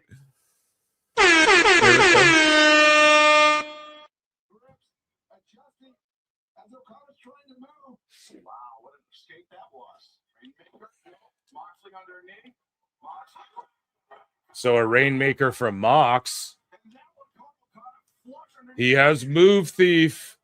He has the Move Thief payback.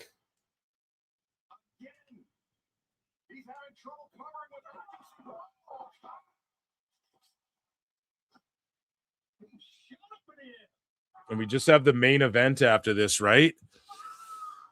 Will Phil still use this if he goes back to WWE? Yeah, you're goddamn right I will. You're goddamn right I will. The PWT universe has got to come together and get Jericho, a cameo from Jericho.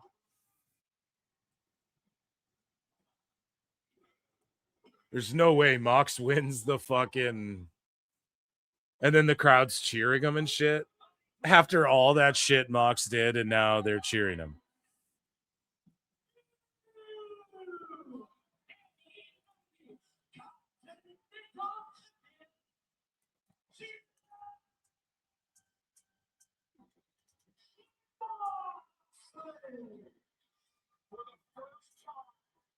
Yeah, let's reward Mox and fucking yeah,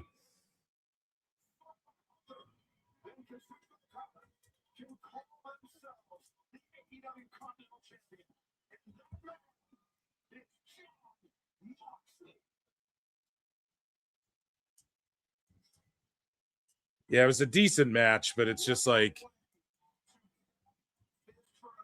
what the fuck? So he's the Continental or the Unified Champion? And then does that mean that Okada's no longer a Unified Champ?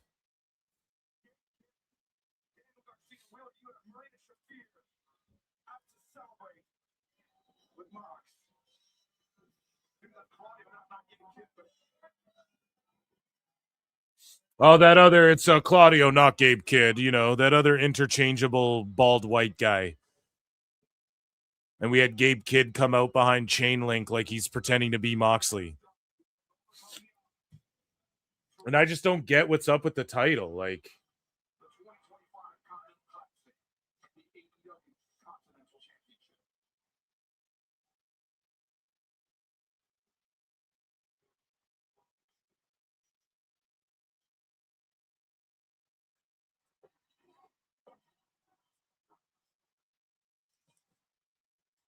so he's the Continental. So then that means that Okada's just the international champion.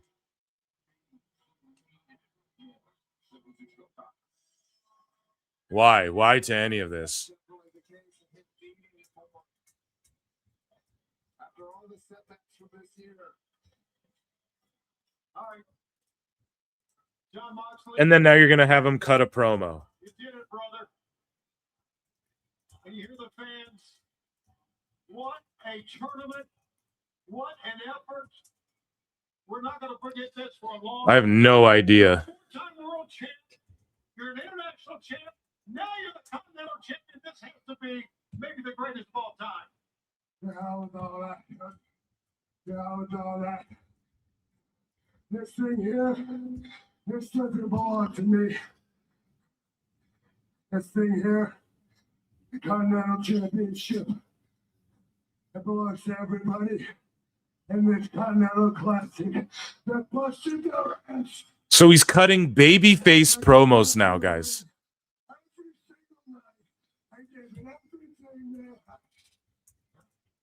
This belongs to the rest of those guys. It belongs to the fans who support professional wrestling, who pay their hard-earned goddamn money. And we owe it to them to give everything. This is cooked, bro. This is so cooked. He fucking drowned people, fucking shanked them in Minecraft, fucking cheated, stole the belt, took it hostage, beat everyone. I'm not saying he can't turn babyface, but like, what the fuck? He's cutting the rah-rah. This is for the people. This is for everyone in the back. And then he's standing there with the fucking heels of the company that everyone hates.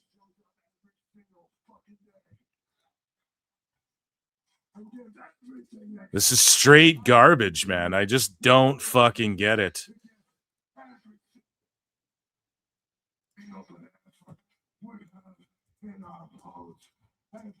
He's fucking cutting a worse promo than Ultimate Warrior.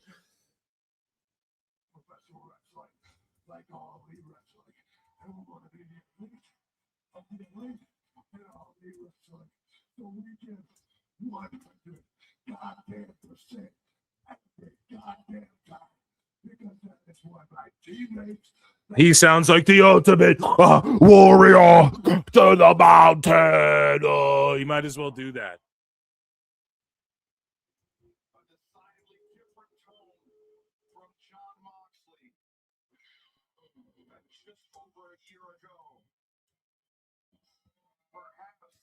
He's in the ring with the most hated faction in AEW, cutting an Ultimate Warrior level babyface promo. What the fuck? Oh my God.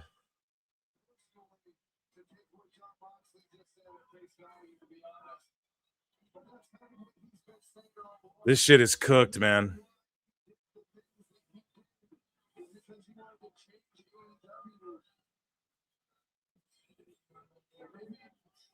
Competed in the Continental Classic this year. We saw what he wanted to see.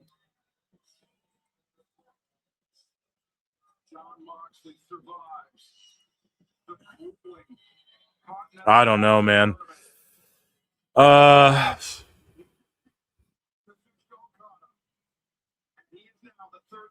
God damn. Well, it is what it is. I guess he's the rah-rah for the people, QB1, Cody Rhodes style babyface, I guess now, just because.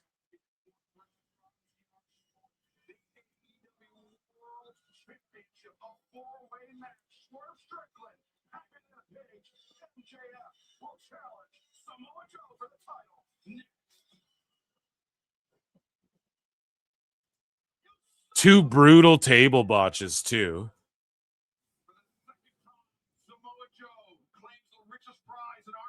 Like, look at this shit. If you guys are watching at home, you can see Dax just like fucking boom, or Cash, pardon me. Like, he didn't even break the table. He just flew into it neck first, and then fucking Austin Gunn fell through the table.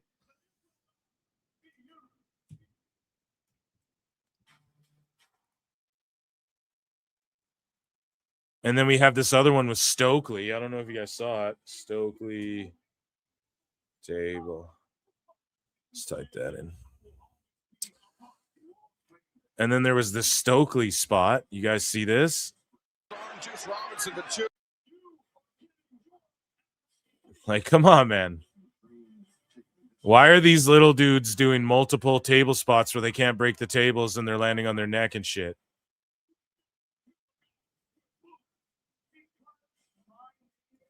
And it's like Stokely was pushed into a table that didn't break. Bro, he didn't even land on it fully. He went flying way too far back. Like, fuck is going on?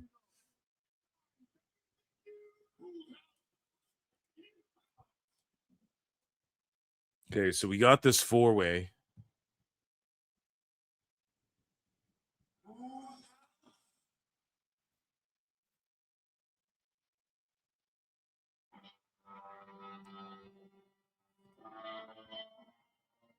So Swerve's going to do a Green Lantern knockoff now.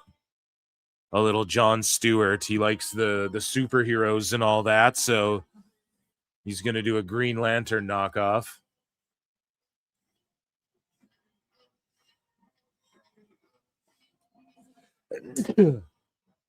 Swerve's new theme sucks, by the way. Not even trying to be a hater, but it's just the truth.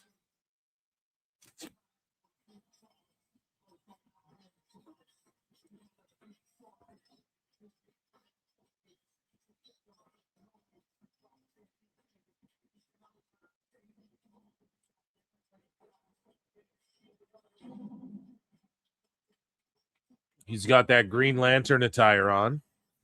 I'm excited for the Green Lantern show.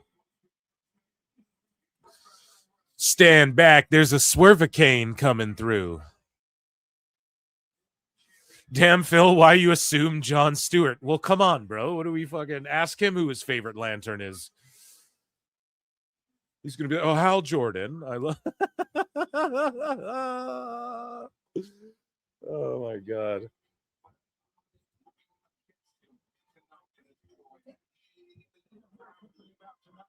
You know, I'm a big Guy Gardner fan. I love Kyle Rayner. Like, what do you think his answer is going to be if you ask him who his fucking favorite Green Lantern is, dude?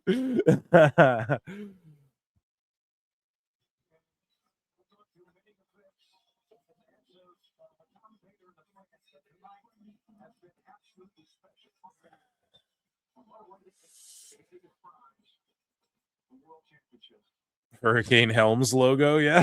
TK thinks it's funny.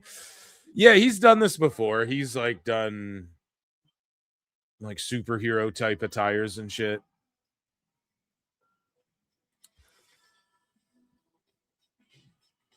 I just think branding goes a long way, and like even Hangman Page, you see the horses gallop, the theme hits, you know, Swerve's just like, I got a new theme and I'm gonna have new gear with a new Tron every fucking time.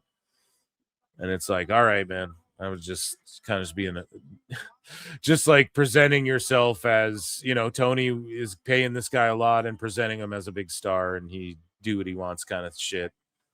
But I just don't know if it helps him. Like even Hangman has the branding down, like for sure. You can make fun of him for the pink butterfly, whatever the fucks, but it's got a cool theme, you know. The fucking you see the yellow with the horses galloping, you're like, oh, it's Hangman. You know his logo and shit, you know. Swerve's like always changing it up. Cassidy was doing that too. He's changing it up every time. It's like, what the fuck, man?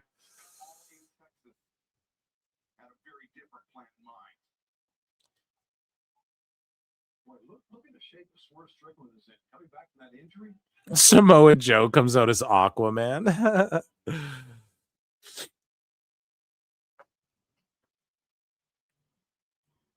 So who's coming out next? MJF? MJF's got a good theme, but if he got a new one, I wouldn't be mad. Or who's this? Joe? With all the flame? Just stealing Joe's gimmick? But MJF, if he got a new theme, like, because his music is just like YouTube. Yeah, this is MJF for sure, with all these girls coming out. His music is just like YouTube. Anyone can use that music, like MJF's theme, unless Tony bought the rights to it. But it's just like generic YouTube music.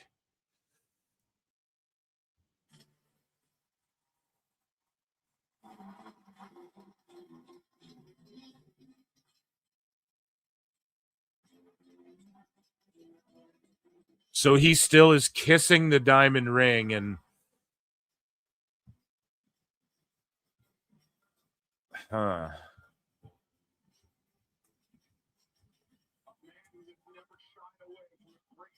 like MJF's still kissing his diamond ring, and like, here's my diamond ring, and then just for no reason, with no explanation, really, he's just not involved in that, and whatever. I don't know, man. Again, the best guy. The best guy is Tony Khan. I don't really get it, man. And yeah, I was gonna say if Joe came out before MJF, I was gonna be like blasphemy, but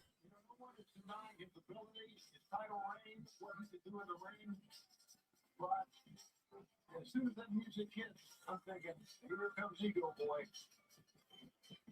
And we're sitting on full display.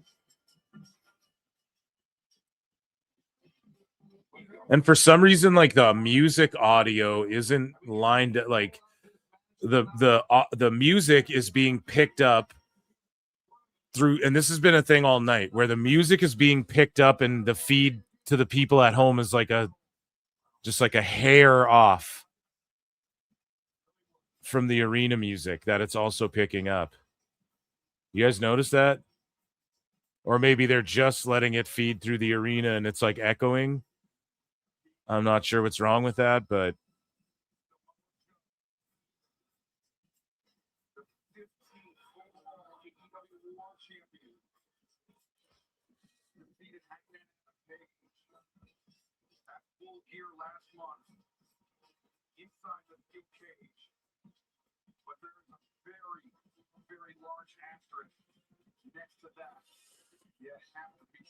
if it weren't for Tony Khan, we wouldn't have Dave's dumb moment. Yeah, we would 100% still.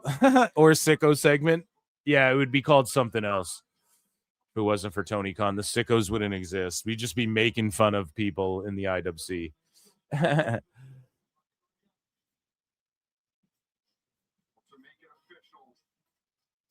Okay, so this is the match I personally was looking forward to throughout the night, but other than Okada Takeshita, but I didn't think they would just bury it with a fucking another Okada match in the night.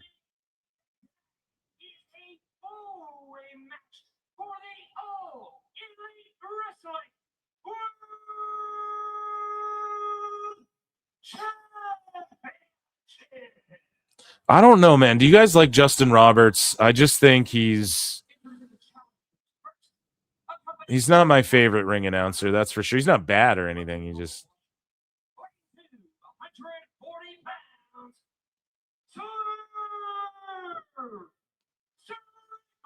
crowd's so dead. I tweeted that out and someone responded, "This crowd's hot as fuck." It's like, no, dude. No, they're not. They're really not.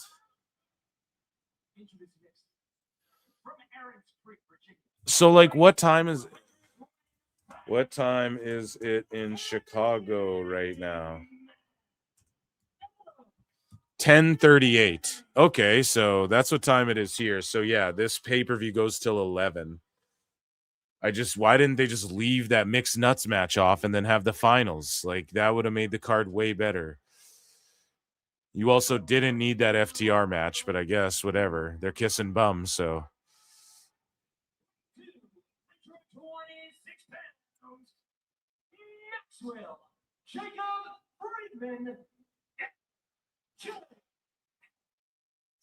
Yeah, Swerve and MJF showed up in shape, baby. I think MJF's got to win this shit. There's no way he doesn't.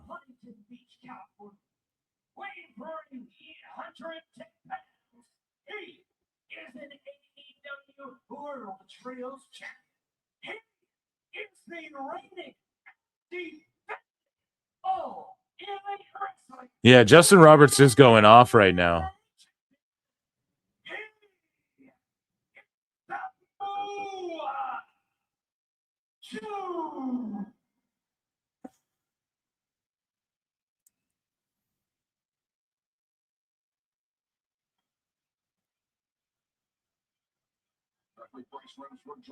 Yeah, I've always said, man, him bulking up, Swerve bulking up. I've always put Swerve over. He blocked me randomly as well. I don't know why. I've never really shit on him too hard. I've probably laughed at like his shockwave shit and yeah, I don't know. But yeah, I've always put him over. He's one of the guys in AEW that he like, you know, you can tell he tries, man. He put on weight. Everyone's like, oh, you should stop fucking, you need to put on weight. He put on weight, you know? He's too small. He bulked up. Fucking quit slapping the thigh. He quit slapping the thigh as much. Like, he's not the worst out there. I just think, like,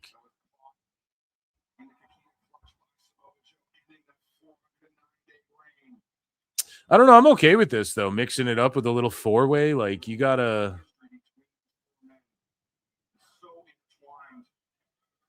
You mentioned Joe defeating MJF. Then was Swerve that dethroned Joe.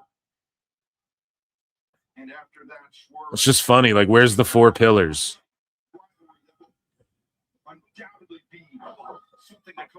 I think you could argue these guys, maybe like minus one of them and put Mox in there, are the four pillars of AEW.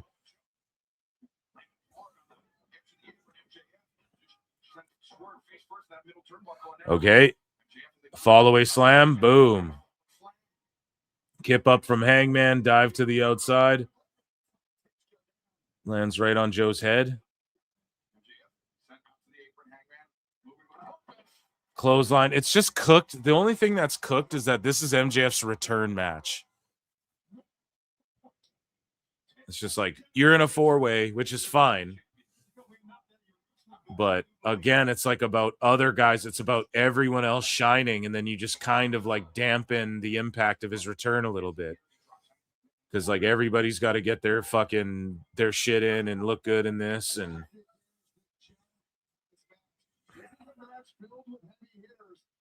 he's the heaviest hitter of them all. Taking off the apron. it's 8:40 in Cali. Dude, you're so lucky. 11:40 p.m. here. 3 of them fell off. Wangman is overrated. Wangman.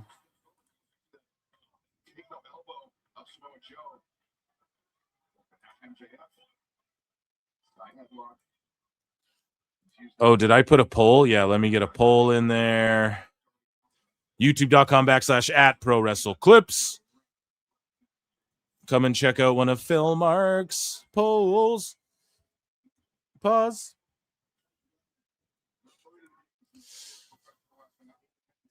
Let me see. So Moxley, 54% said Moxley. Y'all cheated.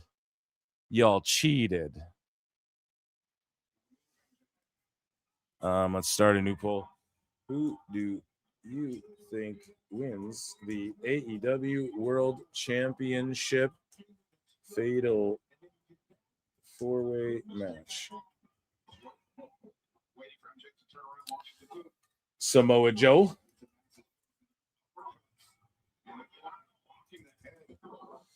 We will go Hangman Page as the former champ.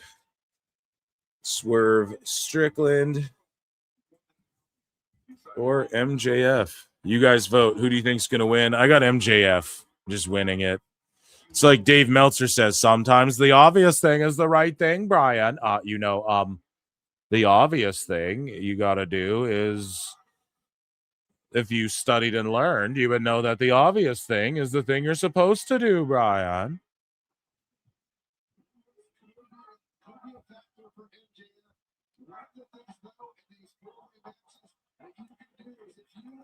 $3:42 p.m. on Sunday in Australia, mate. In Australia, I.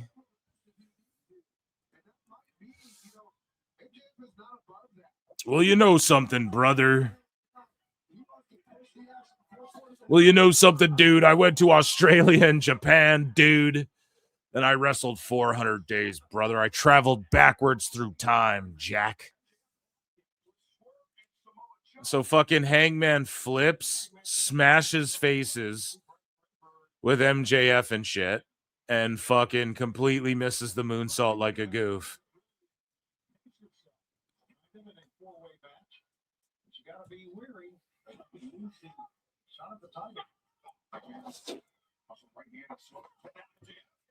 Well, that's the key, Tony. If you choose to take that strategy, you've got to choose a place to rest where you can see what's going on in the ring so that you can break up a pin if you need to. MJF. But I don't expect that from Swerve, and I don't expect that from Hangman. Jeff is looking for the heat seeker. Swerve, fuck him off. It's just like they didn't react to MJF setting up his move because it's just everyone doing moves and shit. Then they barely react to Swerve's like springboard double stomp to the outside because they don't know, like, are we watching Hangman and Joe in the ring? Like, and then it's just people standing there waiting to do spots and shit. It's fucking... So there's a buckshot off the back. Pause. No Diddy party. A buckshot off the back. No Diddy's house.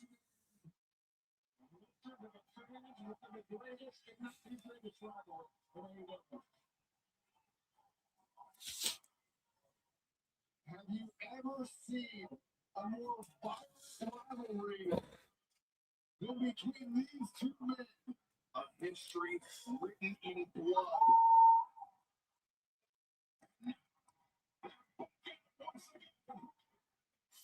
Like, they had the stare down that the fans were supposed to be like, oh, holy shit. And then they didn't give a fuck for Hangman and Swerve. Like, now they're just doing moves, flipping off ropes. It's what you do in AEW. Trade a few punches, then just like move, move, move, move. Like, what is Swerve doing?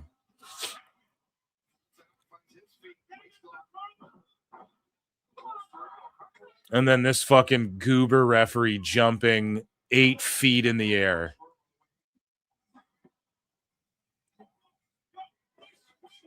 You have Hangman doing shit that fucking Ricochet does, and they wonder why no one gets over in this shit.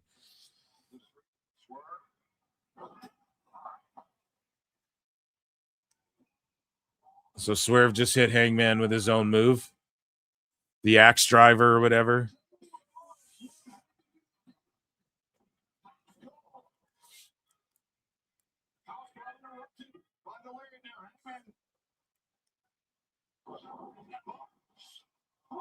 Buckshot lariat.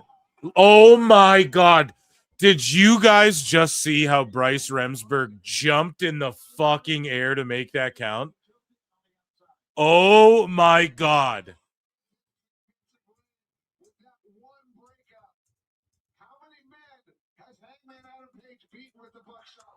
Oh my God. Worse than Aubrey Edwards. We'll never know because intervened, looking was slant off the ropes in the corner of Samoa Joe.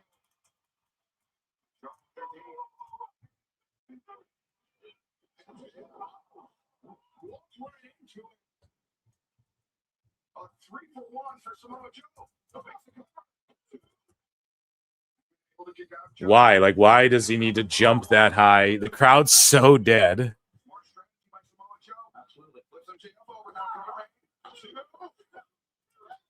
Kicks out. That's pretty good cover by Joe as well. Great cover by Joe. Joe's fundamentals are excellent. Samoa Joe denied on 3 separate occasions there. If I were Joe, I would try to get 2 of these men out of the ring and then put the complete clutch on the other person. Well, he's got 2 out, Brian. Let's see what he does. Swerve Strickland, the man that Damn, man. as the AEW World Champion could now. It's crazy, too, because I say on Twitter, I'm like, dude, the crowd's so dead. And then people are like, what? They're into this and stuff. Like, some people. Most people agree, but it's just like a couple people who are like, oh, they're into this. It's like, what spot? Like, yeah, they're into like a couple of these spots, but they've been just fucking quiet this whole night. They're in Chicago, bro. Or just outside. Like, this is supposed to be the best, greatest wrestling city, people say. And it's just like, they're just sitting there quiet as fuck until the next spot happens. And they're probably all tired by now, too. And they've been this way since the start. Like, I watched the whole fucking pre-show. I was sitting right here. watching it with you guys. You can't fucking tell me otherwise. Bryce Remsburg jumping 34 feet in the fucking air to make a count is the most embarrassing thing in pro wrestling.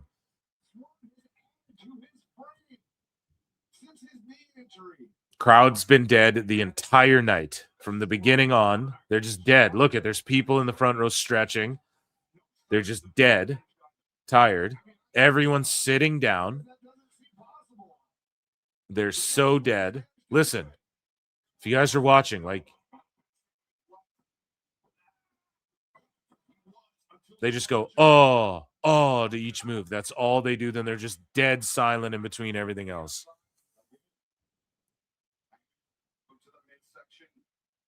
Dead silent. Oh, woo! Dead silent.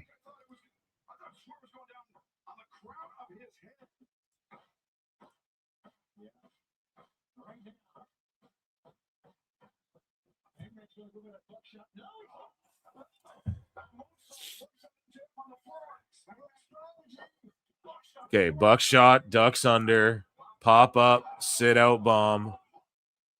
It's going to be a kick out. So they couldn't, and then crowd dead.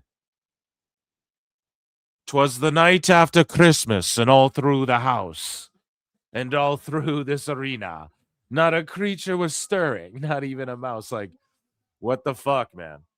They're just dead silent because it doesn't mean shit, because they could have did that spot before when Hangman was buckshotting people and shit. Or like throwing buckshots. They could have just did that between him and Swerve the first encounter they had one-on-one in the ring, man. Fucking stupid. The stupidity.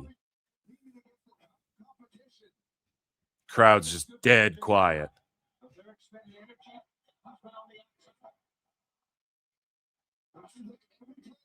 What are they chanting? We want Punk? CM Punk?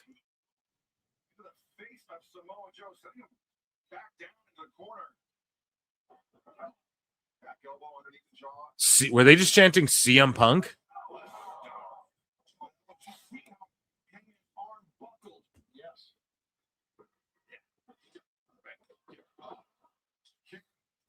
Oh, shit. And now, an Alabama Slam.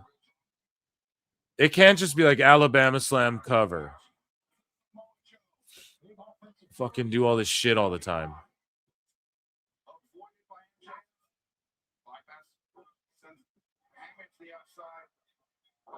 And then he gets thrown off. MJF got thrown off the pile driver again. And it's like, you guys, the crowd, zero reaction for the pile driver either. And look, zero reaction for the Fujiwara.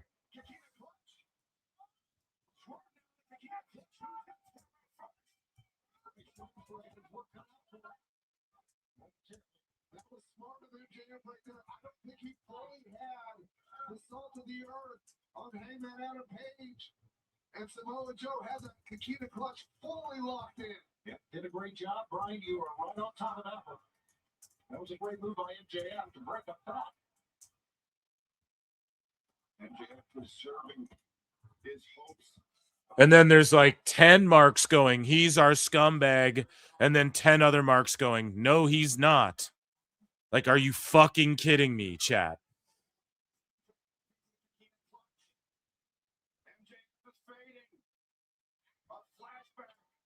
People talk about bad crowds. This is a historically bad crowd. I'm sorry. For Chicago or for the area, for Illinois, this is historically bad.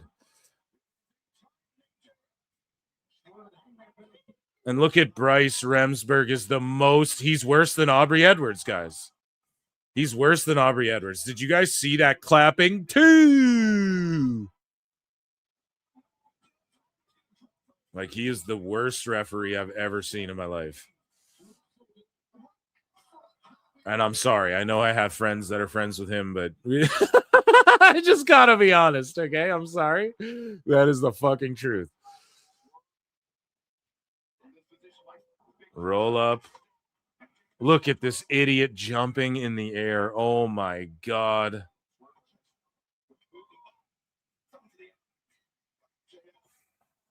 This is literally what fucking Pritchard was talking about earlier in the show. We played Pritchard talking about the referees being goofs. This is it.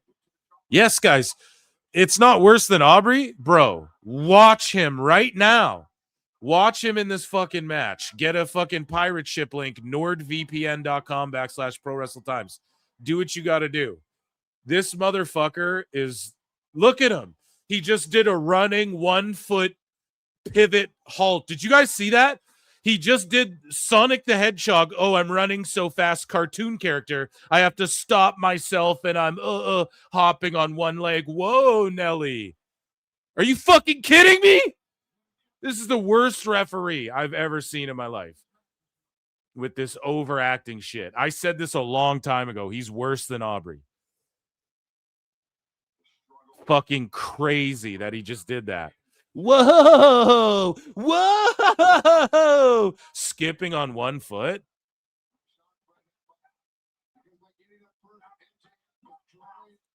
Like you're fucking Sonic the Hedgehog, dude.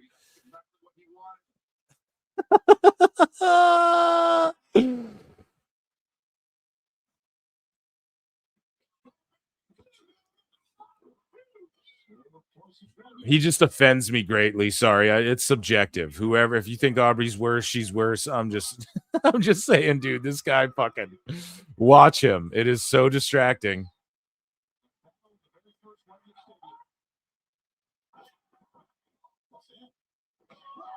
And then look how he jumps up to make the count. If I was in kayfabe, a wrestler, he would have heat with me. And in real life, it'd be like, stop doing that on the counts. You're fucking burying my shit. Like, you're jumping 8 feet in the fucking air. Like, just fucking count it normally. You're making us look stupid. Like, that's what it would be a real life problem if that was me. Okay, the ops are all running out now. Yeah, the skid noise. Screech.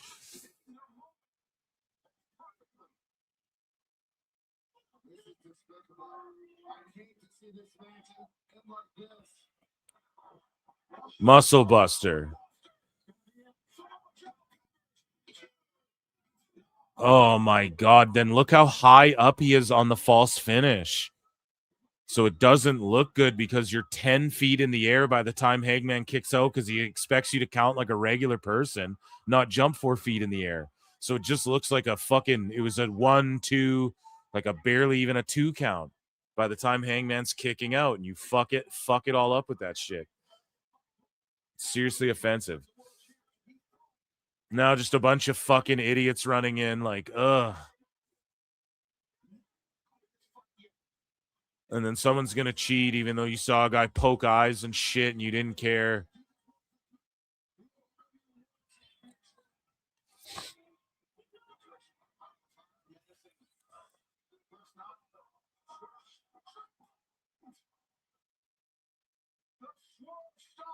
Okay, now the coquina clutch. Chin breaker. Hook's just standing there still. Like, yeah, so Hook's just standing there like a bitch. Oh, just waiting for him to look. Oh, man, we don't have a problem here. Like, why would Hangman do that? How would you be that retarded when there's been 12 run-ins and then all of a sudden just the one is going to distract you that much? Holy fuck, man. Who booked this shit?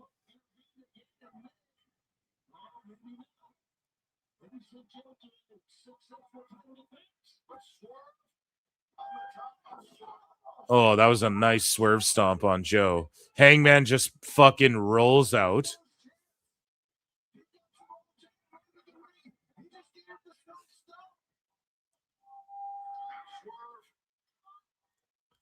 So now what is Swerve doing now? Yeah, Joe, muscle buster this guy and go home. Like, what are we doing here?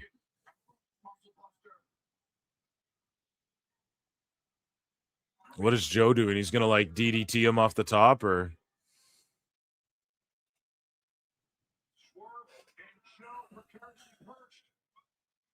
In the rope, Swerve by the feet on the upper hammers at the knee of Samoa Joe. God damn it, big tree. Okay. Power bomb.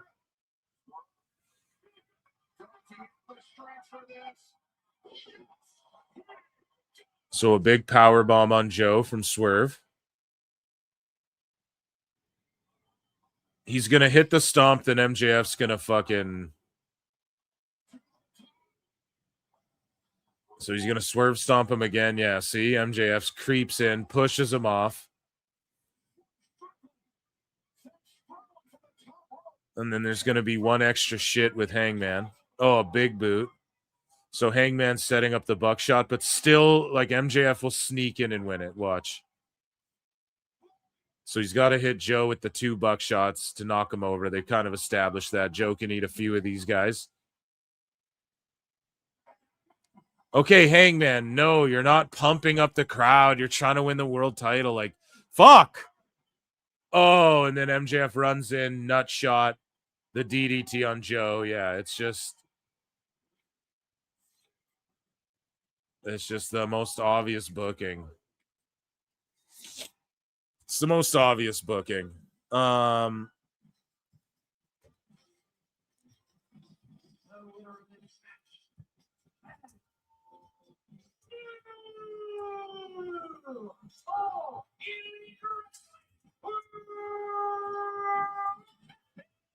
I predicted everything right, except for the mixed nuts bullshit. Got every single match right.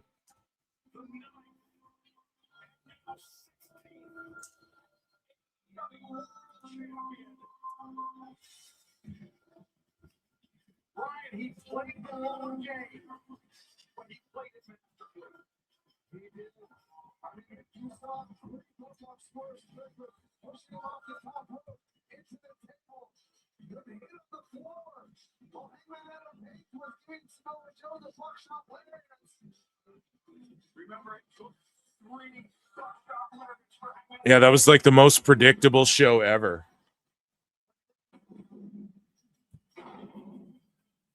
So, like, MJF winning, word, I guess. I mean, Joe is good, but he's going to go film Twisted Metal. Like I told you guys, Anthony Mackie, they wrapped filming for Avengers. Twisted Metal, it got renewed for another season. It's just Joe and MJF taking turns while they're not doing Hollywood shit being the world champion. We're just stuck in a time loop. And it's just so predictable. He comes back. The crowd just doesn't care. They're dead. They're even dead right now. They're not going nuts. The finish was whatever. They had 4 finishers on Joe. He just crept in at the end, stole it. Like, we knew that's what was going to happen. Crowd was dead through the whole show. You see people just filing out.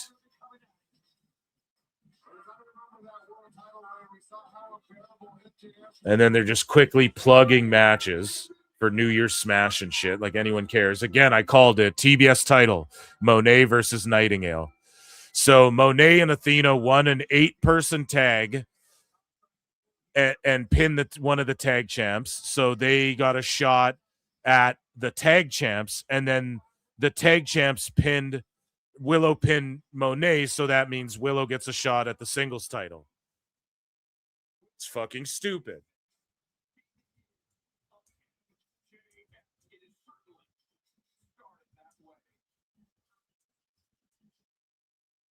Like, what the fuck, man? What a tremendously bad fucking, like, honest to God, man. It wasn't like the word, like, okay, there was some good matches, but like all of this shit for everyone being like, oh man, WWE, like, what was this?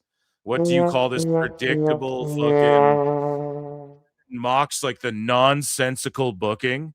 Like, I saw someone post on Twitter that Daniel Bryan during the Mox shit, he's like, well, maybe this tournament made him love AEW again. Trying to explain away that garbage. Like, why? Why can't we just explain this shit? And how is that Booker of the Year? If they want to say, well, John Cena's final match, it wasn't booked good to end the year, then what the fuck was that? That was a fucking travesty to end their year, man. That's insane. Also, this whole Babes of Wrath win a tag tournament for the titles.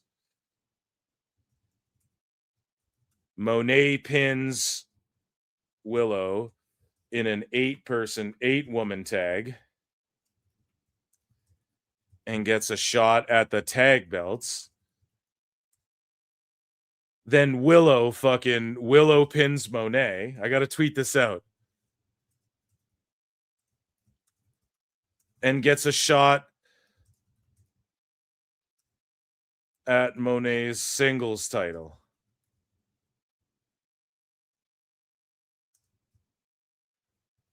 Booker of the year. Hashtag Booker of the year, dude. AEW World's End. We got to tweet that out. It's fucking terrible. Yeah, I don't know, man. Overall, I rate that. That was like a fucking C+ for me at the absolute most. That was a C+. It wasn't like the worst show of all time, but it absolutely, the story, maybe it was. I don't know. I think the ref offended me more than anything. Remsburg offended me more than fucking anything, I think, tonight. Let's see. I predicted every single match correct other than the mixed nuts bullshit, because who gives a fuck? It was obvious everyone was going to retain their titles, other than, I guess, Okada, so that MJF could win the title at the end of the night. So I guess Okada lost half of a belt. This is what I'm saying. Like, he lost half a belt. That's what that means. And then you have this fucking John Moxley cutting a babyface promo after he's been like the biggest heel of all time. And he's standing there with the heel group and being like, this is for all the people, warrior. It's just complete and utter bullshit. And Joe did his thing for that little bit of time that he could. That's cool. But yeah, they just trade off Joe and MJF in between Hollywood gigs, and then none of this shit meant anything. Then they did the semifinals and the final, and they sent everyone home at 11. What is chat saying? All around, the unified championship is pointless. Why put a belt on someone that has other plans and will not stick around for a real title run? Yeah, that's all. But that's Joe, but that's MJF too. That's everybody. Why do the Beth Phoenix thing if you knew Adam Copeland was going to go film that Percy Jackson shit? Because Tony's the worst booker of maybe all time. Literally, like, it's him and Irv. The best guys, Tony Khan. They're like the two worst bookers, dude. It's fucking terrible, man. 5 stars, Phil. The ununified title, exactly, man. Minus 50 flutes. Not even MJF could save this. Yeah. Okay, guys, get a membership. 99 cents. It's been a long one. It's been 5 hours. I love you all. I'll see you guys in the Upside Down. Member Monday goes down Monday. Wednesday's live show, we will react to all this good shit. I appreciate you all for being here. Round of applause for the PWT universe. Almost 400 watching. Pretty welcome. Hit the like button, hit retweet, tell a friend. I have been Phil Marks. I'll see you guys this week. Yeah, the Wednesday show might be a little earlier because it's on New Year's Eve and I got some plans or whatever. But other than that, we're back in the full swing of things. Look out for Member Monday. Love you guys. Yeah, let me know what you guys think in the comments or the chat, like what you guys grade this. I grade that shit like a C+, C-, C in my book. See you guys. See you in the Upside Down. It is a fast-acting viral strain that infects the host immediately, and upon getting sick, the infected will become racked with coughs, sweat profusely, and start to get the shivers and chills. There he is, the legend. The man, the myth, the legend. Yeah. You can't literally run a promotion just for the AEW, what do they call them, sickos? Thank you very much, TikTok and AEW. See you tonight. Tony Khan started telling people there's no such thing as long-term booking anymore. It's week to week. The best guys, Tony Khan. We just secured the bag. It's not like I tried to be a character. It was just sort of happened naturally. But it was never something I intended. It was just something that happened because the wrestlers asked me to do things in matches, and I do them.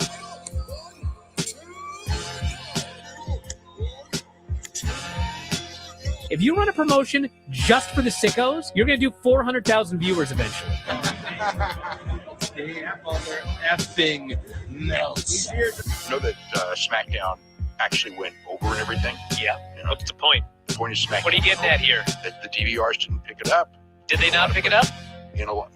Mine didn't. Let's get into everybody's favorite moment, and it is called Dave Meltzer's Dumb Moment of the Week. What would you like to listen to in your ears? I'd like to hear the flute. Well, if you'd like to flaunt your flute, then we can find you a flautist. It doesn't help me. Okay, so complain, but I will complain. Let me have my misery. And when I heard that, I was like, what? Thank you, fuck you, bye. Boom.